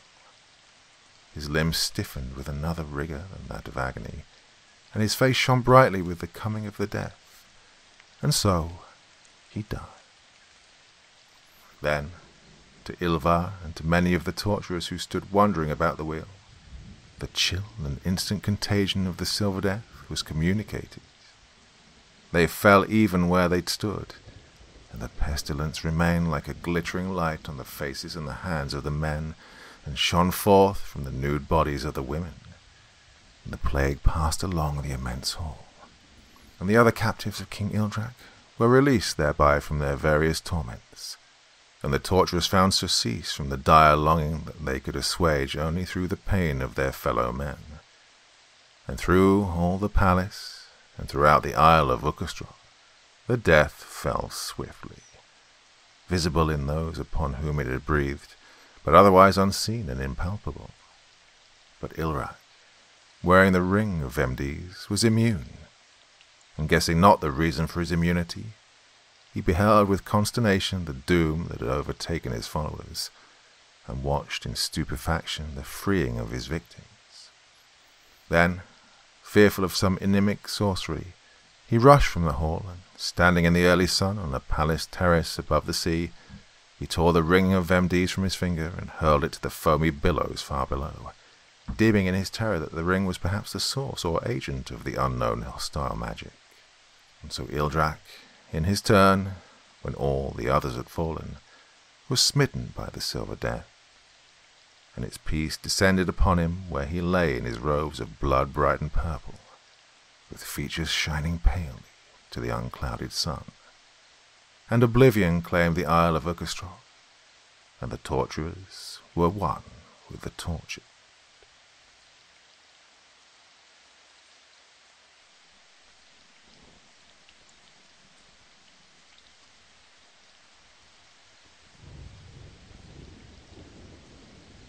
It was a dark, starless night. We were becalmed in the northern Pacific. Our exact position I did not know, for the sun had been hidden during the course of a weary, breathless week by a thin haze which had seemed to float above us, about the height of our mastheads, at whiles descending and shrouding the surrounding sea. With there being no wind, we'd steadied the tiller, and I was the only man on deck. The crew, consisting of 2 men and a boy, were sleeping forward in their den, while Will, my friend and the master of our little craft, was aft in his bunk on the port side of the little cabin. Suddenly, from out of the surrounding darkness, there came a hail. "Schooner, ahoy!" The cry was so unexpected that I gave no immediate answer because of my surprise. It came again, a voice curiously throaty and inhuman, calling from somewhere upon the dark sea away on our port broadside. "Schooner, ahoy!" "Hello," I sung out, having gathered my wits somewhat. "What are you? What do you want?" "Oh, you need not be afraid," answered the queer voice, having probably noticed some trace of confusion in my tone. "I am only an old, man." The pause sounded odd, but it was only afterward that it came back to me with any significance. "Why don't you come alongside, then?" I queried somewhat snappishly, for I liked not his hinting at my having been a trifle shaken. I can't. It wouldn't be safe. The voice broke off, and then there was silence. "What do you mean?" I asked, growing more and more astonished. "What's not safe? Where are you?" I listened for a moment, but there came no answer, and then a sudden indefinite suspicion of I knew not what coming to me, I stepped swiftly to the binnacle and took out the lighted lamp. At the same time I knocked on the deck with my heel to waken Will. Then I was back at the side, throwing the yellow funnel of light out into the silent immensity beyond our rail. As I did so, I heard a slight muffled cry, and then the sound of a splash, as though someone had dipped oars abruptly. Yet I cannot say with certainty that I saw anything, save it seemed to me that with the first flash of the light there had been something upon the waters, where now there was nothing.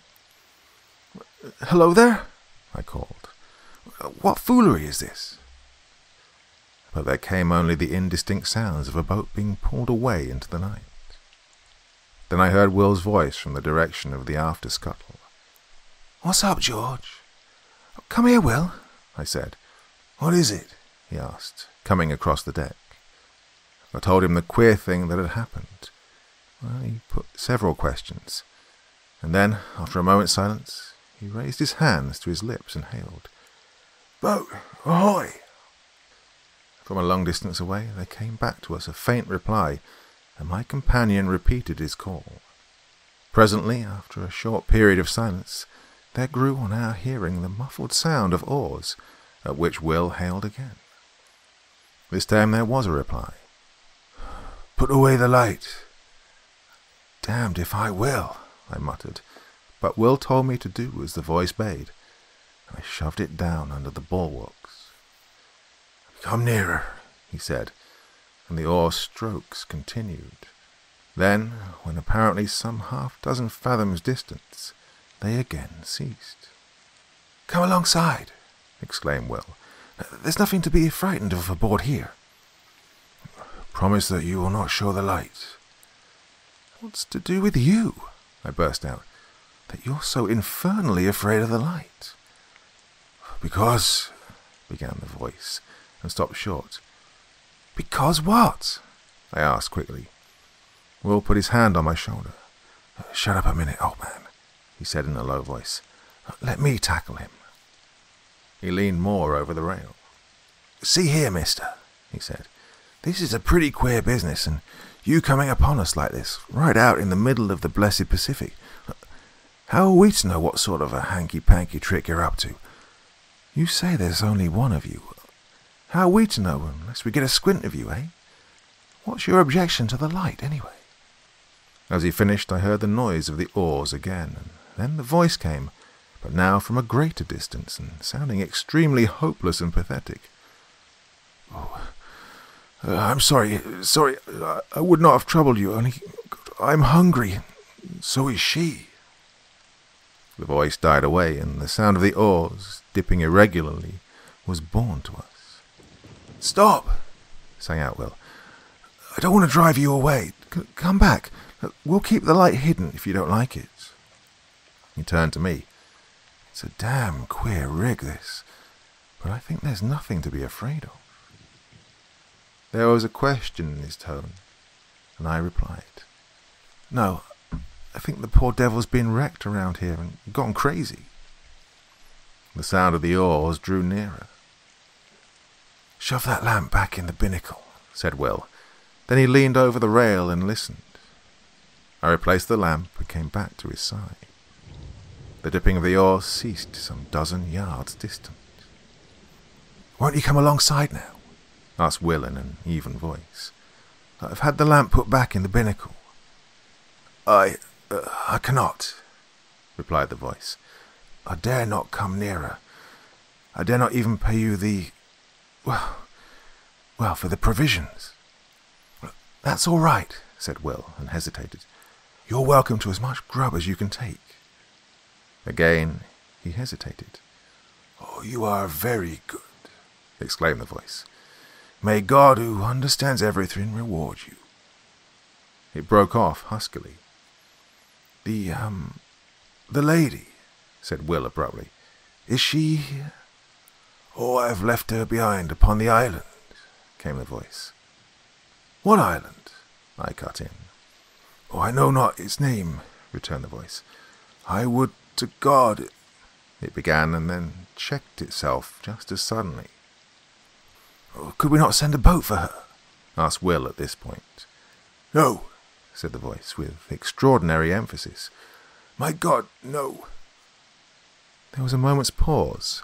Then it added in a tone which seemed a merited reproach. "Oh, it was because of our want I ventured, because her agony tortured me."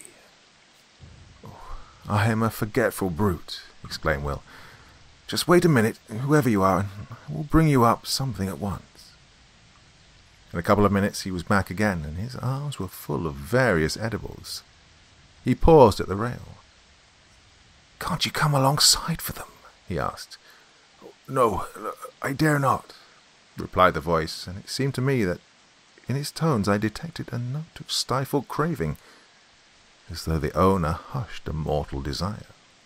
It came to me then in a flash that the poor old creature out there in the darkness was suffering for actual need for that which Will held in his arms, and yet, because of some unintelligible dread, refraining from dashing to the side of our schooner and receiving it. And with the lightning-like conviction, there came the knowledge that the invisible was not mad, but sanely facing some intolerable horror. "Damn it, Will," I said, full of many feelings over which predominated a vast sympathy. "Get a box. We must float off some stuff to him in it." This we did, propelling it away from the vessel, out into the darkness by means of a boat hook. In a minute a slight cry from the invisible came to us, and we knew that he'd secured the box. A little later he called out a farewell to us, and so heartful a blessing that I'm sure we were the better for it. And then, without more ado, we heard the ply of oars across the darkness. "Pretty soon off," remarked Will, with perhaps just a little sense of injury. "Wait," I replied. "I think somehow he'll come back. He must have been badly needing that food." "And the lady?" said Will. For a moment he was silent, and then he continued. "It's the queerest thing I've tumbled across since I've been fishing." "Yes," I said, and fell to pondering. And so the time slipped away. An hour, another, and still Will stayed with me. For the queer adventure had knocked all desire of a sleep out of him. The third hour was 3 parts through when we heard again the sound of oars across the silent ocean. "Listen," said Will, a low note of excitement in his voice. "He's coming, just as I thought," I muttered. The dipping of the oars drew nearer, and I noticed that the strokes were firmer and longer. The food had been needed. They came to a stop a little distance off the broadside, and the queer voice came again to us through the darkness.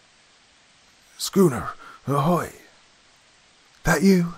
asked Will. "Yes," replied the voice. "I left you suddenly, but there was a great need." "The lady?" questioned Will. "The lady is grateful now on earth. She'll be more grateful soon, in heaven." Will began to make some reply in a puzzled voice, but became confused and broke off short. I said nothing. I was wondering at the curious pauses, and, apart from my wonder, I was full of a great sympathy. The voice continued. She and I have talked, as we shared the result of God's tenderness and yours." Will interposed, but without great coherence. "I beg of you not to belittle your deed of Christian charity this night," said the voice. "Be sure that it has not escaped his notice." It stopped, and then there was a full minute's silence. Then it came again. "We have spoken together about this, which has befallen us. We had thought to go out without telling anyone of the terror which has come into our lives. She's with me in believing that tonight's happenings are under a special ruling, and that it's God's wish that we should tell you all that we have suffered since...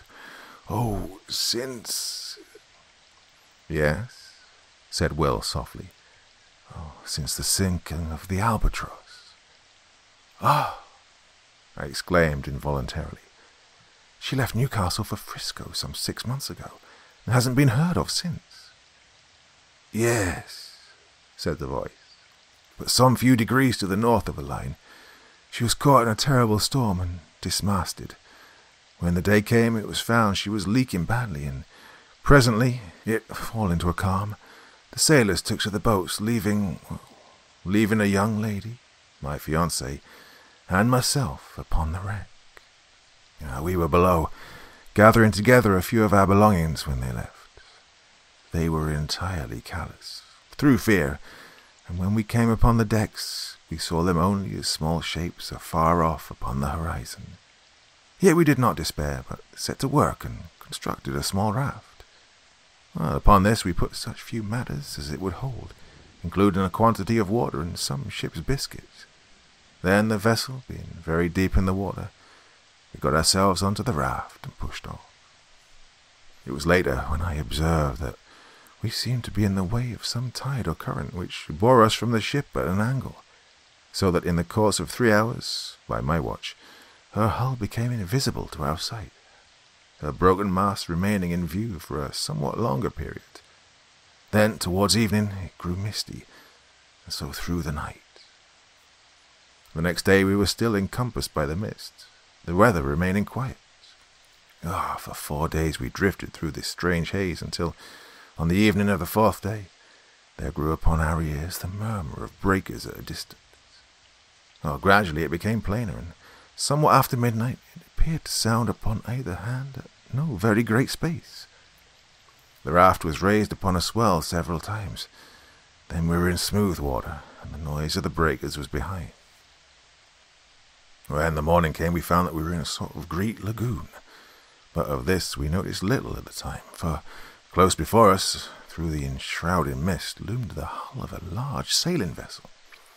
With one accord we fell upon our knees, and thanked God, for we thought that here was an end to our perils.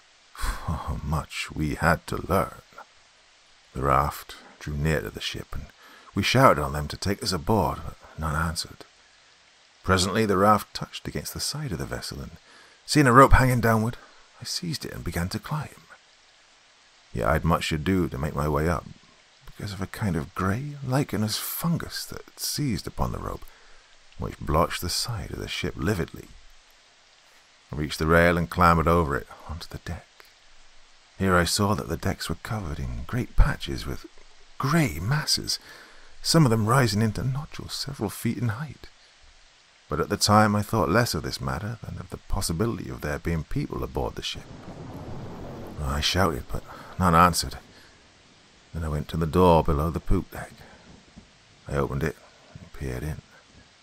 There was a great smell of staleness, so I knew in one moment that nothing living was within, and with that knowledge I shut the door quickly, for I felt suddenly lonely. I went back to the side where I'd scrambled up. My sweetheart was still sitting quietly upon the raft. Seeing me look down, she called up to know whether there were any aboard the ship. I replied that the vessel had the appearance of having been long since deserted, but that if she would wait a little, I'd see whether there was anything in the shape of a ladder by which she could ascend to the deck. Then we'd make a search through the vessel together. A little later, on the opposite side of the decks, I found a rope side ladder. This I carried across, and a minute afterwards she was beside me. Together we explored the cabins and apartments in the after part of the ship, but nowhere was there any sign of life. Here and there, within the cabins themselves, we came across odd patches of that queer fungus, but this, as my sweetheart said, could be cleansed away. In the evening, having assured ourselves that the after portion of the vessel was empty, we picked our ways to the bows, between the ugly grey nodules of that strange growth, and here we made a further search, which told us that there was indeed none aboard but ourselves. This being now beyond any doubt, we returned to the stern of the ship and proceeded to make ourselves as comfortable as possible. Together we cleared out and cleaned 2 of the cabins, and after that I made examination whether there was anything eatable in the ship. This I soon found was so. Thank God in my heart for his goodness. In addition to this, I discovered the whereabouts of the fresh water pump, and having fixed it, I found the water drinkable, though somewhat unpleasant to the taste. For several days we stayed aboard the ship, without attempting to get to the shore. We were busily engaged in making the place habitable. Yet even thus early we became aware that our lot was even less to be desired than might have been imagined. For though, as a first step, we scraped away the odd patches of growth that studded the floors and walls of the cabins and saloon, they returned almost to their original size within the space of 24 hours, which not only discouraged us, but gave us a feeling of vague unease. Still, we would not admit ourselves beaten, so we set to work afresh, and not only scraped away the fungus, but soaked the places where it had been with carbolic, a canful of which I'd found in the pantry. Yet, by the end of the week, the growth had returned in full strength, and, in addition, it had spread to other places, as though our touching it had allowed germs from it to travel elsewhere. On the 7th morning, my sweetheart woke to find a small patch of it growing on her pillow, close to her face. At that, she came to me, as soon as she could get her garments upon her. I was in the galley at the time, lighting the fire for breakfast. "Come here, John," she said, and led me aft.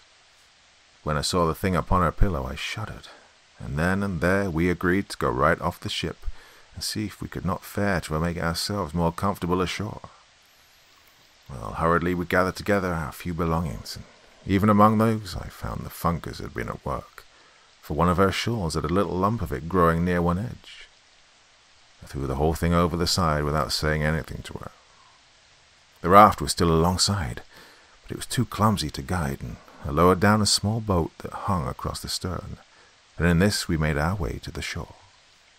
And yet, as we drew near to it, I became gradually aware that here the vile fungus which had driven us from the ship was growing riot. In places it rose into horrible, fantastic mounds, which seemed almost to quiver, as with a quiet life when the wind blew across them. Here and there it took on the forms of vast fingers, and in others it just spread out flat and smooth and treacherous. Odd places it appeared as grotesque, stunted trees, seeming extraordinarily kinked and gnarled, while the whole quaking vilely at times. At first it seemed to us that there was no single portion of the surrounding shore which was not hidden beneath the masses of the hideous lichen. Yet in this I found we were mistaken, for somewhat later, coasting along the shore at a little distance, we descried a smooth white patch of what appeared to be fine sand, and there we landed. It wasn't sand. What it was, I do not know. All that I have observed is that upon it the fungus will not grow, while everywhere else, save where the sand-like earth wanders oddly, pathwise amid the grey desolation of the lichen, there is nothing but loathsome greyness. Oh, it's difficult to make you understand how cheered we were to find one place that was absolutely free from the growth, and here we deposited our belongings. Then we went back to the ship for such things as it seemed to us we should need. Among other matters, I managed to bring ashore with me one of the ship's sails, which I constructed 2 small tents from, which, though exceedingly rough-shaped, served the purposes for which they were intended. In these we lived and stored our various necessities. Thus, for a matter of some 4 weeks, all went smoothly and without particular unhappiness. Indeed, may I say with much happiness, for we were together. It was on the thumb of her right hand that the growth first showed. It was only a small circular spot, much like a little grey mole, but my God, how the fear leaped to my heart when she showed me the place. We cleansed it between us, washing it with carbolic and water. In the morning of the following day, she showed her hand to me again. The grey, warty thing had returned. For a little while we looked at one another in silence. Then, still wordless, she started to remove it. In the midst of the operation, she spoke suddenly. "What's that on the side of your face, dear?" Her voice was sharp with anxiety. I put my hand up to feel. "There, under the hair by your ear, a little bit to the front." My finger rested upon the place, and then I knew. "Let's get your thumb done first," I said, and she submitted, only because she was afraid to touch me until it was cleansed. I finished washing and disinfecting her thumb, and then she turned to my face. After it was finished, we sat together and talked a while of many things, for there had come into our lives sudden, very terrible thoughts. We were, all at once, afraid of something worse than death. We spoke of loading the boat with provisions and water and making our way out onto the sea. Yet we were helpless, for many causes, and the growth had attacked us already. We decided to stay. God would do with us what was His will, and we would wait. A month, 2 months, 3 months passed, and the places grew somewhat, and there had come others. Yet we fought so strenuously with the fear that its headway was but slow, comparatively speaking. Occasionally we ventured off to the ship for such stores as we needed. There we found that the fungus grew persistently. One of the nodules on the main deck soon became as high as my head. We'd now given up all thought or hope of leaving the island. We'd realized that it would be unallowable to go among healthy humans, with the things from which we were suffering anyway. With this determination and knowledge in our minds, we knew that we should have to husband our food and water, for we did not know at that time, but that we should possibly live for many years. This reminds me that I've told you that I am an old man. Judged by years, this is not so, but... He broke off, then continued somewhat abruptly. As I was saying, we knew that we should have to use care in the matter of food, but we had no idea then how little food there was left of which to take care. It was a week later that I made the discovery that all the other bread tanks, which I'd supposed full, were empty, and that, beyond odd tins of vegetables and meat, and some other matters, we had nothing on which to depend but the bread in the tank which I'd already opened. After learning this, I bestirred myself to do what I could, and set to work at fishing in the lagoon, but with no success. At this I was somewhat inclined to feel desperate, until the thought came to me to try outside the lagoon, in the open sea. Well, here at times I caught odd fish, but so infrequently that they proved to be little help in keeping us from the hunger which threatened. It seemed to me that our deaths were more likely to come by hunger, and not by the growth of the thing that had seized upon our bodies. We were in this state of mind when the 4th month wore out. Then I made a very horrible discovery. One morning, a little before midday, I came from the ship with a portion of the biscuits which were left. And in the mouth of her tent, I saw my sweetheart sitting, eating something. "What is it, my dear?" I called out as I leapt ashore. Yet on hearing my voice, she seemed confused, and turning, slyly threw something toward the edge of the little clearing. It fell short, and a vague suspicion having arisen within me, I walked across and picked it up. It was a piece of the grey fungus. As I went to her with it in my hand, she turned deadly pale, then a rose red. I felt strangely dazed and frightened. "Oh, my dear, I said, and could say no more. Yet at my words she broke down and cried bitterly. Gradually, as she calmed, I got from her the news that she'd tried it the day before, and liked it. I got her to promise on her knees not to touch it again, however great our hunger.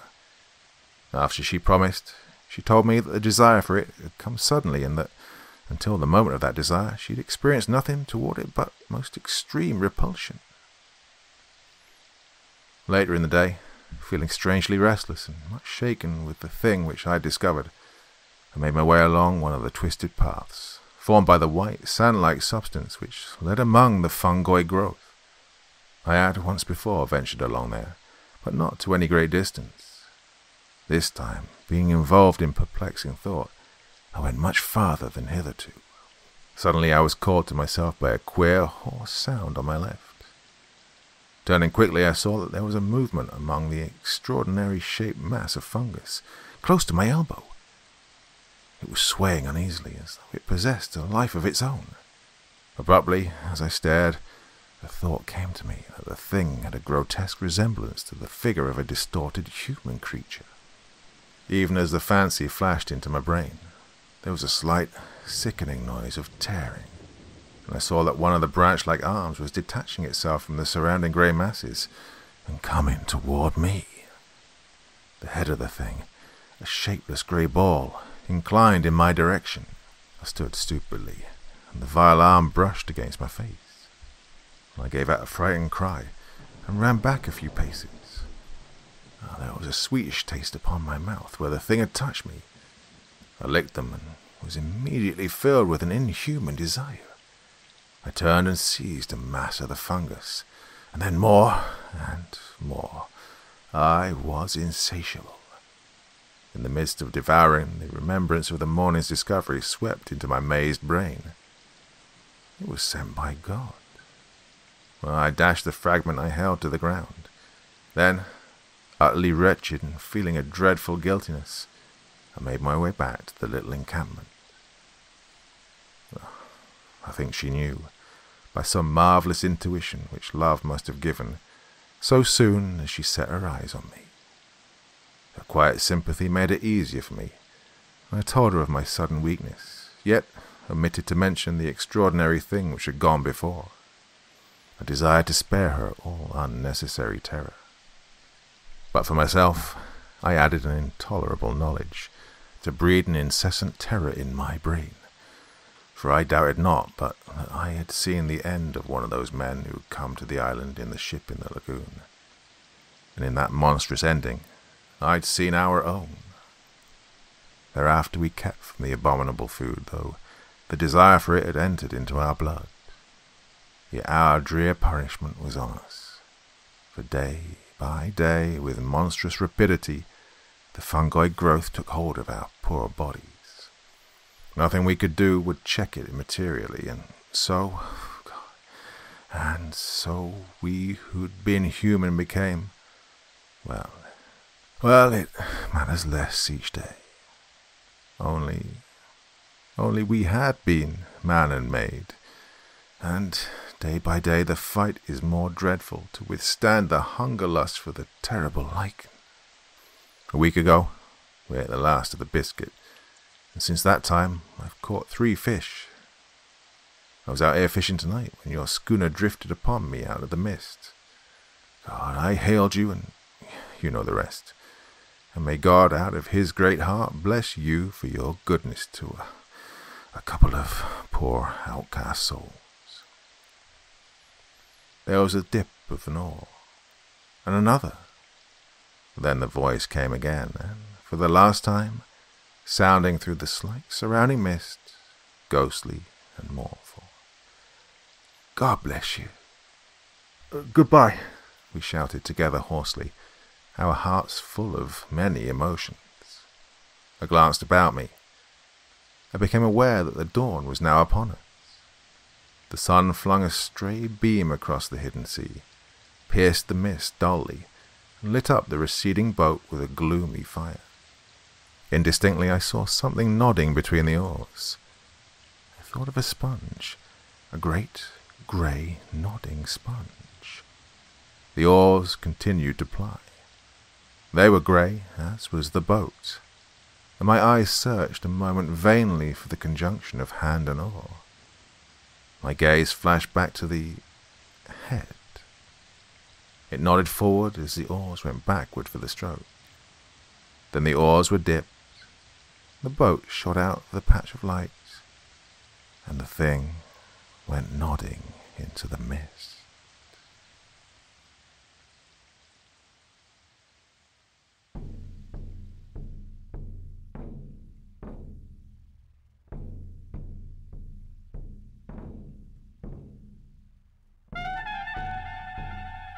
And so once again, we reach the end of tonight's podcast. My thanks as always to the authors of those wonderful stories, and to you for taking the time to listen. Now, I'd ask one small favour of you. Wherever you get your podcast from, please write a few nice words and leave a 5-star review, as it really helps the podcast. That's it for this week, but I'll be back again same time, same place, and I do so hope you'll join me once more. Until next time, sweet dreams and bye-bye.